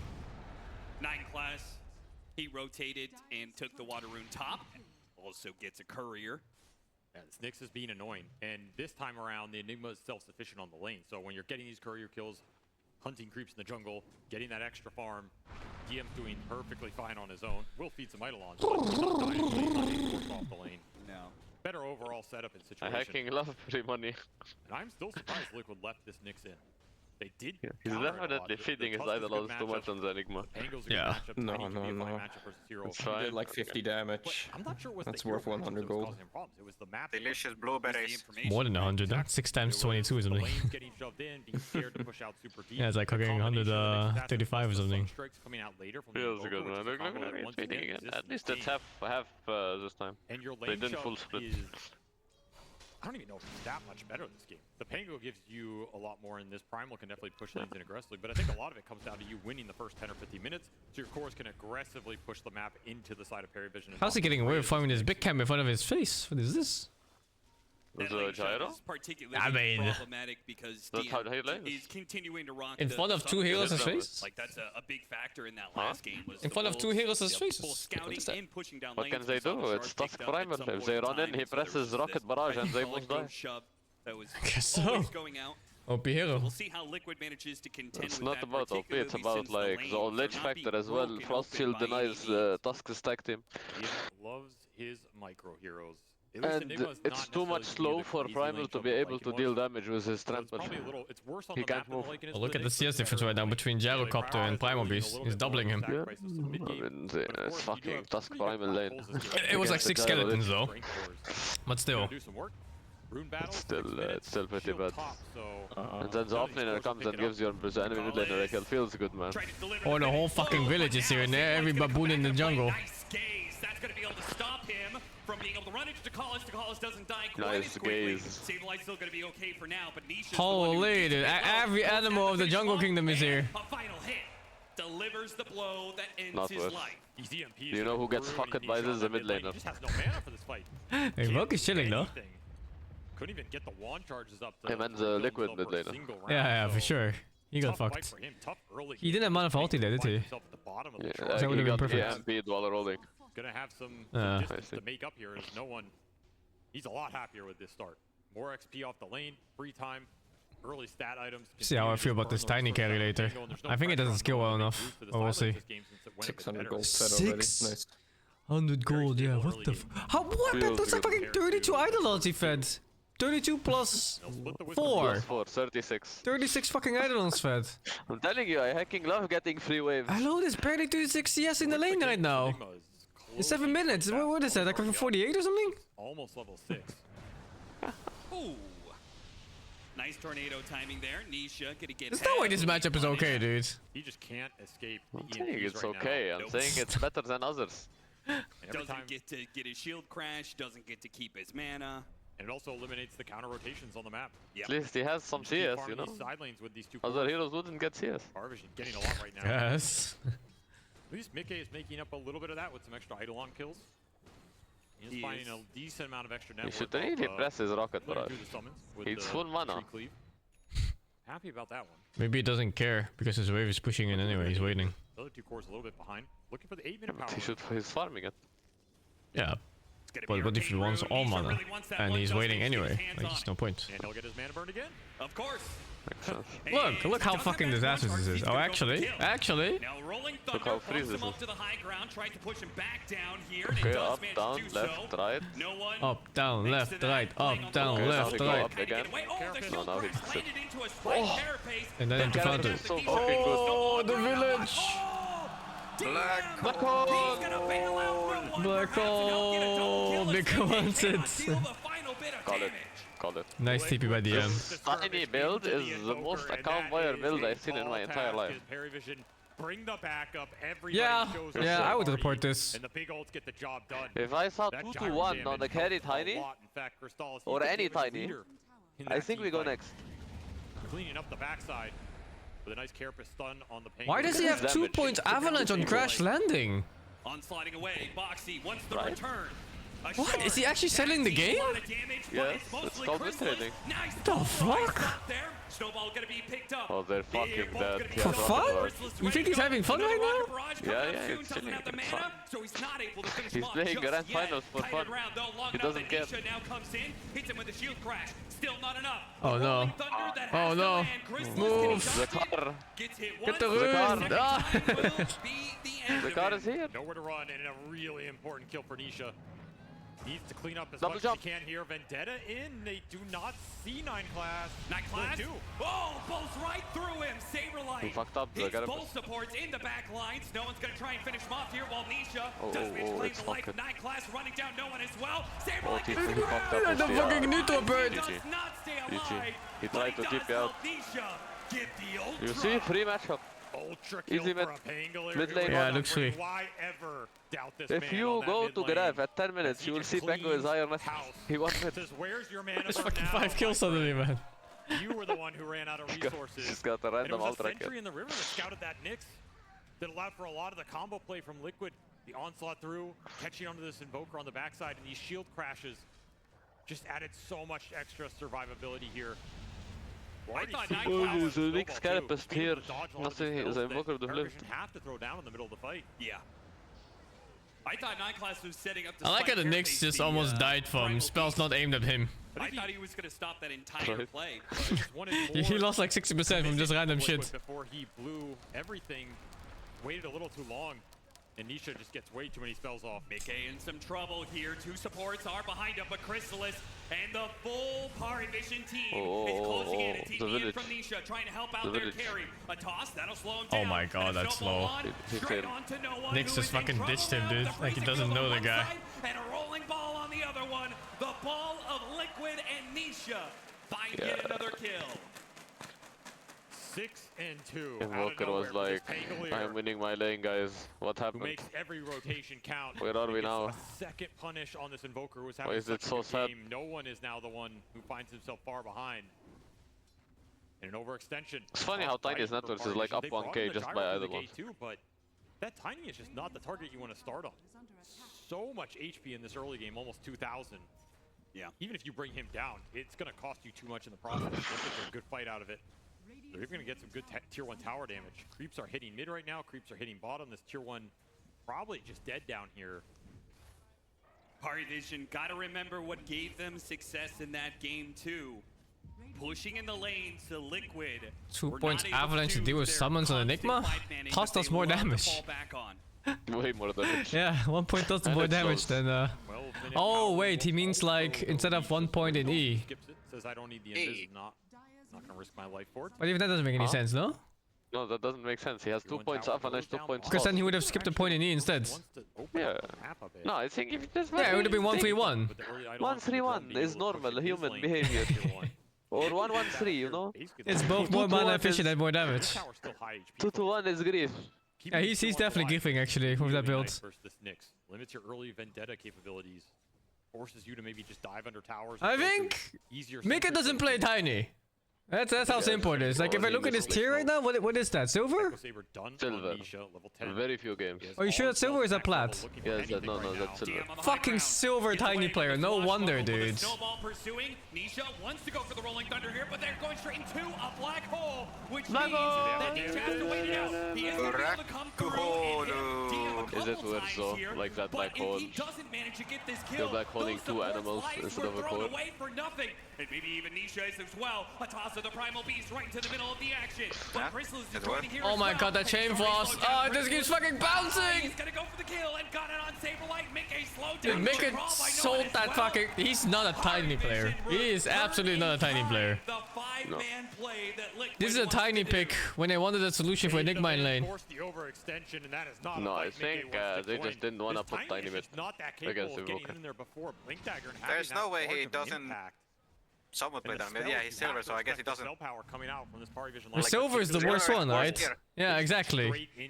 If you're bronze, maybe you don't have Dota Plus. If you're silver, that means you just don't play it enough. Lot of gold into this gyro. What if you're silver and you? What if you're bronze and you have Dota Plus? Able to clean up some big team fights. Well, you don't know though. You just assume he doesn't. You can click on his profile. Gotta continue to get these lanes in. Not be afraid of the Nyx on the map as. Guess what? 9 class, he's already my favorite one was when I saw a bronze 3 Huskar last pick in my ranked game. Hey man, he has to learn somewhere. Yeah. And he went 0-15. He has to learn somewhere, dude. And I clicked on his profile and it says Dota Plus subscriber. Another vendetta goes out as he will scuttle across the Feels good, man. Yeah, he learned how to fucking watch as a spectator. Pretty much looking for anything except that Tiny. That's just how it is. Actually, the difference between him and the spectator was that he was giving the enemy gold. Liquid can fight around or rally behind. They want to get the full-on team fight going. They're still trying to recover this Primal Beast game. Saberlight has just not found much here. Going for the early Blade Mail over BKB Rush, which... Do you like that idea? It's nice versus the Gyro and the Invoker. You can reflect I think Tiny's gonna like damage against Gyro in late game. Something like the Malefice or the Lich. Ain't no way. That's my concern. Just doesn't have the DPS to really go for the armor that Gyro I has. see him managing man-upping to him. Yeah, exactly. I think Gyro does this more. Especially when like you have Aghanim Satanic plus a damage item or 2. It's gonna be so difficult. Even the magic damage is insane on close range. Yeah. Saved. True fucking supports 0 value for life. He could have just given them a primal kill. Wow, what a nice back call. Maybe not good enough though. Catching. Why is everyone just watching the Invoker die? Press spells, you animals! What spells? I don't think DM is watching, he's waiting for his turn. Yeah, it's waiting. To die. Turn around, Avalanche got to call us as well. They're just watching him die, dude! Oh, this guy's so good on Tiny. He got a triple kill. Just do not fucking insane. You wanted to stay around, and if you're best Tiny player I've seen. Damage Pangolier. Sure, you took the Primal Beast out at the start, but you exposed a lot of your backline, and Nisha just goes to work. And you just didn't have the Black Hole. If you have Black Hole to back you up there, you can just throw it down, clean up all of those heroes still lingering from Liquid, but... Nyx got a dig on. It's time for fun to start. What can they do? They had spells. Nyx had stun, Enigma had stun. But they were so hesitant. They were like choosing between do we help him or do we not help him? I don't think it's only that. I think it's also the fact that they were only seeing the Pango roll, no one else was showing. What can they do to the roll? Fucking They're hell. going to try and pick up the pace with it. This is the part of the game where they can start to take the map over. They have the blink on the Pango, the blink on the Tiny. Like, I understand if he just like fucks off entirely. Like, sure, you just make a back call and go. But he lingered behind him and didn't cast anything. And he dies too. It's like, huh? Feels good, man. Such a half choice of not doing either thing. Not helping and not fucking off. Hesitation is the fit. Not gonna find anything just yet. They do get some good vision down. They're actually reading the smoke. It seems like they may have had a pretty decent read of the situation.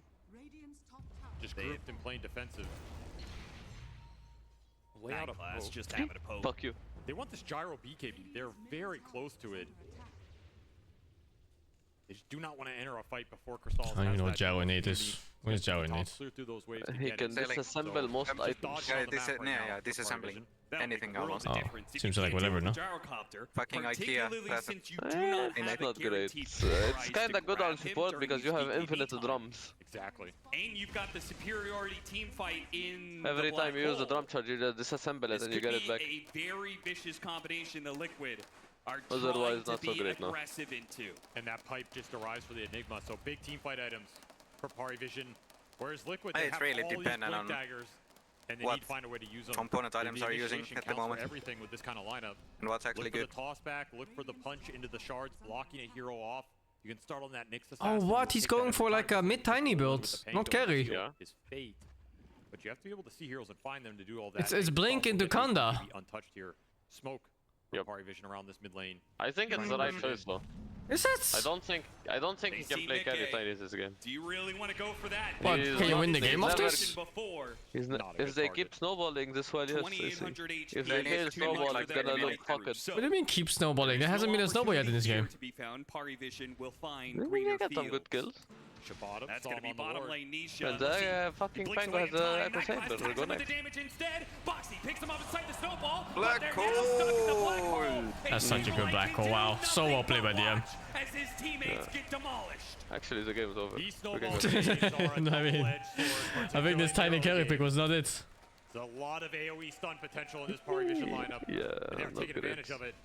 I mean, I lost hope when I saw the Echo Saber Pango, to be honest. Backing away, I think that one's fine. pushing forward, No, and they it's not drop the bad. vision It to be able to doesn't get a do grab anything. here. Sinners against, that's going to start It's a things bit of out. stats, Toss but away. Pango's is really Single bad. in So trouble. right click. He just cannot get out of here. I mean, what's Liquid's plan on actually winning the game? Strength of the ores on the Enigma I right think now. they were Drone hoping fight on back, get all snowballing, this but it up. fucked. BKB They confidence from failed Crystal. miserably.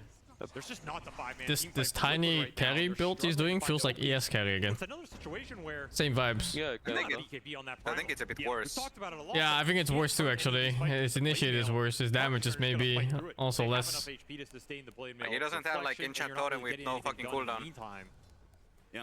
It just To feels give like him free Liquid did mobility as well. not get enough done. I mean, normally people use the shard for tiny carry, and they auto attack a lot. This is kind of weird. That's like somewhere in between. They're taking advantage And of you it. go They like would love right click this mid-tier items, one. not burst item. Best objective still on the map for Liquid.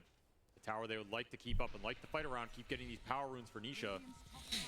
It'll get They denied just here. keep on stopping power runes. The Eidolons, they keep on being positioned to deny. Dakalas here denies a shield rune. I mean, they are really stopping Liquid, despite, you know, the fact that Liquid has this mid tower, so they should have better control of the power runes. They just keep on denying it away from them. They understand how to play with this Nyx really well. It's another lineup where you have Eidolons plus Forge Spirits getting you information on the map, and then Nyx providing you the setup and the kill threat. I don't think Tiny can burst anyone right now. Even Maiden's too tanky, no? No. Maiden can die. I think Toss is in his team. Oh wait, what? It's Lich. They're waiting to see Okay, Lich doesn't die, I think. into their vision right now. They've got two different deep wards. He's never here. finding Nyx. But Parivision again Great reading the situation. I mean, he can kill Maiden too, I believe. He killed this fucking Primal once already. He's like, I know what you guys are up to, man. Not gonna catch me slipping. They're just reading this game better. And look, Eidolon denying the Wisdom What's the fucking difference between these supports, man? DM is just so good on the micro right now. Boxy trying to catch Nightclass. The Scuttle might be able to get him out of here. Nope. That is too much damage from the Tiny Toss. He did his best, but that crash landing is just too strong. Beep beep. I heard a beep beep, and I heard Tusk is win trading too. This is very far away from the rest of the team. No black hole available. No, Tusk is win trading. It's fine. Sending him up, and it's going to be pretty low after Look at Nisha. He's like, where's my top? Actually got Enigma. And a toss, he got him. That'll blow up the cause as well. Chain Frost is bouncing around. Both Sablelight and Nick are going to be best low. fight. Pulverize gets the grab onto the Gyrocopter during his BKB. It's inside him. What the fuck? I'm telling you, the Tusk is win trading. It's going to be weighted out, and now he's surrounded by too many heroes. Liquid. The best fight Liquid could possibly They still found the opening. It wasn't on the top part of the map, but they swiftly moved to the other side and get the win. It was almost a move out of frustration. Like, let's just make something happen. Let's dive. Do you like this? Actually, I don't like this. The tiny Echo Saber Blink BKB. A big risk, but a big reward, and they're just. No, BKB is really good this game, but I feel like it becomes so underwhelming. He needs BKB. BKB, what do you do? No, he needs BKB, absolutely. He needs it, but I feel like it becomes underwhelming. No, there's too much shit. He can't play about BKB this game. Shards from Boxy. I love how it's a primal strap here. As much as you can ask for right here. Just wear out that BKB timer and dice him up at the end.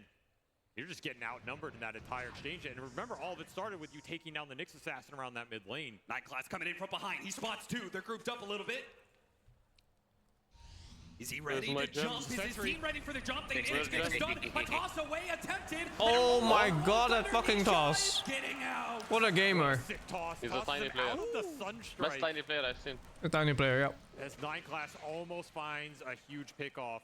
Parivision, they do manage to dissuade Liquid of the notion of fighting for Roshan, though. And that is still a big win.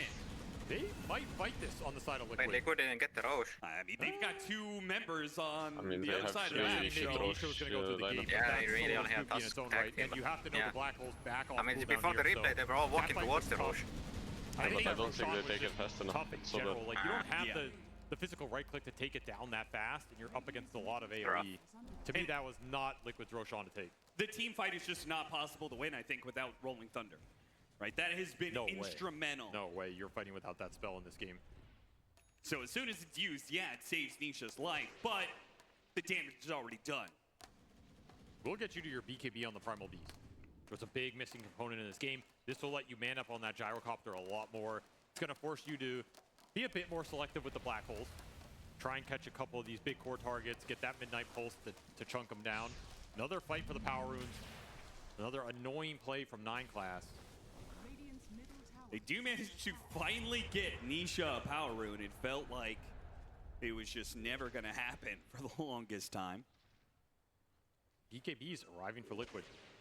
You have your BKB on the Tiny, BKB on the Primal, and Nisha pushing towards the Zags. That window's going to be quite strong for them in the head-on 5-on-5. I don't think you really have the damage to punch through these BKBs yet. It'll come later on. I think extra right this game might get decided by the Enigma. There's like no proper late game stop, yeah. Really relying on the black hole in the midnight. I think at some point he just black holes the Tiny or the Pango and just calls it a day. Parivision dodging on the map a little bit right now. Maybe just trying to claim some of the free objectives left that Liquid do not want to defend, like this tier 1 top. Send the Eidolons in, get the dirty work done, continue to group up. And it's Liquid who are going to make the smoke move out of this stalemate. Passion Bango is so unreliable. Run it down. You can't even control how many targets you hit. The smoke play from Liquid. Will it find an opening? Nightclass thinks about him. Vendetta trying to get out of the avalanche, and he's away to the other side of the cliff. He is out. Liquid and still trying to make this move work, though. They're reaching. They're pushing. Are they going to find a hero here? No one slipping away. Ooh. He's reaching. Got dusted. He got dusted, but he's outside of the vision. No, I didn't see him. He didn't see him. He only tagged him with the dust. The dust is longer than his vision, apparently. Who's finding who here? Nobody's finding anybody. They did get wards out off that play. That's important to note. 2 dire obs in this Radiant Triangle right now. One's going to get killed by Ducalis, but maybe for his life as Nisha Trying to stop the D ward and failing that, trying to get a kill. Oh, tossed together. That's pretty massive. Oh my god, So Liquid are just going to take this one kill and try and retreat. It's not to be for Mickey, though. He gets hit. Malphite. I don't know about that. There's no BKB on the Enigma, but full duration anyway. Oh, he didn't BKB on Christmas in time. But it's so fine. It's so fine. It's so fine. Oh my, Christmas was so fucking greedy on that BKB. He got fucking comboed by Tiny before he BKB'd. What a fucker. That was a sick buyback. It was so needed. Absolutely. Hold up. Actually gets the Knicks here. Is that worth giving your life for? Is this even that Knicks is annoying. I guess so. Moral and mental victory. But He's selling, dude. Crystallis, what are you doing here, buddy? What were you doing here? Sing, explain. Oh, so low HP. It's unlucky. A freebie. Throw Nisha's way and he will collect. They went to his house, dude. They said they'll steal his fucking cheese. Throw the game now or they'll do it. What can you do? He had no choice. For Parivision at all. Not the cheese. Roll up to dodge a bit of that EMP burn. This Pango still fishing. Saberlight is the pretty fucking far Team away, Liquid hit mafia. Not close enough for an onslaught. Just dominating the map, though. Yeah. They do not have the capability to repel him right now. Indiana Jones running from the boulder. DeCollis trying to get out of here, will be out of vision of the two cores. Bro just dodged like 10 heroes. I don't even think he realized like 2/3 of them. Long time. That's true. They need his presence in the fight. What the fuck? And the fact that this tier 1 mid is still alive in this game as Force Spirits continue to onslaught it, it's really causing Parivision a lot of problems. Should eventually go down here, but man, it has taken a long time. See if Liquid go through the gate. They're eyeing up these heroes top. See the Lich, see Eidolons. Ooh, an amp damage. That's a nice little pickup. And Nisha does not mind that. They gave him the gem as well. So this Pango is in full force right now on the map. You cannot surprise him. Can't get the vision advantage on him. And he is dealing a lot of damage. 20 to 20. A dead even game on our hands in a dead even series. The third game of this best of 5.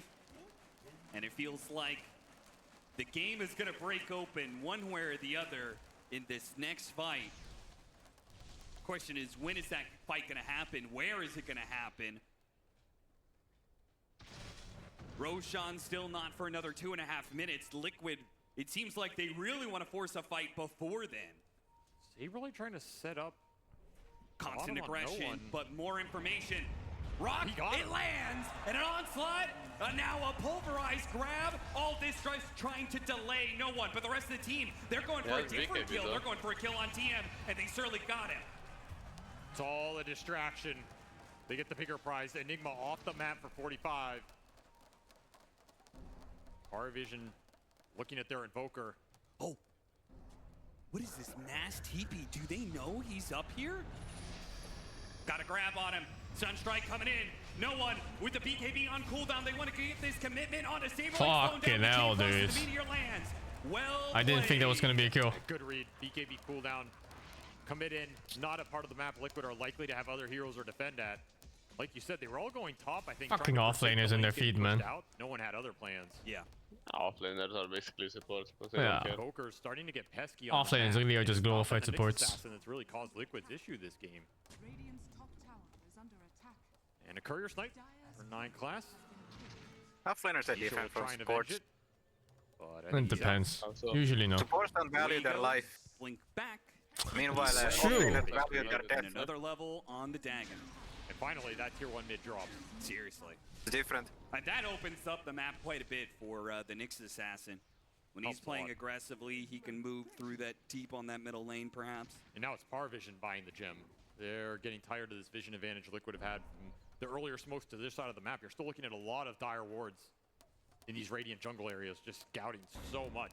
A lot of aggressive vision, and one of them spots to call. See? It's always supports. 72nd on the cooldown timer for this Lich, so that's a large window to play with. It is. I didn't see anything.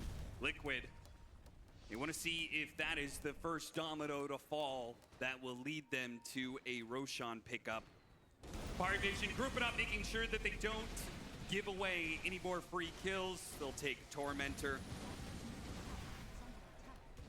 They will eventually get this BKB on Enigma though, and that does change a lot of this game. Easy lesson. No real counter to it outside of the Basher on the Pango later on. Yeah, I mean, there's the Primal Beast like blinking and pulverizing him, but it's pretty so difficult. Hard. It's so hard.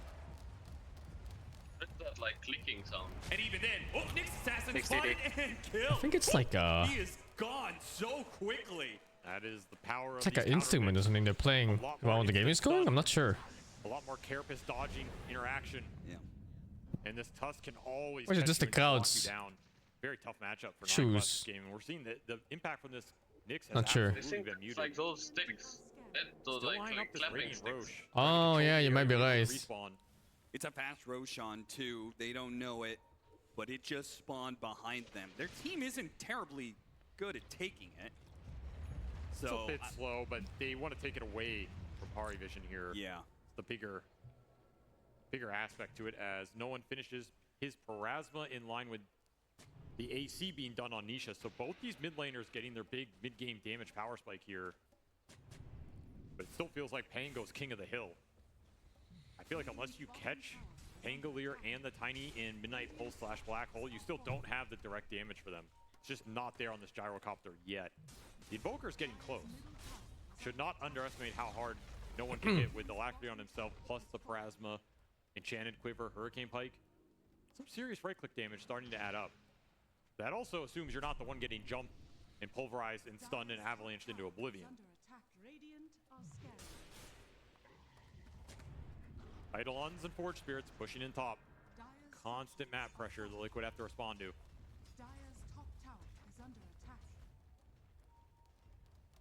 As Saberlight will body check the Roshan. They missed it earlier. No, it's up now. Going for an aggressive play right outside Parivision's base. The Nyx Assassin is the one getting hunted this game. Just constant jump scares. They just have two mid tailers this game. They have no carry. Every single time he shows somewhere, it's a blink and 100-0 pickoff. And that's just Roche, I think. Yeah, I think so too. 30 seconds I mean, on the Nyx. Parivision is like as Satanic 3x arrives factor for the for late game. Gyrocopter, but a little too late. Parivision did not get to make a controlled move with that item arrival. And honestly, this Roche is not that slow. You have Tag Team, you have Drum. Look at Sunstrike, but you're just seeing it go down. Tag Team certainly makes it a lot faster, and Mickey is not hitting that slow. He's got Conda. He's going to be working towards an S and Y next. Also that AC aura. Honestly, pretty nice for this hero. Yeah, it is.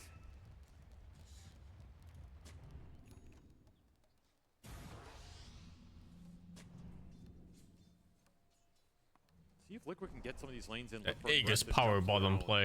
It's been a while since we've seen Parivision go for any sort of pickoff play. Just haven't been able to find heroes on the map. Yeah, we Still so much gold from Eidolons. Must be, yeah, 1500. I thought it was more. Objectives being taken. A lot of heroes swarming top, no one in the middle of everything. He is being There's someone in a weird position, purple. Yeah. He's invisible. They will not find the Nyx or the Invoker. No one. He's going to cut the waves. Another courier down. Good read. They How does he do it, huh? Have to use the BKB. Check Boxy's ass, maybe? What is that? No bash. What the fuck am I looking at? He got him, he got him. They throw out what they can. Nisha with the Rolling Thunder is still able to finish him off, and a toss in from Mickey. Now they're trapped inside, or is Oh my god, 4-man black hole, the 3-man. Did he get him? Did he get him? Is he alive? Oh my god, he lived. Midnight Pulse is lethal. What the hell?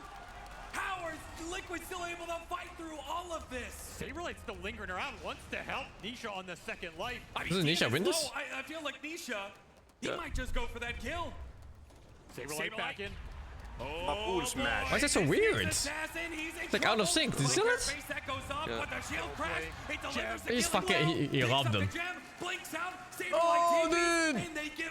Enigma doesn't have blink. What in Sam Hill? How can you get a 4-man black hole inside your base and you don't win the fight? Age is different. The exact question I think Parivision are asking themselves There's right now. something really weird going on with the Primal twice. It's really tough. You did so much damage to Crystallis. This gyro just goes down when you need him most, when those flat cannon hits would have brought people down under the control. Just a beautiful setup from Liquid, and the confidence to go in here, tossing Boxy in. You're gonna be on that side of the gate, brother, whether you like it or not. This black hole, as good as you Oh my god, Niche was so close to being in that black hole too. Fight, but you can't ask for everything. And Saberlight is in and out of this fight so many Wait, did Liquid just not BKB either? Just fantastic. He doesn't have BKB yet. Oh, really? Because he had BKB like right afterwards. Well, maybe not so bitter. Liquid. They took some losses on that fight for sure. They still lost Mickey. They didn't get a massive net worth lead. I think he got like probably kill and instantly shipped it. Yeah. You do have that black hole cooldown. I mean, he was part of like fucking 3 or 4 kills there. Yeah. But you do pick up the Basher on Nisha, which gives you another tool to deal with that black hole when it's up. It gives you a lot more damage and lockdown. And this Pango is just... He is beastly, man. He is absolutely beastly. Kick cancel BKB? I think so. His bottle as well. Cancels TPs. Liquid once more on the hunt under Parivision's vision, but they're the ones making the No, jump. the toss kick. The evoker does manage to get him. The It does Chainfrost's gonna be cancel it. bouncing around. Here comes Nisha into the back line, knocking up a bunch of heroes. It looks like the Lich is gonna be in trouble, as is the Nyx assassin. Oh my god, the invoker. Slammed in and finished him off. So does the invoker. He dies. Meanwhile, Nisha's inside of the damn Ain't no way this tiny carry shit is working. Anything about it? He's way too tanky. They No fucked up black too hole much for on 20 seconds Parivision. here. Mickey back in. And they spotted Holy! They finish him off. No, it's Saberlight who gets the kill instead. A sinister gaze. Nisha gets grabbed, but he wants the kill. Parivision looks so split. Back to the high ground. No one delivering damage. It's the tornado EMP. Oh my god! The perfect combo! What the fuck? He will get his He just revenge, deleted but his it cost him ass. a buyback. It cost Parivision 3 buybacks. 9 Crystals will clean up Insania, but these are all consolation prize. That was like old invoker stuff, and people play with like fucking Yules and shit. Still bringing down that Nisha Pangolier has gotta feel good. He was just He wreaking is, havoc in this game. It was a old monster invoker 8x player. streak. He is, yeah. 2,000 gold. A good chunk of it going He's to only the been invoker. playing it for like 10 plus years. Somebody had to stop him. And they finally do. But it's at the back of so many lives, lives that they cannot afford to blow away again. Next, Roshan. Nyx assassin picked off. That damage. You said it There was a Nyx there, I saw him guys. With my own eyes I swear. And support players are shameless. But they had the answer, and one of those answers is Mickey, who needs some help. A BKB, a toss together. He doesn't give a damn about this 3-man. He's gonna BKB, walk it off. Boxy snowballs into the back, trying to make a run for it. He saves his carry. Yep, support. I'm so worried about Liquid eventually not having enough damage. I think if they ever reach those HP thresholds where Burst stops killing, they're gonna be in trouble. Like when Nick survives Tiny Jump, when they start surviving this Pango jumps and everything, it's gonna be so hard. Probably doesn't want to use it though. It's not there yet though, Tiny is still killing these guys. To get away, blink dagger. Yeah, there's the blink. So this black hole is the real threat. It was always meant to be now. What did he buy? Blink Enigma. He bought something now though. What's Blink? Yeah, Blink. Nice. What's next, Refresher? That will be the team fight victory you're looking for. I'm not sure. How much of it is I don't mana? think he has enough mana for Refresher with this item, but... You don't need to use them simultaneously even. And so far they've been accomplishing that I damn mean, well. You kinda want to though. Yeah, you want to, but damage here on this gyro. I think he'll probably go again. He needs as much as he can get. I like the Agony Melee. Level 25s are right around the corner as well for the Gyrocopter, the Mickey's Tiny, first. and the Pango. Toss charges online right now for Mickey. Even more single target burst damage. That is so scary. It could be a chain stun situation. One of these heroes may not be able to get off their BKB. Yeah, this butterfly does not help you against getting tossed 3 times in a row. Yeah. Smoke from Parivision. They do not want to get jumped in this game if they can avoid it. It's the biggest key to success in the team fight for them. Radiant are scanning. Don't have a lot of vision to work with here. The cost is level 20. He's got Chain Frost on death now. He's Chain Frost hurt. This'll come in handy.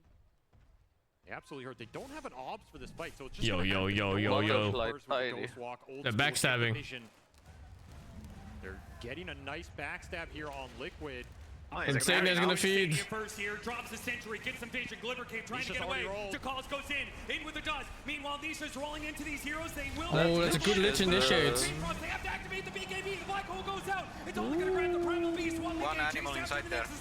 They finish him up. Now he's dying on Nisha. The battle of the carries. Mickey versus Chris. I mean, I think he's getting out of Nisha, isn't he? He's trying to make a run for it. Oh, he's stunned up. Oh my god, they're also low. Oh, dude! Get him! Where's the snowball going? On the gyro! Saberlight at risk of a dieback here. Did Nisha die yet? No, he's still playing on 1 HP too. That could be a dieback, by the way, on this fucking primal. But I think he's fine. There's a guy on the left. He TP'd out on. No, he TP'd out. throws a tip out. That black hole was... It was on the edge of being good enough. You wanted the Pangolier in that. You only got the Primal Beast, but somehow Parivision are able to power through. Why did Mika not blink? They keep he blinked. He fucked it up. He blinked like 400 range. Oh, really? I thought he just got hit and got cancelled. No, what the fuck? Very close range. Imagine fucking up a blink after a snowball. Yeah, what the hell is that? Let's see. Because the snowball should have saved him there. He would have blinked out and TP'd or some shit. What the fuck is this? This is Nisha tipping out. DM. Fucking Nisha surviving there, man. Closer, a little bit more mana. The fact they almost got Mickey in a position where he could get another volley off was absurd, though. Yeah, it was pretty scary. Boxy pulled out some crazy plays on that one. Still, a lot of items being injected into the economy here from Parivision. If they get this Roche, which they will probably, it's really fucking. Means you can hold this black hole a little bit longer. Killing Gyro twice is gonna be hard. Got a big win. Fast Roshan spawn. Fast Roche, gem away from Liquid as well. Currently sitting on 9 class. As Boxy just smoking down here. Is he gonna go for a hero play here? Boxy, are you insane? Shards are early. Shard goes out. They know he's around here. He can't stick around. They ping him. They saw. He will be caught. No chance of steal. Wait. Lich died for nothing. No, that's shameless as this Lich apparently. His Rolling Thunder is going to be on cooldown soon. He does have a refresher. Got to keep an eye on that one. And for some reason, Nyx is also in there. Refresh and go again. Boxy and Mickey. Double roll. They need the help of Nisha. Revving out the para. Double toss on the DM. Beep. 3 cores. Here comes Nisha. Roll through the middle of them. A grab. That's going to be on the Invoker. It's so fucking. Is it? But he killed every other hero on Parivision. It's fucking. All that's left is Chris. They get rolled too. No, there is no. No, it's fucking. It's not enough. There is no. You couldn't black hole, huh? No buybacks available for Parivision to commit into that fight. As the gate plays. Parivision supposedly didn't play the fight. They both died instantly. Their positioning was so bad. The Lich positioning was horrible. I don't know what he was thinking there. And it meant everything to Liquid. That is why they committed aggressively there. That is why they were willing to risk it all. They will get Roshan as their reward. Now Gyro can't play unless Primal is Black Hole because he's gonna double ulti him. Currently in the backpack for Saberlight. The tactical mind on Boxy to make that play of just like, guys, we stall them on the Roche. We take this fight now while the black hole is on cooldown. I have a buyback. We can do this. Such a good read. That's a crazy call to make in a grand final stage like this, but you gotta be able to do it if you want to be the victors at the end of this tournament. And Liquid have bought themselves a huge opening. 11k gold lead now. Refresher Holy was done shit, this on Lich Nisha for shield. that fight. That's why he had a second Rolling Thunder. It's never he ending. Will pick up a full Hello? pistol now. This Pangolier. Is this a talent or something? He will drop the Phantom. Yeah, for a second. Force the action. Fucking army Dota tower now. Remember, no buyback. Oh wait, they didn't take that talent even. Parivision, why was it never they have ending? a decision to make here. Are they going to give up 2 lanes of barracks? I think you have to. I don't think you can buy this gyro while your Invoker's Oh, I see. You might gamble. While under the effect of frost shield, the duration is increased. Go for that, but Liquid isn't giving you any options. It would have to be a 3 or 4 man black hole. It's the only option. They're just gonna try and catch when the gyro respawns. Face it. But without no one, you're missing a lot of damage. This could go wrong very easily. Chain Frost going out early. Mickey wants that kill. 10 seconds for the Invoker. They're stalling this out. Trying to get away. Force Staff helps him get out of the AoE. Liquid backing up a little bit. Mickey finished off the building. Now walking away. Parivision begging him, please don't go. And Mickey, he thinks about it. Stunned up a little bit, chain stunned a bit. Nisha on the side, he's thinking about going in. And he does, Saberlight, he goes in first, hits the ledge where he can. Mickey, he's not just yet. They do manage to find the Enigma. He's already used the BKB. Nisha, he wants to be able to follow this play up from Saberlight. Saberlight is going to go Black on this Bango here. Chain Frost, DM's not dead just yet. Nisha's trying to finish him off. He's got Black on now. There goes the Frost Shield. He is still alive, and now the black hole commences. Nisha is caught. Nisha is dead. No buyback on Pango. Might be game. Oh wait, the rocket's gonna go up his bum. There's no way of dodging it. He's gonna go up the bum. He has no buyback as well. Sunstrike's coming out after it. Sunstrike? Sunstrike? 9 class? Oh, he wasn't ready for it. Yeah, you're right. No, it's cooldown. Survives. And he takes an arcane rune with him. Are they happy with what they got there? 2 buybacks, the 2 supports Holy out of shit, this is Parivision, close. but none of those big Yeah, this game is insane. You didn't even bring down DM there as he's able to survive. I think if Parivision stabilizes from here, they still win. Yeah, they definitely do. They can't, like, this fight was obvious. They can't fight on normally on Liquid. If there isn't a lot of chaos happening, they can't win the fight. There's no way. Not commit that resource. And Mickey is starting to get to that 6-slot territory on this Tiny. Enigma got this, yeah. I believe. To match this battle, carry versus carry. It just doesn't feel like he's outputting the same damage or the same burst that Mickey is able to do in these fights. He's also just not tanking as much.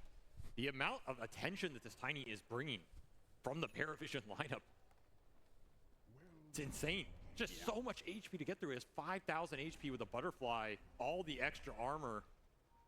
And this is going to be a nasty pickup. Boxy getting an Aghanim Scepter. The pickup potential combined with the chain stunning, or even just kicking the gyro out of the team fight. I mean, you kick anybody into your team here, you are super happy with that setup. There's almost no real chase potential in this Parivision lineup, right? No saves to bail you out. Not a lineup that wants to chase a hero super deep into Liquid's part of the fight. Well, you said Chrysalis was struggling. He agrees. He says, I need an X Factor. And that is just the raw damage of a divine shit. Absolutely the correct choice. That's a crazy rapier. Here. You need it bad. You are not likely to win these long, drawn-out late-game team fights. Maybe into Liquid buybacks. You have to cut this time. There we go again. You need to bring. You know the game's good when Rapier starts flying out. This is your best option to do that, combined with the Daedalus, combined with the Ag Scepter procs. Throw Alacrity on this gyro.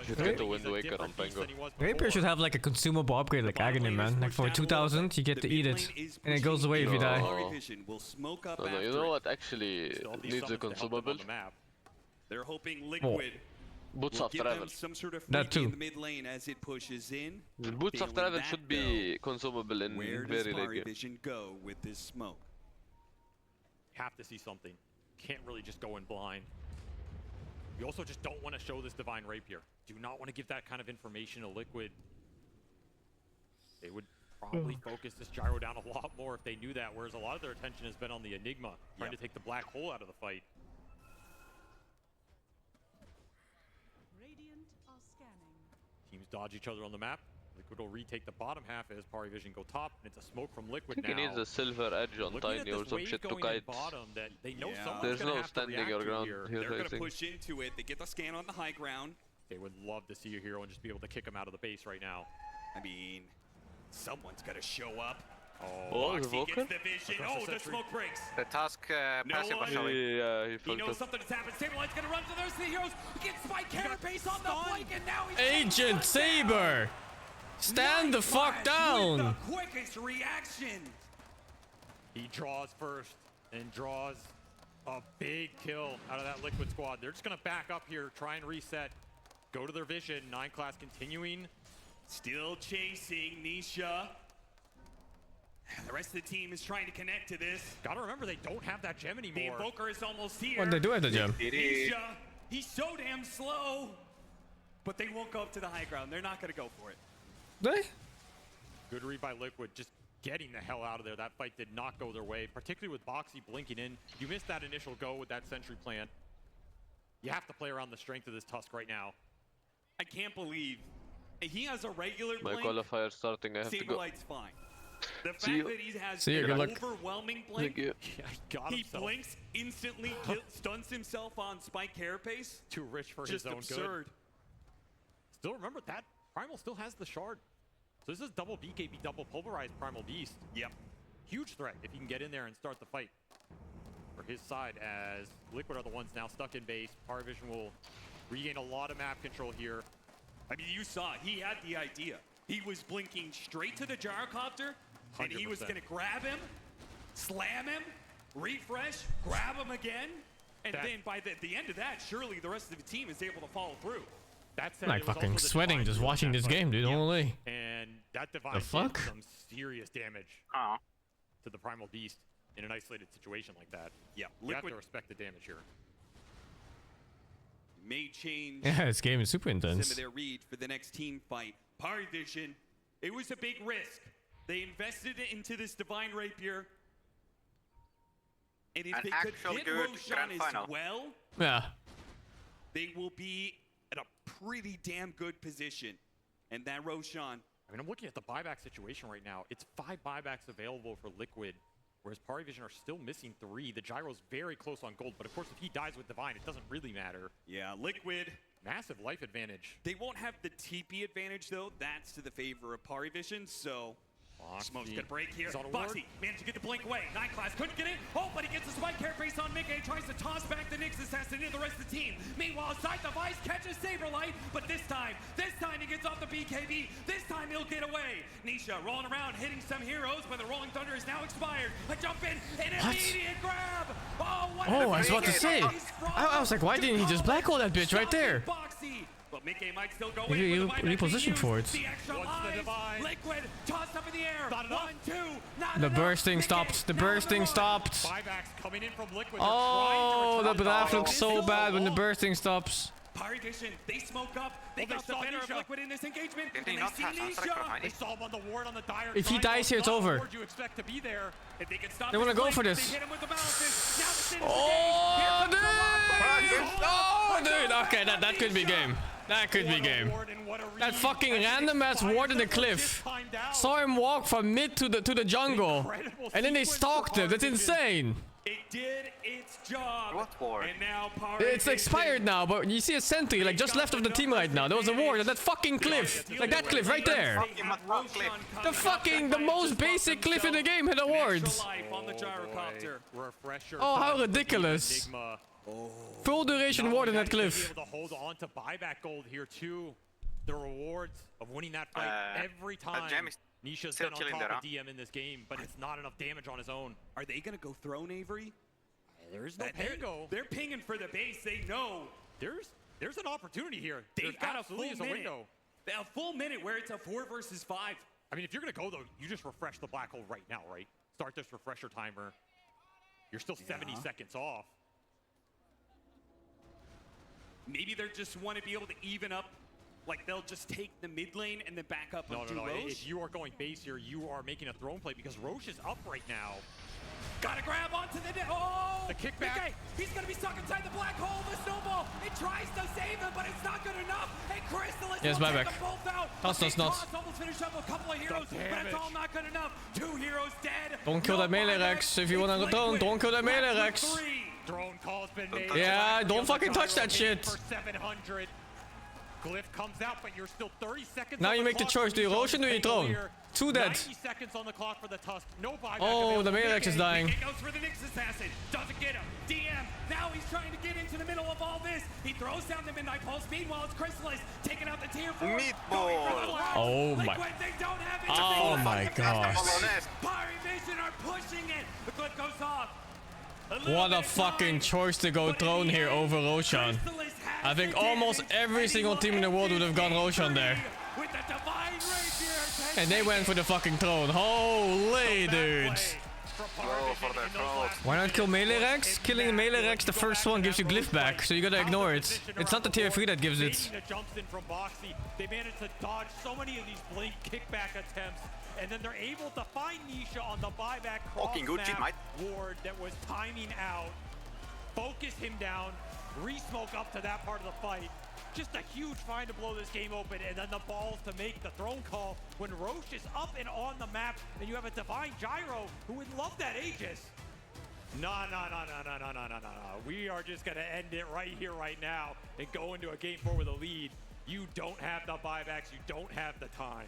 That's playing to win, baby. We're going to a game 4. Fucking Saber Knight did the last 3 fights. He just blinked in and died instantly like 3 times in a row. Oh, fucking Saber Knight, man. Well, that was over 1.5 kills a minute. This was basically the entire game was a highlight reel. We had kills all the time, non-stop fighting. That's the way we like to see it here in Paragon Hall. It is Parivision that's on match point right now in this best of 5 grand finals. And we're gonna break this game down. This was a very wild one, Fear. I mean, it definitely was. I knew it was gonna be a lot of skirmishing. If they keep playing like this, I might not make my flight later, because these games are going long, they're action-packed. These Enigma Black Holes are absolutely amazing. The late game has been nothing but spectacular. Let me just say, both of these teams, Liquid and Parivision, have delivered such good games on this main stage that, I mean, at this point, I wanted to go to 5 games here. Who cares if we miss our flights? It doesn't matter, but I mean, this game was, where do you start? I guess the player that I want to shout out the most this game is Crystallis. Like, we've talked about 9class, we've talked about DM, we've talked about no one, but when it looked really rough for Parivision, Crystallis really clutched it out. Like, he was just always positioning well on the gyro. His target priority was so good, and that rapier purchase at the very end is overall what took them to the finish line. Yeah, that's exactly what they needed. I think there's a lot of carry players in Dota that wouldn't make that decision to go for the Crystallis, like, or not the Crystallis. Crystallis wouldn't go for the rapier because it's just. It's risky, and especially in this high kill game. Yeah, exactly. And you feel like you're already kind of dealing enough damage, and maybe the next item is going to be enough, and maybe you just need to take the fight differently. Because when you get the rapier, if you don't win every fight from then on, you lose, right? That's a complete Hail Mary. And I don't think Crystallis comes across as the type of guy that is willing to make Liquid staff is pretty hopeless late game, yeah. Because he's just so like, first of all, they're facing Enigma, and they have no equivalent or counter to it. So just that alone is already such a fucking impossible uphill battle. And then secondly, the carry difference. No, like, Tiny is Liquid, they're a team, we've talked about it. okay as a carry, but with this build that he's been doing now, he needs to burst people. And if he doesn't kill them in a burst, he won't have enough DPS to finish them off. Especially Gyrocopter with Side Gunner and Satanic ready. So like, you ever get to that point and you don't get to kill everyone around Gyro, then game gets hard, dude. I think it was even impressive that Liquid got this far into the late game. I think they should have lost way earlier than this. But you know, it's just probability, right? There's always chance. That was a free kill. There was no BKB piercing disabled versus this Enigma.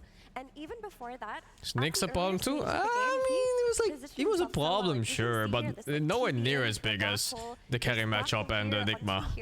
Like, look at this. Every fight, it was Enigma eventually deciding the outcome. But he did it beautifully. Yeah, I mean, I definitely agree with that, and I think there's another spell in this game also, that you don't think about Saberlight decided the game a little bit in the wrong direction. Look at every highlight clip. It's Enigma doing his fucking black hole animation. Every single fucking highlight. Look at that. Here, this one again, another one. We get a highlight of all the black holes, I believe. There's a reason why Enigma is just like one of the king of late game type of heroes. Making sure that the black holes are hitting the right targets. Look, another one here. Yeah, fuck it, dude. Very impactful. It really is, right? All it takes is that one target, and towards the very end, he got his refresher just in time, right? They black and then once you have 2 black holes, it's just like, what do? You know, he kills one core, he refreshes, kills another core. You only have so many buybacks in late game. At some point, you're running out of buybacks and you're just losing the game. And Parivision only has to play passively. And actually, they didn't even do it passively. They just fucking went with Bone instead. Crystallis one more time because this is the kind of game. He had a good game with Enigma. Your team looks at you and they think. I don't know if I agree with the Force Staff purchase, but I get why he bought it because he was facing Primal Beast and Tusk. And Pango even. Yeah, it's the stable factor in the chaos. I think he needed Blink earlier, but maybe that's a mistake on my part. I'm not sure. Thing to do where it's like you just know that you need that damage to. This fucking game was a Black Hole compilation clip. Shout out to Collis as well in this game. The hell? Like there were a lot of Blink Sinister. Tiny got no scepter. He has one, but it's really bad. Like Tiny Aghanim scepter is just. It doesn't do anything anymore. It's over nerfed. It's a very long cooldown, and yet they were still. He did fine about Dagger. There were some moments where he was just too late with the Black Hole, but I don't know if Dagger would have been the difference for that, because you know it plays different. With Force Staff, he gets to play further in. He doesn't have to worry so much about Tusk trapping him and then him getting clubbered. I'm so glad you brought him up because he was cooking too towards like the very end. Me and Fear were like, "What? Ducalis is so brave because is that a Lich or is that a Centaur?" Because when they were should Liquid ban next game? I don't know, dude. I honestly don't know. 5 targets. I think you ban no one. I think you ban his fucking heroes. He threw the Chain Frost out and he. I think you counter pick his ass and you ban all the shit he plays. That did not look like a Lich to me, Fear. I mean, he was absolutely insane that game. Between the Frost Shields and the Initiating and the team fight spells, he did more than you could ask for in just a position 5 Lich. I do feel, I mean, this was definitely, I don't want to take anything away from Parivision because they earned this victory fair and square, but I do also feel like we should highlight... Yeah, you just fucking ban his heroes, put laxatives in his drink, turn off his monitor, like everything you can do, man. And this guy's fucking. Really did. It started very early on already with this ultra kill. This was actually when this was happening, Fear said, you know, we don't need to highlight this because this is gonna happen the whole game. I mean, yeah, pretty much like this whole early game was Liquid skirmishing with heroes like Pango, with Tiny, Primal. These are all skirmishing heroes, and Liquid took all these fights, and I was actually impressed at how well Parivision did combating this aggression in the early game, because Liquid definitely had the edge here, where the late game, it was going Parivision's way as we saw in the late game fights there, but this early game as a whole was really good for Liquid, but was it good enough? It's hard to say, because like their draft eventually will run out of steam.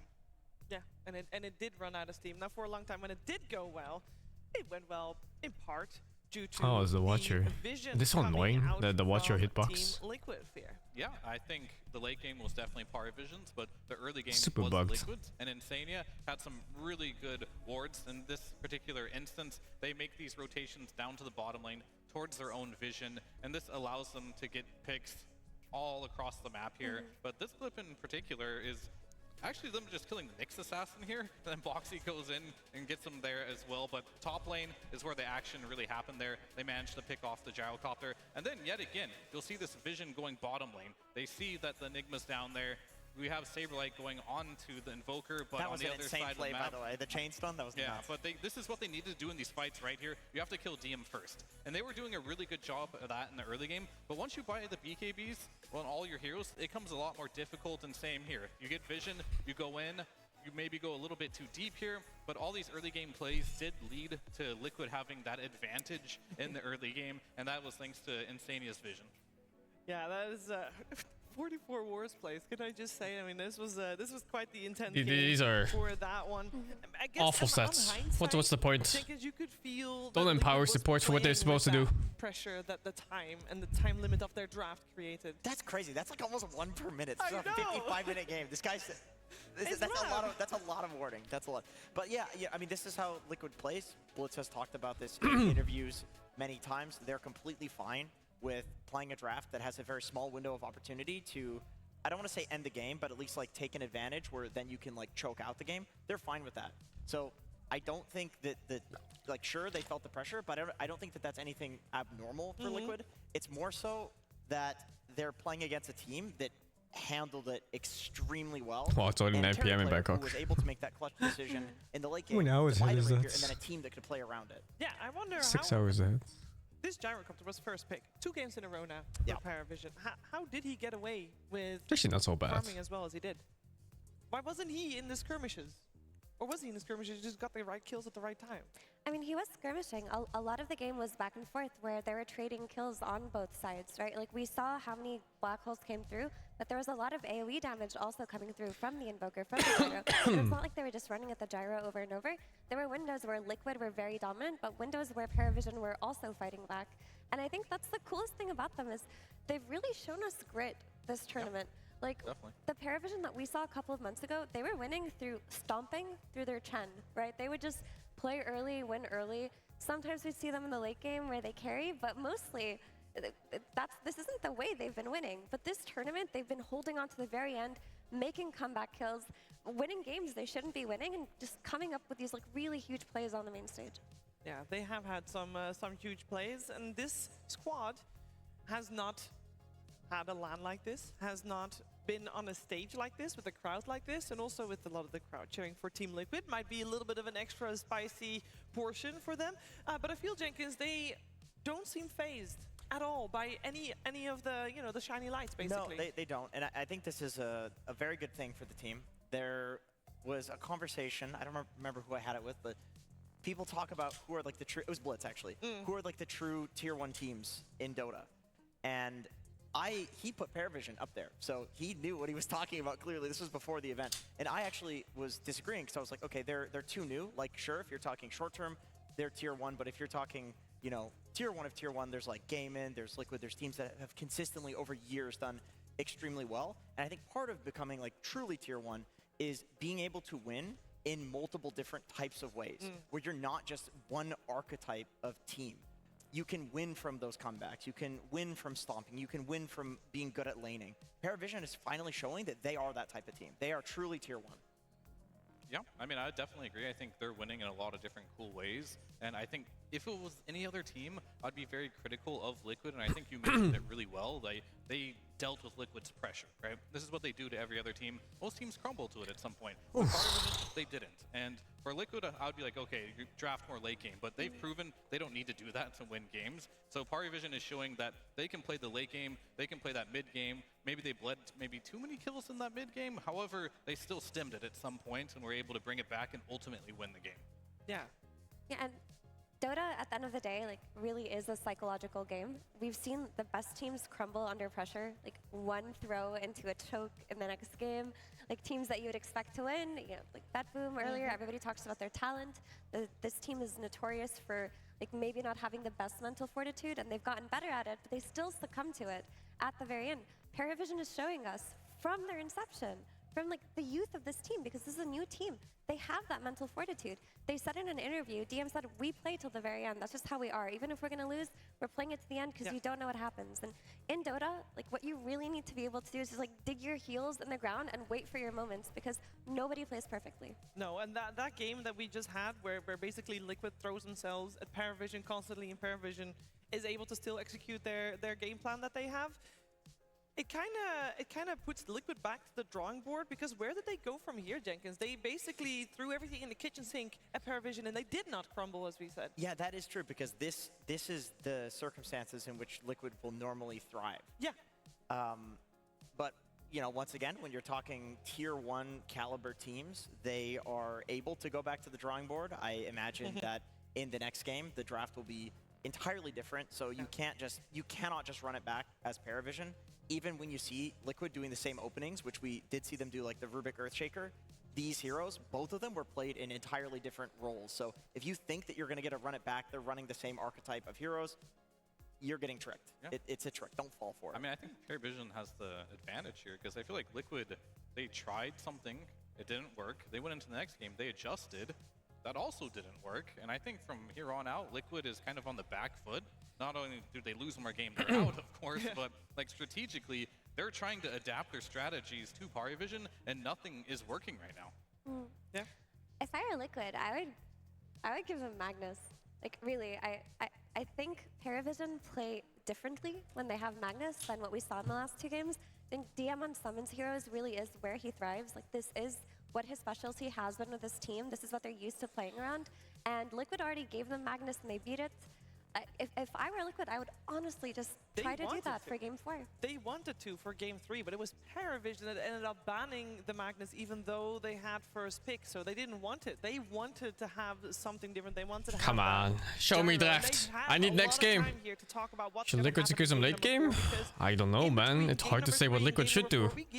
I think they know very well what they should do. They're in the fucking grand finals of this. Or something. I don't know. It's something that people sometimes they're human. I think they had really good chances to win that game. Okay, well, some are. But that gives just gonna play a little bit better. More time to talk about these 2 fantastic teams in the finals, and it gives us time to see what the fantastic people in Paragon Hall are up to. And for that, we head over to Tsunami and Slacks. That's right, we got a little bit of time as the teams get a chance to recharge, so we get a chance to see what's been going on in the crowd. I found a Team Liquid jersey over here. My man, introduce yourself. Hi, I'm Shaw. I'm Liquid fan, of course. How long have you been a Liquid fan for? Because I see there's a lot of people who see their TI victory and they're like, oh, this is a good team. I should join this team. How long have you been watching Liquid? I support for Liquid since TI9. Ooh, TI9. All right, you're an original fan then. How many LANs have you been to? What's your experience been like here in Bangkok? It is very amazing. This is my first time and it's totally worth my money paid. Yo, round of applause for first timers, all of you showing up. It's our first time coming to Thailand as well, and you guys have been fantastic. And in the spirit of us being here in Thailand, you're a Thai local, right? Where do you come from? I'm from Bangkok. Perfect, okay. So I'm wondering, could you teach me a Dota phrase while I'm in these Southeast Asian pubs and I want to talk to my Thai compatriots? What could I say to them? So there is one phrase in Thai. It's Ya Yom Pae, which means don't give up. Liquid, let's go Liquid! Oh, I love it! All right then, could I get a Yayo Pay on 3 then, crowd? Because Liquid needs the power. 1, 2, 3, Yayo Pay! Don't give up, Team Liquid, but there's plenty else going on in the crowd right now. And while I got a Thai person to join me on stage, how about we talk to one of our Thai hosts? Go! What are you up to right now? Thank you, Tsunami. So I got these 2 guys with me. Can you introduce yourself to the hero? Hi, my name is Mo. Mo? Hey, I'm Brad. Yeah, and I don't even have to ask because, you know, they are wearing it, but at least I gotta hear it from their own mouth. Who do you guys support today? Team Liquid! Yeah, Liquid's gonna take it home. Yeah, but they are on the back foot right now, so I think they is in a pretty bad situation, and they will need you guys to put in a lot of energy to support them, right? Not just these 2 guys, but also you guys as well. So I would like you guys to make a lot of energy and shout your support so they can hear it. Let's go. What about you? Let's go Liquid! Pap, pap, pap, pap, pap. Right. Okay, now it's your turn, right? Are you ready? Okay, 3, 2, 1. Come on, Liquid! That's what I'm talking about, man. And of course, we have a big arena to fill here, and just Tsunami and me can cover them all. So next, I have to put it to you, Slack. Thank you so much, Ko. Yes, I have prepared nothing. Let's do a crowd vibe check. How we doing, crowd? Hello. I'm looking for some Parivision fans, all right? I've seen this team. Look, anyone like Parivision? You, young man on your phone, ignoring my content piece. What? Do you like Parivision? I can't speak English. What? You just did. You're lying to me. Don't lie to me on the camera, please. Parivision. Do you like them? Again, please. Okay. All right. Can you at least give a thumbs up for our Parivision boys? A nice thumbs up for the boys. Here, I'll help you. Just put your thumb like that. You go this, and then you say Parivision. Parivision. Yeah, my boy! Hell yeah! Perfect English. Let's go, DM! Okay, there we go. How are we doing over here? Whoa! Hold on. Let it load. Let's go. Parivision, you just wrote that for us. Thank you, my friend. How you doing? What's your name? My name is Zoe Gogotat. Are you having a good time? Call me Zoe. What? Okay, I'll call you Zoe. I'll call you whatever you want. Are you having a good time? Sorry? Are you having a good time? Of course. Is Parivision the actual team you want to win, or do you just do this to get on cam? Yeah? Yeah. Name 2 players on Parivision. Of course, Nolan and Chris Ellis. Yeah! All right. You passed the test. Well done. This guy, are you what? Here filming us filming you. Yes, what do we have there? Liquid becomes solid. Never give up Liquid! Never give up Liquid. Fantastic. There's shame right here. Who is this little one? He is ashamed to be anywhere near your nephew. As soon as he's playing talking, Mobile Legends, dude. He's like, what the fuck is this game? Get me out. Welcome to your first instance of cringe, young man. You're gonna get used to it. Anything on the camera? Would you like to say anything? No. No. Sir, can you please show your phone background to the camera? Please. Wonderful. Anime. He's just like us. Oh my god, he's hopeless. He's a weeb at age of 3 or whatever he is. Oh my god, imagine being a weeb at 3 years old. Hello. Ooh, you are so well dressed. Hopeless life, hopeless future. Do some modeling for it, ladies and gentlemen. Somebody coming straight from the office. You look amazing. I love this. Give it up for our well-dressed gamer here. Hello. What's your name? I'm Name. Oh, fantastic. These guys just ran. My man, I won't put you on camera. You don't have to run. It's all good. Goodness gracious. Who are you here to see? Thank you. I'll take that. That's fine. I'll wear that for you. All right. Who are you here to see, sir? Oh, dude. They fought away now? What do you do? What the fuck is that? Of course, Liquid. Oh, of course. Very offensive. Okay. We need a fight. Oh, you put it back on it. Ah, fuck, dude. Them, and we will win against them, right? In Bangkok, too? You know, they're so fucking sweaty there. It's tropical weather every day. Enough for me. What's going on over here? Anybody want to be on camera? Anybody want to say hello? Oh, we got a couple. Oh, I'll get to you next. Mr. Big Liquid fan. He's got the horse. He's got everything. I cannot wear my jersey because I cannot fit it anymore. So, can I get one Liquid? Woo! He cannot fit in his jersey because you can't fit it in it anymore? Is that what he said? Yes. Yeah. Okay, we'll get you a free Liquid shirt. I see Blitz right there. We'll throw you one. Don't worry. No, I'm just lying. But we will get you one. He was so happy too. His face lit up. Hello. You said you want to be on camera. Hello. What is your name? Crack. What a fucker. My friend, tell me a little bit about this series, about this day, about these games. How you feeling in here? What's the crowd vibe? The crowd vibe is fantastic. We are all here to see 5 games, so everyone is rooting for Liquid now. And by the time it's game 5, they are gonna win it. So that's how it's gonna pan out today. That is what I like to hear. Thank you very much. Now, Tsunami had a nice casual phrase taught. What the fuck? Wallonia, a way of life where creation thrives. Okay, dude. Continuously striving for balance. Oh, it's fucking warm. Thank you, Kaiser, for the 20.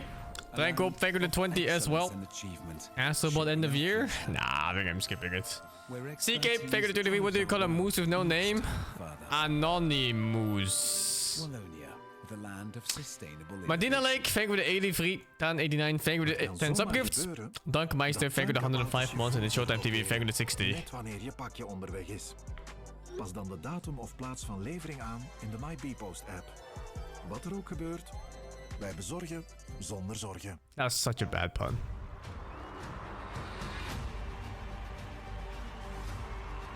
I don't know why I'm getting Belgium ads.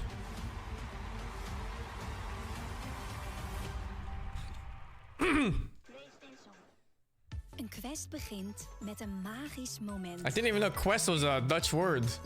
Wil je leren spelen? Begin met Disney Lorcana Gateway. Last van een droge, ruwe huid? I'm getting more tattoos. I think I'll get one more tattoo eventually. I'll say, I don't know how I want it yet. Quest is Dutch? There's no fucking way you're fucking with me. There's no way it's a Dutch word. What? How is this a real word? It doesn't even read Dutch. It reads like French or some shit.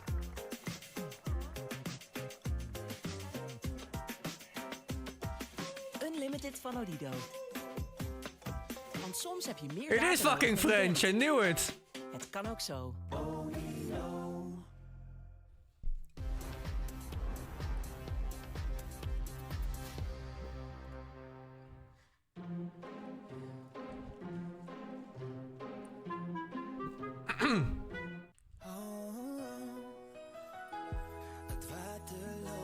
Dude, these ads.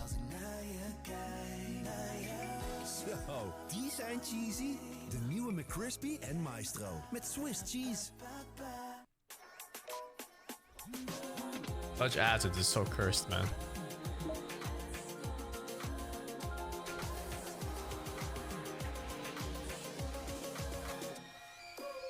unlimited van Odido. Want soms heb je meer data nodig dan je denkt. Oh my, come on. So, for me, I would like to be a representative for a temporary Who's this guy? Parivision fan club. I don't think I've seen this one before. So, everyone here around me, are you ready for us? Okay. I think we all understand what is gonna happen. Let's cheer for Parivision together, shall we? So, after me, let's go. 3, 2, 1, Parivision!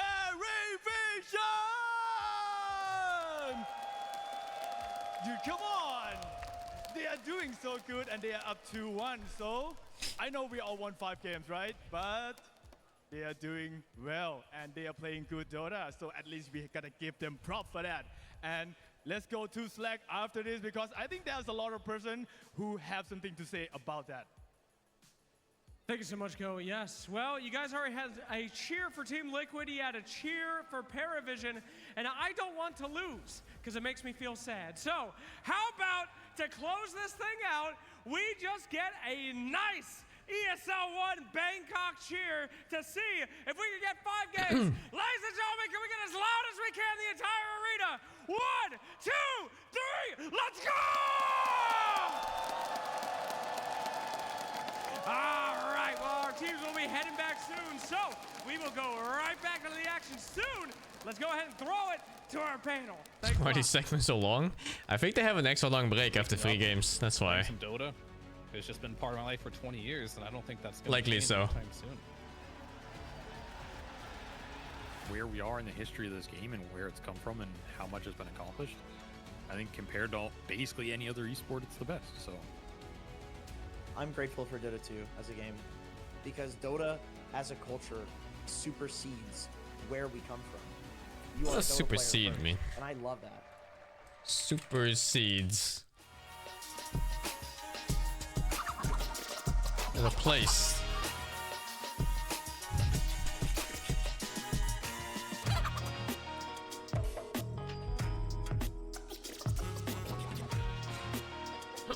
Supersedes.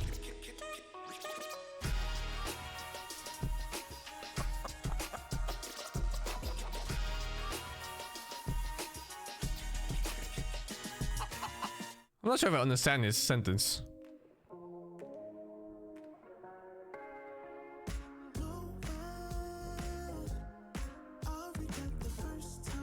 Spider uses transcends? Oh, that's weird.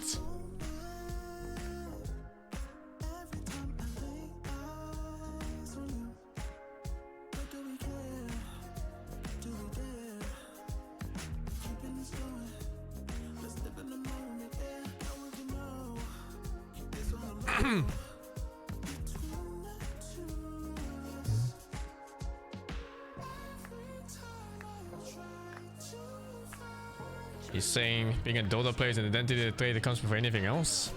That's so false though.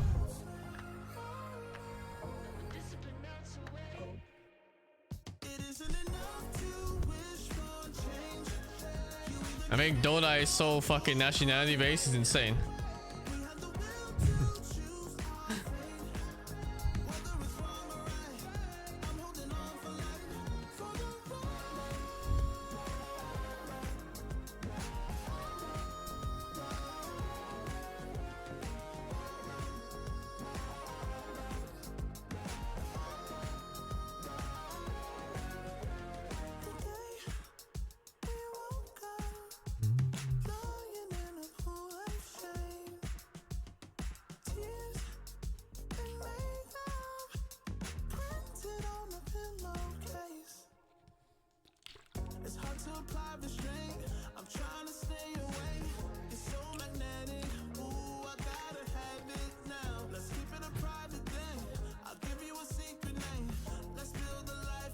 Come on!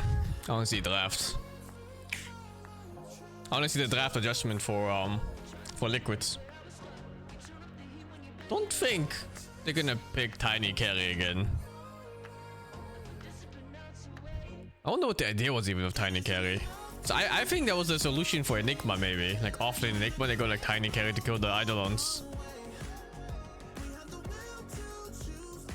But yeah, it's awkward in mid game because at some point the hero just lacks damage.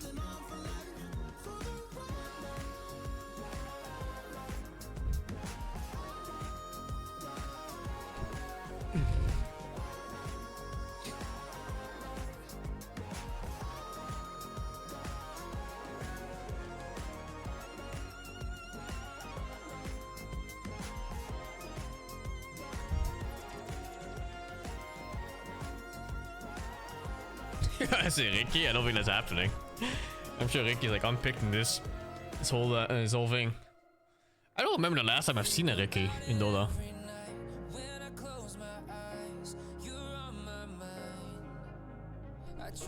So rare.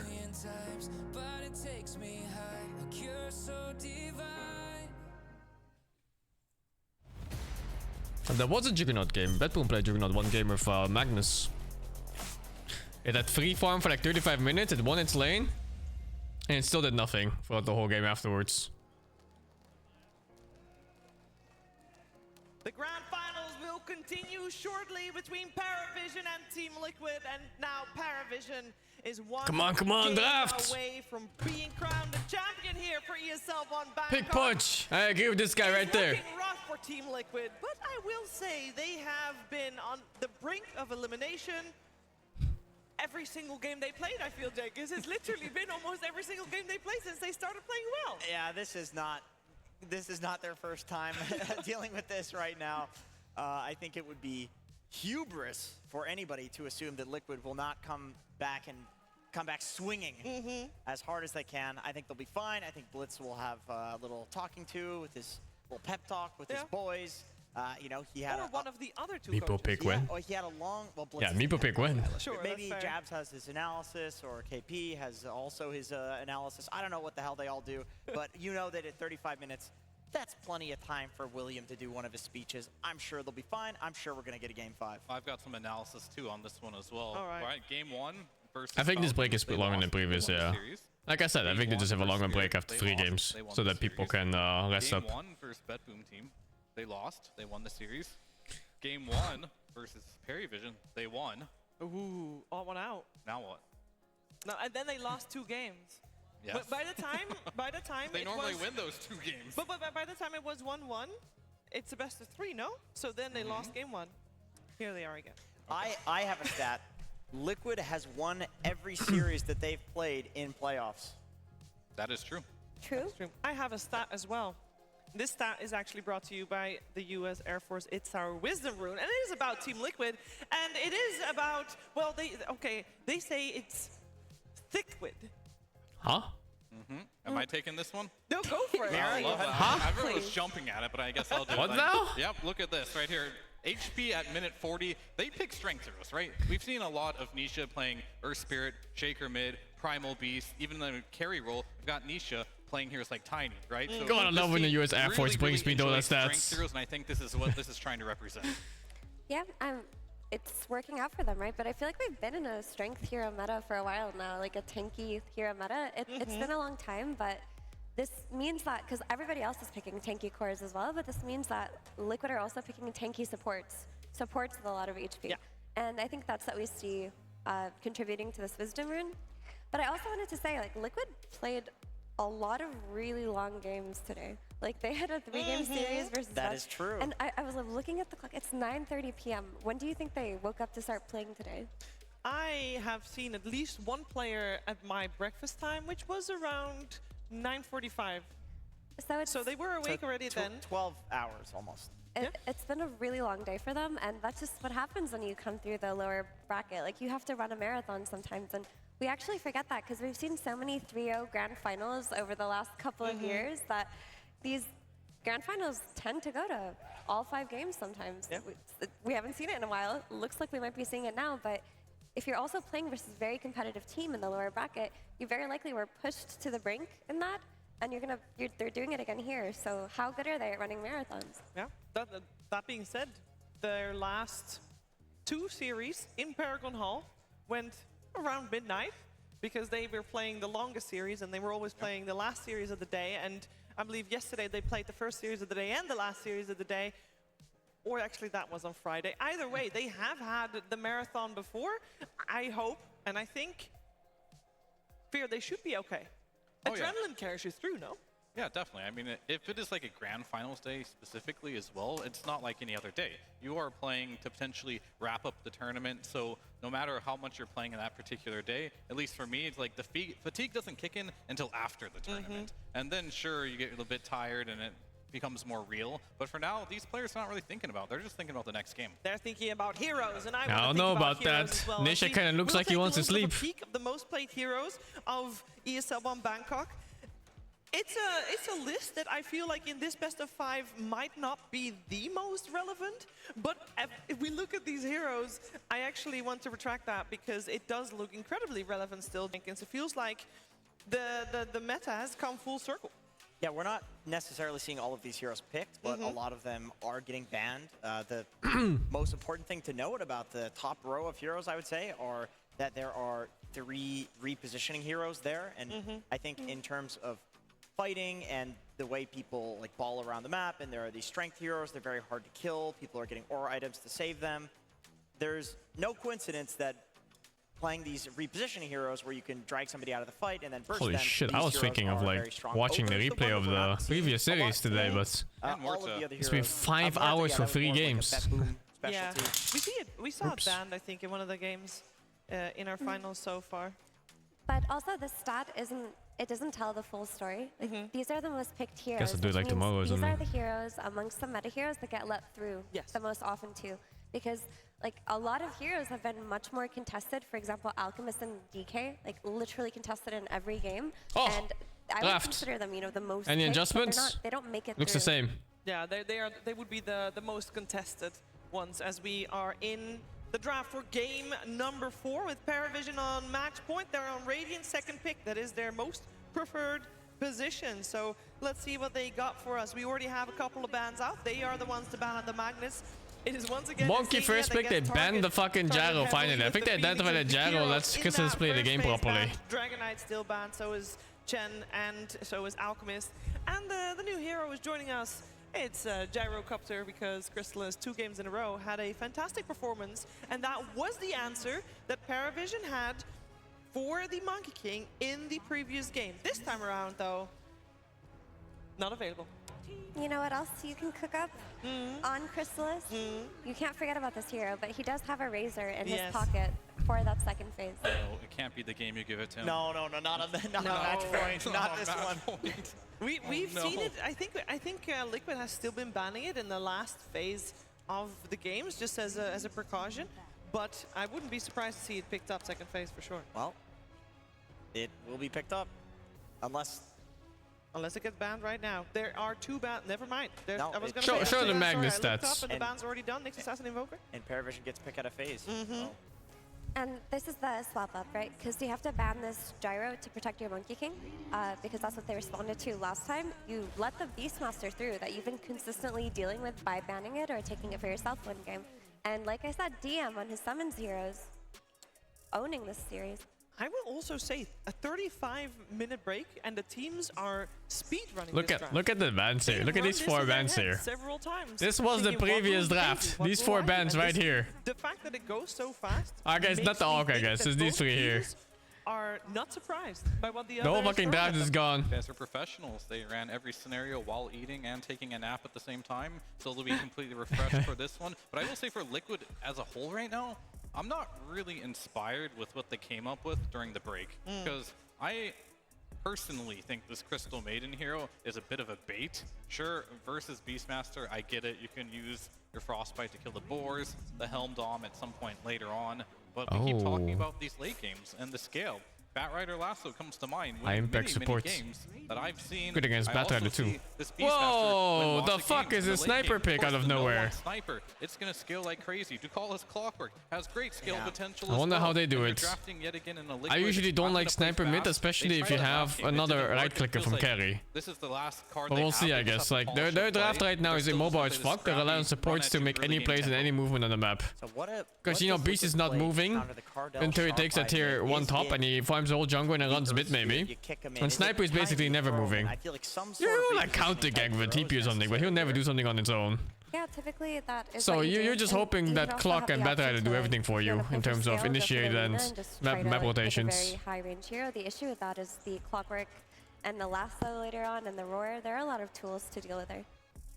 The Razor carry. I think Razor's getting banned here. Yeah, I mean, the clock makes it so you don't want a primal either, which would have been good in this game. So I suppose you do just pick a mid here. I mean, Nisha has gravitated towards Tiny and Earth Spirit quite a lot. Makes a lot of sense here. They could also liken themselves on Liquid. Like, we haven't seen them run something like this, like an offlane yet this Will series. but Parivision win this this? could be a solution I to don't know. Sniper. But how fast those two picks were, the Clock and the Sniper, But he does play. it definitely inspires a little bit of confidence, no? Like, So the speed they were picked the at question is, has he played implies they had a strategy ready for the Shadow Demon in case it was picked. That is a dangerous pick to go for into a Sniper. That's potentially a lane you don't recover from, ever. Projected. Beast has to wind up to roar. Bat has to, you know. This is show almost vision a off guaranteed the lane back to loss jump for through the lasso. Storm Same mids. Clockwork, like, it's not really that hard to But disable, if you survive it, you do lose lane to it's a pretty fucking hard game for Sniper Yeah, it's afterwards. Sniper favored for like 5 levels, and then when Storm hits level 6, all of a sudden you have the kill threat. So what do you ban? Fucking Sniper carry? Husker mid, fuck it. What's Crystal is gonna play in the final pick? That's a great question. Yeah, that is something that worries me for Parivision. Is the Crystallis last pick has not looked excellent for them. They like the Bristleback, and there's still potential Bristleback Sniper. I don't know, man. When I see these shameless Storm picks and there's still like a pick available, did you just Husker this motherfucker? Get the break on the Aghanim Scepter. Bristle into Monkey as well is rough. I think you just pick to counter, like, the Saberlight hero that comes out. You can't, like, preemptively build it up. Yeah, give him a good lane. Yeah, you can't I see this for necessarily address Husker. the storm I mean, it's from also your I think. carry roll, but you can still play like a Drow Ranger or some range type of hero to play into it. You just need to make sure that whatever Saberlight is picking isn't gonna make it hard for her. I would like to see them close it out with the Bloodseeker, but that would just The be laning because of the phase looks flare really it scary gives. right now for Liquids. I don't want to see I think that. picking the Storm into Sniper is We just give that little a bit of ballsy extra move for credit, sure. it'd be funny for me. Because I really think you risk just getting overrun in laning phase. No, the entertaining Yeah, pick, yeah. that's what I The thing meant. is, like, the problem with the Bloodseeker is he's just bad right now. And, like, you have to have a good rupture target, like a Puck Pango or mid? I something, don't think or there's going to be another hero anymore. make it This good. is simply it. Storm, These are the mid when he heroes. zips, Sniper it versus Storm doesn't mids. affect him at all. Monkey, So now you're looking at carries. They already banned the Razor. These are heroes that are quite good against I'm not sure them. what Kisses Because has these left. heroes in the meta, Bloodseeker probably won't be I don't seen know if he has too many much. heroes that are good against Monkey and I think we'll Storm just on end up seeing Kisses. that range Like, what are you even carry that looking at? Pegasus, right? So Morphling, Drow, Dusa, something like that versus whatever melee hero comes out from Saberlight. Morph would have been really good. Morphle is always pretty good, right? TB offlane. That's an offlane Terrorblade. Well, that does make the character. I mean, It was a good tournament. Yeah. It does. it was a nice tournament, yeah. Definitely wouldn't mind that. It was nice. I enjoyed watching. What else GG do we have? Parivision. 3-1. Don't want to say troll, but I'll give it an honorable mention. God, no. But hey, it's SDTB. So, I mean, the Drow what's wrong looks with the best. Drow? Like, why wouldn't you go Drow? Drow Sniper feels a little sus because they're countered by the same things. You know, the Storm will be able to kill the Drow if she's popping off, or the How Sniper, do they but solve the I Sniper do mid agree issue it's- now? Chaos Knight's okay too, I think, in a game like this. I think you But pick a this hero, stunner. I'm not sure why I think nobody's like these picking heroes it. like Sven, like TV CK, like doesn't really do anything to it. similar to Good this. support, You put that shit stun safe Storm. lane and you fuck some ass. Maybe Bristleback, but then you're fighting for the triangle with your Beastmaster. Shaker plus one. I think Shaker plus one works too, yeah. You do That's have nice. Sniper already, like ideally. You I just want hope a they hero don't that's go for active like in Sniper there. plus Draw or Sniper plus, you know, like something Not a that's lot of similar. options left in that regard. Honestly, the Bloodseeker's not the worst. No. I think it's bad. If they can set up the silence on like with the Beast Roar or the Bat Lasso on the Storm. I'd rather take a Void then at that point. I can see that, but like, the thing is, like, both cores on Liquid and Monkey King and Storm don't care about getting ruptured. Like, Monkey King stands his ground Yeah, and I Storm get zips that. away. I get it. so- I'm trying to think of like what's comfortable for Crystallis that's like okay in the game. Because I feel like if they're trying to go for a gotcha last pick, you've picked this for the wrong player.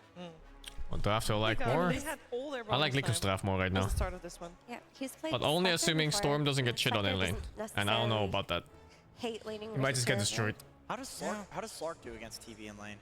I mean, it's always been a fine matchup because you can purge off the reflection, which is that's okay. But I mean, good call, but I feel like oftentimes I don't like this left. when their backs are against the wall, just pick the Slark and it. I think Liquid has. It definitely can work. I think out of the options mentioned, they did want a melee hero that could have some type of disable. I really prefer Liquid's left. I think Parivision's left is too much auto attack and too passive and too reliant on supports. When you do drop Wukong's command, you would never rely on your supports. Never give them anything important to do. This game they have to find fight, roam the map, and initiate. It is a good Slark game. I mean, yeah, but like we saw the stats come up for both of these last picks. Slark was 5-3, and Terrorblade well, was at least we have a game 3, I guess, so would that's argue that nice. Slark has had a much better showing in this tournament than the offlane Terrorblade. Like, that really is where the question lies. And if Chrysalis is feeling himself after the game that he just had, or game 5. Yeah. Slark.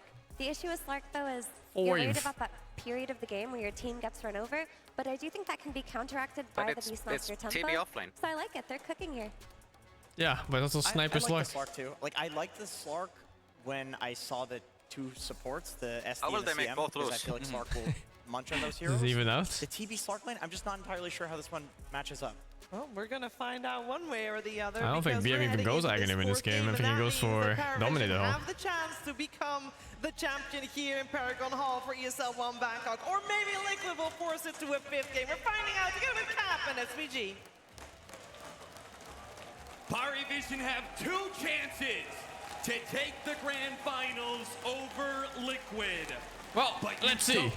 I think this lane, Storm has 30 CS, Sniper has 60. But it's Nisha, so maybe he has. Maybe he's just gonna kill the Sniper instead. You might never get it back. This has been a long time in the making for some of these players. Some of them have never won a tier 1 LAN. So to get this close in hand and slip away is the stuff of nightmares. Parivision are going to try and close it out here. Close it out now and not give that extra life to Liquid. The TI champs. That's right. That is champs is the important moniker, right? Because any team can win a game. A lot of teams can win series. A lot of teams can go far in tournaments, but few teams in Dota can call themselves champions. Liquid have already proven to be able to do that. Parivision, who have had top 4 placements throughout this year, look to finally Slark Sniper does work past mid game, like 35 minutes plus. Because then Slark can initiate, and that's really important. Like Slark with 1 defensive item and Aghanim easily initiates for his team. But it's just that it takes so fucking long to get there, man. In this game 4, as everything is on the line, they've gone for a last pick Slark on Crystallis versus the first pick Monkey King for Mickey. Couldn't have taken these carries in different slots in the draft, and they couldn't offer different tool sets. Interesting battle to see which comes out on top. Early disruption and an attempt at a surround on Dakalis. Does not work. He will be able to slip away, and as a result, Parivision get the me and AUI used to practice those. Perhaps the first because we lane together in offlane. In this grand final series, they we practiced the fucking traps. A head start with Shell Demon capture. They're unfamiliar with. We got it right every time too. It fucked. I think they changed it. Looks pretty stable for Liquid. Yeah, at least not. It feels very inconsistent. Yeah, for sure. It was definitely consistent before in the past. To be reckoned with in this game, but you have that Mickey Monkey King, which we've seen Liquid win a lot of lanes with. And you have that Terrorblade for Saberlight, which is perhaps the most interesting core pick in this game. This is a hero he played a lot in pubs, but didn't really find the success with competitively. Yeah. So it's interesting that they 4 out of 4 CS Beastmaster. Feeling it's going to give him the advantage. We did see this laning phase swing Parivision's way in game 2, and then especially in game 3. Oh, nice flame break. Insania has to go for the TP out, otherwise he was dead. Or annoying lane dragging. Well, the thing of Raiden watch placements. I think the top level one is a waste. But Batrider tends to be a much more difficult hero to connect on, especially for the Monkey King. I'm not really sure what the purpose is of that one. Out in the open versus the Napalm. It's like a double mid fort right now. Does he want to see in how he pulls? But he's gonna pull anyway. I'm not really sure what that solves. He's getting harassed too much either, which is normally the issue for the Slark. So as long as he can stay in here, continue to get XP, and at some point the CS will come. Should be happy down here. What do you make of the Slark pick? Storm doing well so far. He touched on it a little bit, but I'm not really convinced by it, to be honest. I don't think they had a perfect pick there. Okay. And I think for Crystallis, you almost rather take his carry hero earlier in the draft, right? The Razor, the Gyro, the Warfling, whatever it is. I think they ran out of options a little bit towards the end, and it's a matter of what do we get that's going to give us the chance to win this game, scale, carry the game, and help us play the map. And I think Slark does. Yes, disable it. Holy dude, he's fucking. Gives you a little 32 versus 7-0. And the vision and the map gameplay has really, to me, what stood out. You really have to control the map well versus Liquid, not let them collapse on you, not let them get a numbers advantage. First blood is going to be taken by Mickey, finally bringing an end to 9-class lane pulling. Might actually be a case of support if... Oh, I don't know what happened here, but messed up the lane a bit. Like, what is this? No, they just executed way too well. And like on Sniper versus Storm versus Sniper, you want the lane to be as stable as possible. You want like just regular CS versus CS, and then you shoot them in the fucking head. Regain the momentum in the series. Things get weird when they go into tower. I've had this happen to me before when I played Husker versus Storm. I couldn't even stomp a Storm because the wave just kept going to fucking tower. I can easily see either side lane getting ganked here if both supports can combine. The Clock Bat and the CM Shadow Demon both have a lot of offensive potential here in the early game.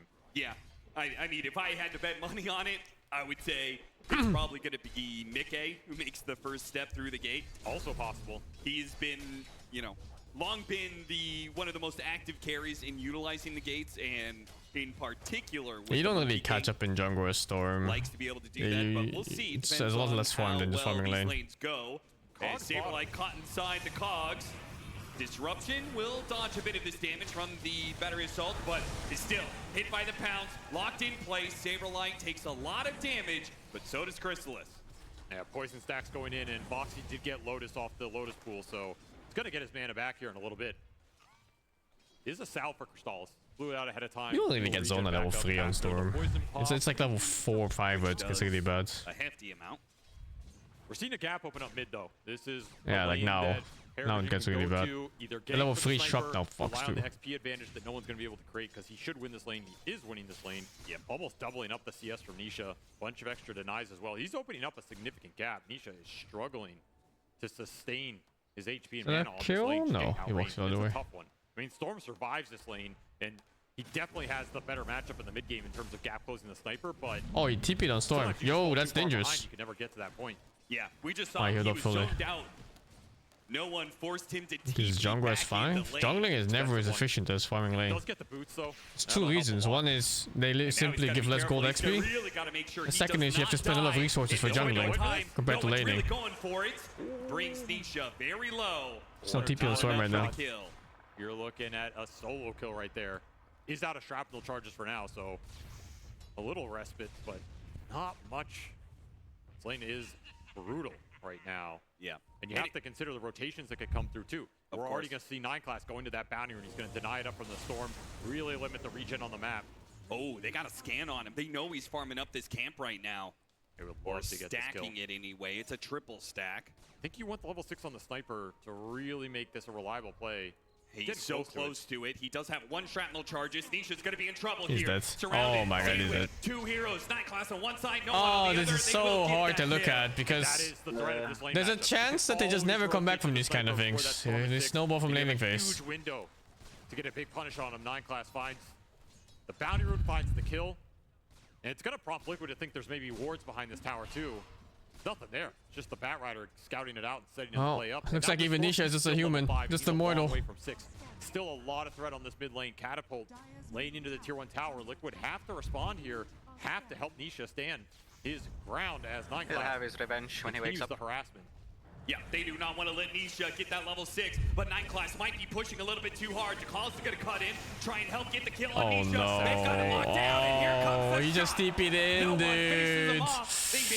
And then the rune spawns, he doesn't get that either. Haste on top.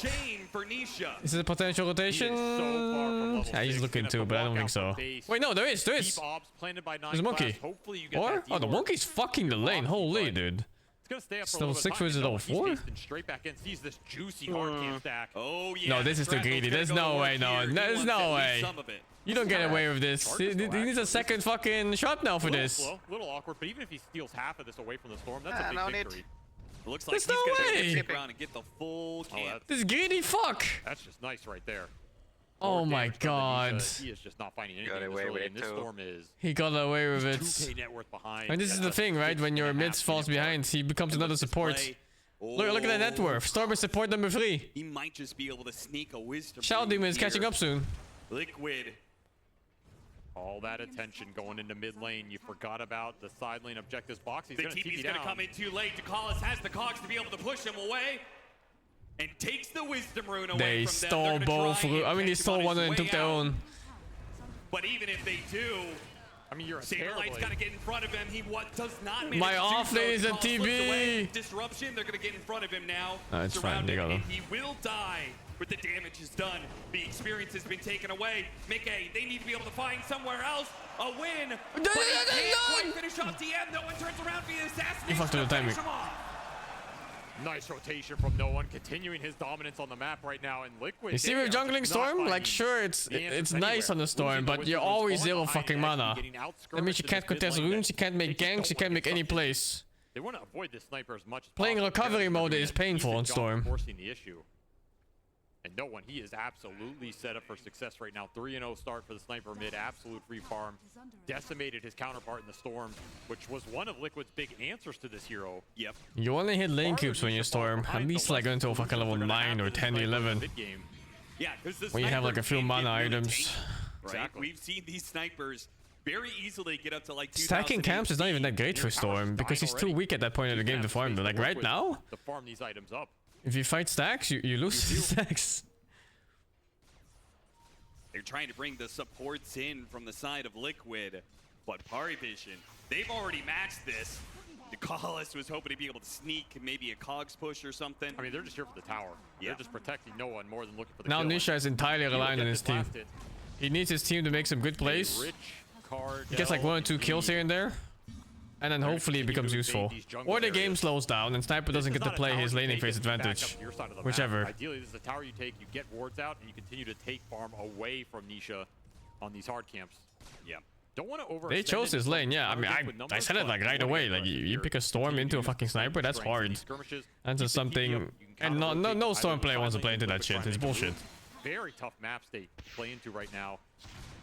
And the other issue is that Storm is your big playmaker. This Terrorblade is not a hero that's going to set ganks up or make rotations.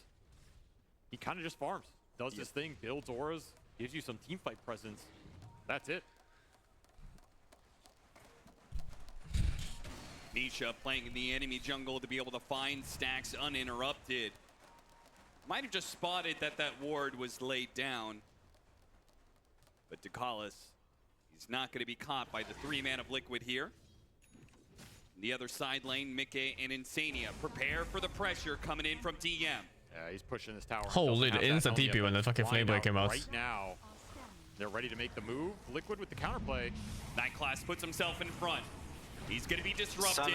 Liquid do not want to jump on it. They know. Village. No One sniper is here, and he is not to be trifled with. A rotating sniper. Mickey's going to be slowed down by the shrapnel. So is Insania. They turn for the Crystal Main instead. Got him up. Break up to the high ground. Well played by Nightclass. What a nice lane break. Perfect. 2 kills. Both supports go down on Liquid. Another nice rotation from No One. Getting a lot of work done here. And still no solid response from Liquid in this early game. Not rotating the Terrorblade. Not enough resources on Nisha to make that counter gank worth it. Just got to keep farming up. And at some point try and fight. TP offlane last pick. Ideally, I guess some high ground ward on your side of the map. I would understand TB if there were really good spells to copy. Take the fight to No One. Don't let him or passives rather. Where and when these skirmishes are happening. It's not even that much in this game, They'll no? just jump him with the Storm and deal a lot of damage here. One thing with copying Sniper that is never escaping his illusion. Especially if you can get some power runes. Right now, it's gonna Nisha's keep just shooting. losing out on the Is that power rune headshots? battle.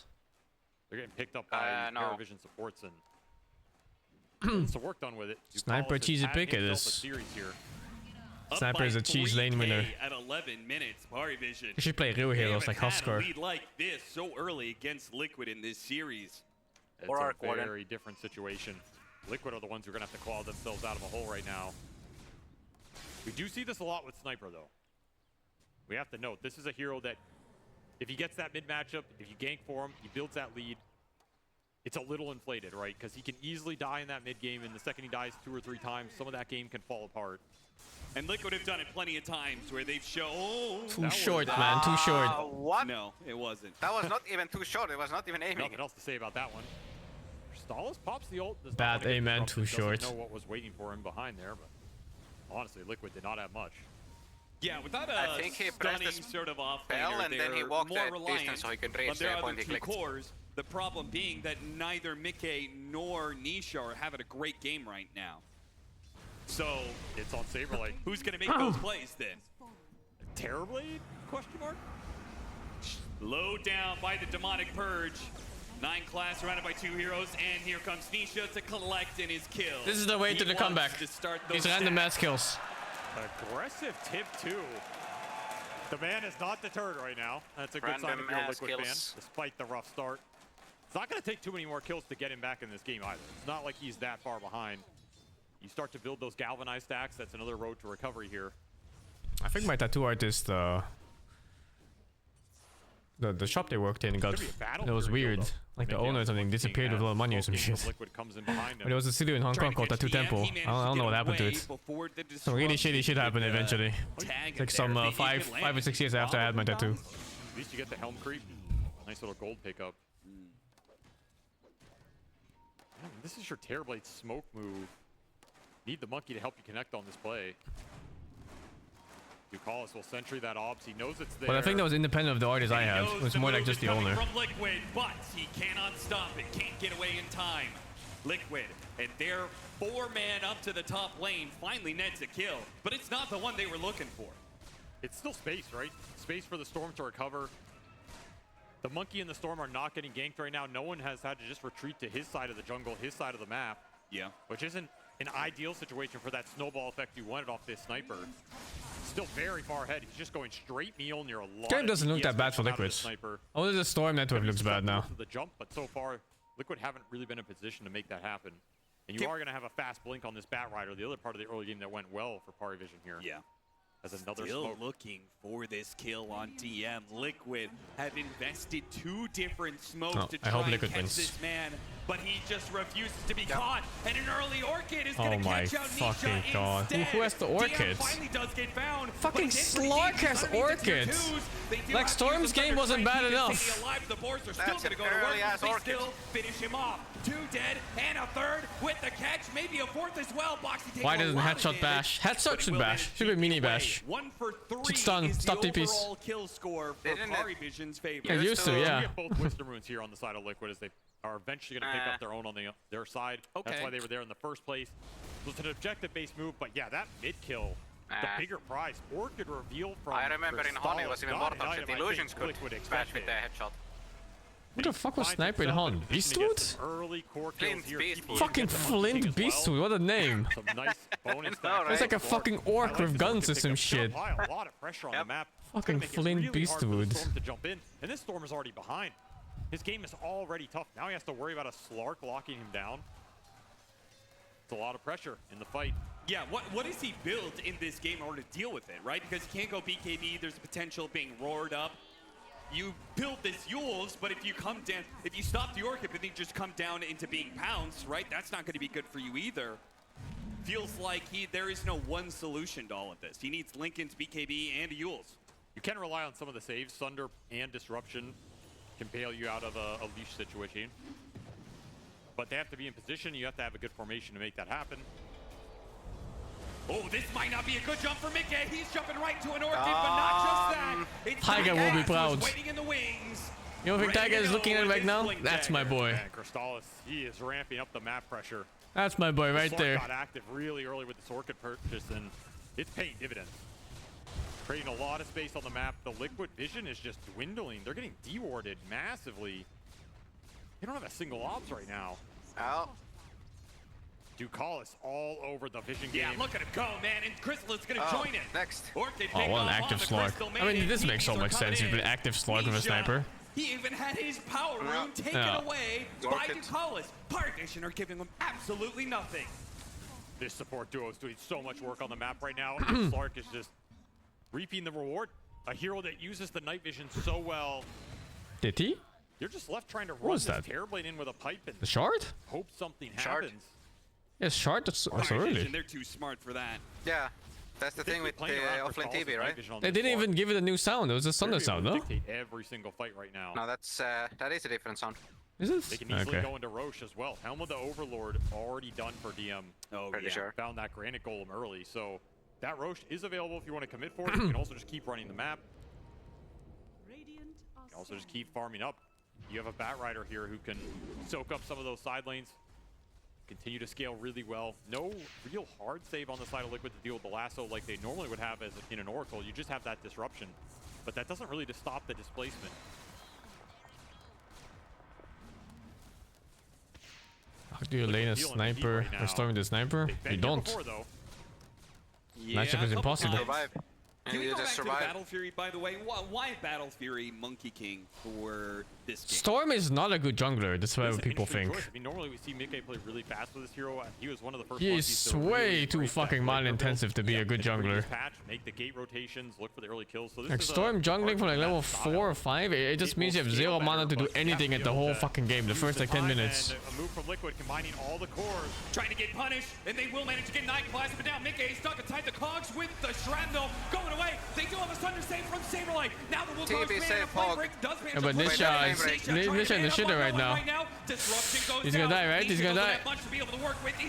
His final bit of damage. The final bit to try and Oh my god, is he dead? Is he dead? Alright, he's definitely dead now. And then just TP's out. Yeah, he TP'd out. In base in 45 seconds. Stacks for the Slark, 6 permanent Agi. Bit of latency. And of course, the triple kill for DM, 5-1 and 4. This man has been unstoppable on the Summons heroes since they've gone back to it in that game too. Liquid have had no answer for the map control. DM is giving Parivision. Oh my god, he has Orchid Aghanim at 18 minutes? On him. And that Ags for the Slark is already done after that fight. Holy fuck! Or just bounce up the hill. Even in America would look at that Slark and think, wow, he's so fucking obese. He's so fucking fat. Straight into Crystallis, who gets the kill. Another permanent Agi stack. And then this Beastmaster plus the Slark backstab. Just gonna clean this fight up, despite what was happening over here. No one did so much in that team fight, man. Great concussive grenade. He is popping off. He knows he is destroying Liquid in this game 4. He is trying to close out the series here and now. There just aren't good answers to gap close this sniper and make it worth it right now. And he absolutely knows it. As you said, early Mjolnir, stand your ground, deliver the DPS. Yeah, maybe you go down, but your team demolishes that team fight. Now you find yourself up 11k net worth at 19 minutes with an Ags, Orchid, Slark hunting the map. There's nowhere to run, and he's just dead again. He's trying to keep himself alive with the lifesteal. Boxy couldn't get there in time for the disruption. Well, the map is very scary right now. It's just radiant wards across the map. I mean, a fat Slark is fucking impossible to play against. Constantly getting because you have no vision. This hero denies all your wards. Can't get out on the map. Fish GPS. Full advantage of it. But then again, I don't think Slark is allowed to win lanes. It's like such a last pick TB thing. The mobility on Parivision mixed with like normally Slark is bottom net worth by a lot. Nobody is safe on the side of Liquid. But how can you have 2 bottom net worth anyway? Wards, a Slark finally nighttime passes as Liquid. They were experiencing night terrors in the last 5 minutes. A bit of the vision game will finally go back the way of Liquid, but it's a terrible position to be in. A 14,000 net worth lead, 17-9. Parivision have taken over the game, and now a big rotation down to bottom. I wonder if they're finally going to go for that Roshan. Definitely thinking about it. I mean, DM has a full pipe. No, don't go Yules, dude. Oh, no. No way Liquid are taking that heads up 5-on-5. That is just hoping, right? I mean, it's useless because she's just gonna get pounced anyway. Yeah, the second pounce. But man, that nighttime was devastating. I think you had to go BKB. I really think you had to play for BKB here. And sure enough, first Roshan of the game. I think the Yules is auto loss. But they know that Liquid is trying to contest right now with the movement across the map. A smoke. Such a hard contest. You have a Battle Fury Yasha Monkey King. Just no real damage coming out from the carry. Liquid are all laning early on to the game. They know they're in the hole right now. Insania pushes forward and just trying to get some information. And they got some. They know they're screwed. This is so over right now. Just cut your losses if you can. Mickey. Assassinate's gonna slow him down. He hops away into the trees though. Does manage to get out. His support, maybe not so lucky. Boxy, the tier 2 is not a defense. Crystallis, he wants the kill. He's chasing after it with the Orchid. He's got him. I still think it mostly comes down to the mid matchup. I just don't think you pick this. There's such a high chance of you just never playing the game. They are not used to having it done to them. Parivision leveling up in this series right now. And look at him. No one's going to take the Roshan by Chrysalis. He is still on the hunt. He is still looking for more heroes. He wants Nisha. He has played so well this game. 7-0 and 6 on this Clark. Level 18 already with 10 permanent Agi. Jeez. Liquid did not expect this kind of pace from the last pick Slark carry. Combine that with how mid lane went, and you find yourself in a very tough situation. 17k net worth lead. Roshan going to Parivision. Aegis on the sniper, who, by the way, had BKB for that last fight, so no one is just not an easy jump anymore either. And that nighttime, it's coming in 2 minutes here. This daytime was not much better for you. It's about to get worse.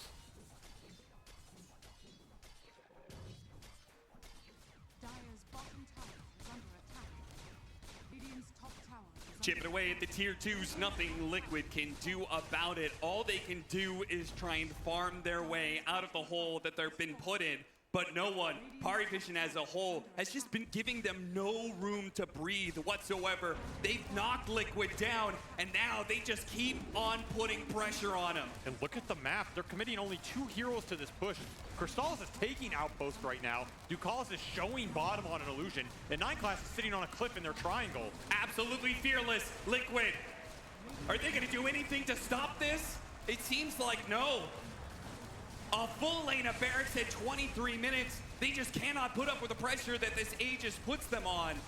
They can't stop no one. They can't jump him, and no one knows it. Smoke in the base. They want more. Nightclass is going to try and get the pick off. He managed to get off. The instant response. Chrysalis orchided up. Boxy immediately. What a sick counterplay, and Parivision just go thrown. What an insane call. 24 minutes. They start backing up. Their creep wave has been caught by Migay. They can't keep this going. They are absolutely feeling themselves right now. Nisha will find an amp damage in the river. Maybe you can make something happen with that. He's eyeing up no one, but this is an Aegis sniper with BKB. Yeah, frankly, I think the bigger prize is the creep wave. He's going to try and get that one, but he does! GP away, trying to get out, Nisha. He's only got one more zip. He's caught. He's slowed down. DM's going to catch up to him. One more zip. A little bit of a bottle action, but he is gone. Wave bye-bye, says 9 Class. The entire map just swarming with Parivision heroes. It's only 5 of them, but it feels like it's 20. They're everywhere. There's no escape for anybody on the side of Liquid. All Nikkei can do is stand his ground and fight. But the death shot is still there for Chrysalis. He's going to pop it towards the end and finish off the carry of Liquid. All you are is stacks to this man right now. 40 temporary Agi on Crystallis. He went early Basher. I think part of it is just prevent the rat action. Kill the TPs out. Close this map. End this game right here, right now. High ground number 2 at 25 minutes. They instantly jump. The Terrorblade, they're trying to stop the creep wave. They know they can't stop it with team fight. They're just hoping cut the waves, kill the creeps, stop Parivision somehow. But Parivision reads their moves every step of the way. Keep on catching the heroes out on the map. Keep on stopping their initiation. 2 lanes of barracks, 1 to go. I guess that's that. Parivision just okay, one barracks away, one game away from a grand finals victory. I mean, this is a draft problem. Still alive for a minute and a half. This was definitely a draft problem. He's done so much work in this game, and no one, he is so close to another tier 1 land victory after so damn long. Trying to catch 9 Class in the back. Does manage to hit him with a frostbite. Nisha, he just doesn't do the damage. The pipe is stopping too much, and Nikkei's dead inside the base. Chrysalis keeps on going. Nisha's dead inside. You hear that? Buybacks, Liquid, this is their last hold. They had to somehow win these fights with numbers, with just raw buybacks, but it's not enough. Parivision have already backed outside the base. They finally take away the Aegis, but they have to kill no one again, and Mikkei can't even stay alive inside of his own Swookong's command. BKB, no one mans up. He has taken this game by storm, and he will end it in Liquid's base. Absolutely out of control. One more shot to go. It's hands up. It's all over. Parivision take down Liquid 3-1.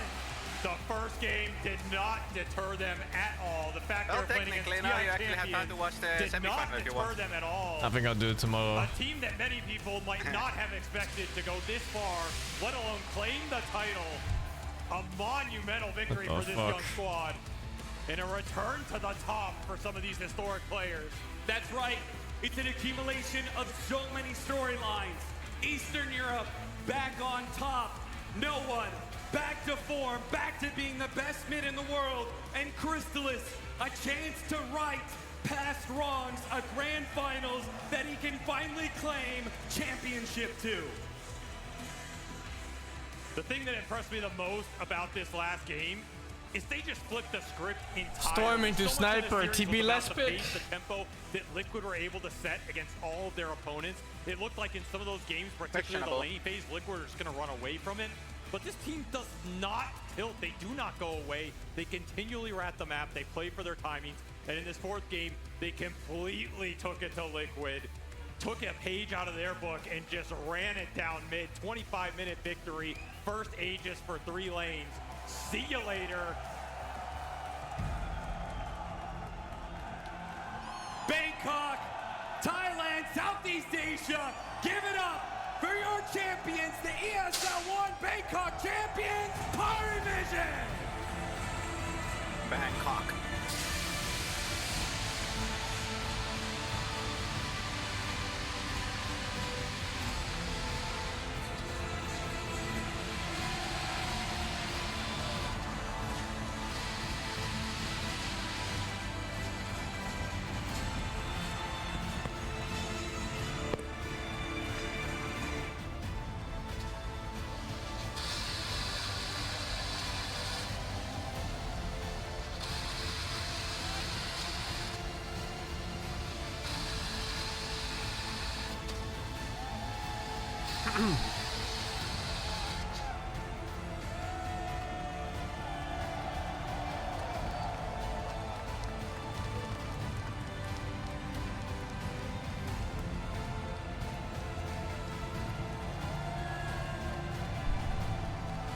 Overall comments? Sick tournaments.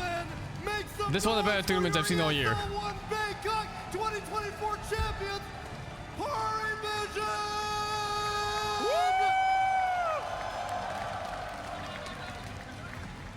Gentlemen, what a journey it's been. DM, I want to start with you, my man, because I got a chance to speak to you before you went up against BetBoom team. And you specifically said, no king rules forever, but how does it feel to wear the crown now? I hope I'll just rule a bit more than Pure did, according to this tournament. But obviously they're a great team, and we're a great team now also. We knew you were a great team, DM. It's a pleasure to play against all the teams. They're great, and I'm happy to fight them every single tournament. That's great. And it's a pleasure to watch you, my man. You are a champion now. Congratulations. And I also want to get a chance to speak to your lane partner, 9 Class. My man, I cannot imagine what it must have been like to hear that a few months ago you weren't able to make it to Copenhagen. And I saw all the Reddit comments thinking like, oh, okay, this is the situation with Tundra now. Maybe it's an upgrade. But from where I'm standing, I think that you could have maybe won this whole thing because you're here, Tundra's not. You are a champion, 9 Class. How does it feel? I'm very appreciated. Thank you for support, everything. It's a long way for me. You earned it, my man. Enjoy the moment. You're a champion. I'm gonna pop in here. My man, can I get a round of applause for the greatest Slark player in the world? Woo! My man, living up to your fancy name, Mr. Crystallis. How are you feeling winning this event? You guys came through such adversity, came back so many times, and now you've grabbed the trophy. How do you feel about the event in general, man? I feel a little bad for griefing another finals for Nisha. But other than that, it's pretty good. Good to hear, good to hear. Any words out there to everybody that was cheering for you guys when it seemed like you were going to be knocked out, when it looked so rough, and you managed to come back? Thanks for cheering. Yeah! I'll take that. Thank you very much, my friend. Ducalis, what a path it has been to get to this point. I know that you've been grinding. I remember speaking to you at Dream League. You were saying that this team really matches your work ethic.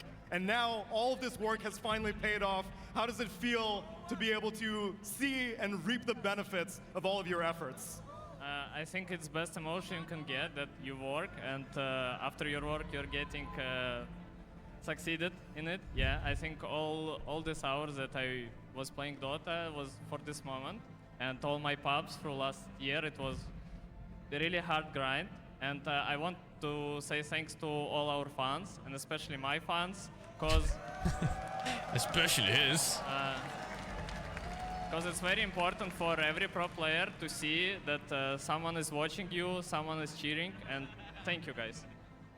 We love to see it, and I know the other man who has been working hard alongside you, Estini, the coach who everyone has been super impressed by, and for me, I always saw it. I remember working with you at the Lima Major. You were a caster like the rest of us, and now you are the coach of a championship team.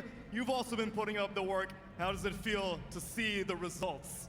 Feels really good, feels amazing. I cannot explain the sensation of being here and winning a tournament. And I'm really grateful for all the support of my family, friends, the players to trust me, even the talents. Like if I didn't get chances to cast, I would have quit Dota.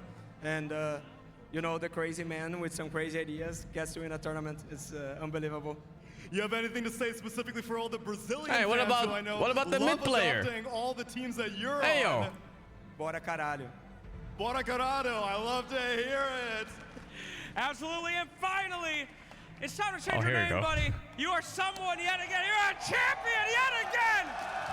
6 years it's been since you have raised a trophy, and this man never lost it. He's back again, baby. How's it feel to win it once more? I don't know, it feels unreal. Yesterday games, like it was such a fucking crazy comeback from us. Like these games, like 3 games, 1 hour games, like everybody can win. Like this is the grand finals I wanted to play. And I don't know, like all these years, like all my work, it was for something. Fantastic. I know you're kind of a leader on the team, if you will. The guys might look up to you. Anything to say to your boys after this victory, now that we're here on the stage? What? Anything to say to them? I mean, they're legends. We come back as, I don't know, kings. Ladies and gentlemen, give it up one more time for these legends of Parivision. Let's go, Bangkok! It's kind of cool to win the last tournament of the year, no? Congratulations once again. Get in there. Lift that trophy up one more time. Everybody at home, give it up again for Parivision!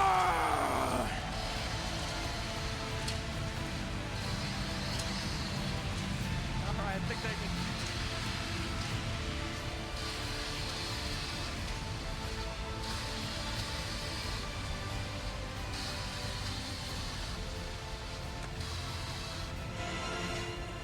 Well, I am Dunzo.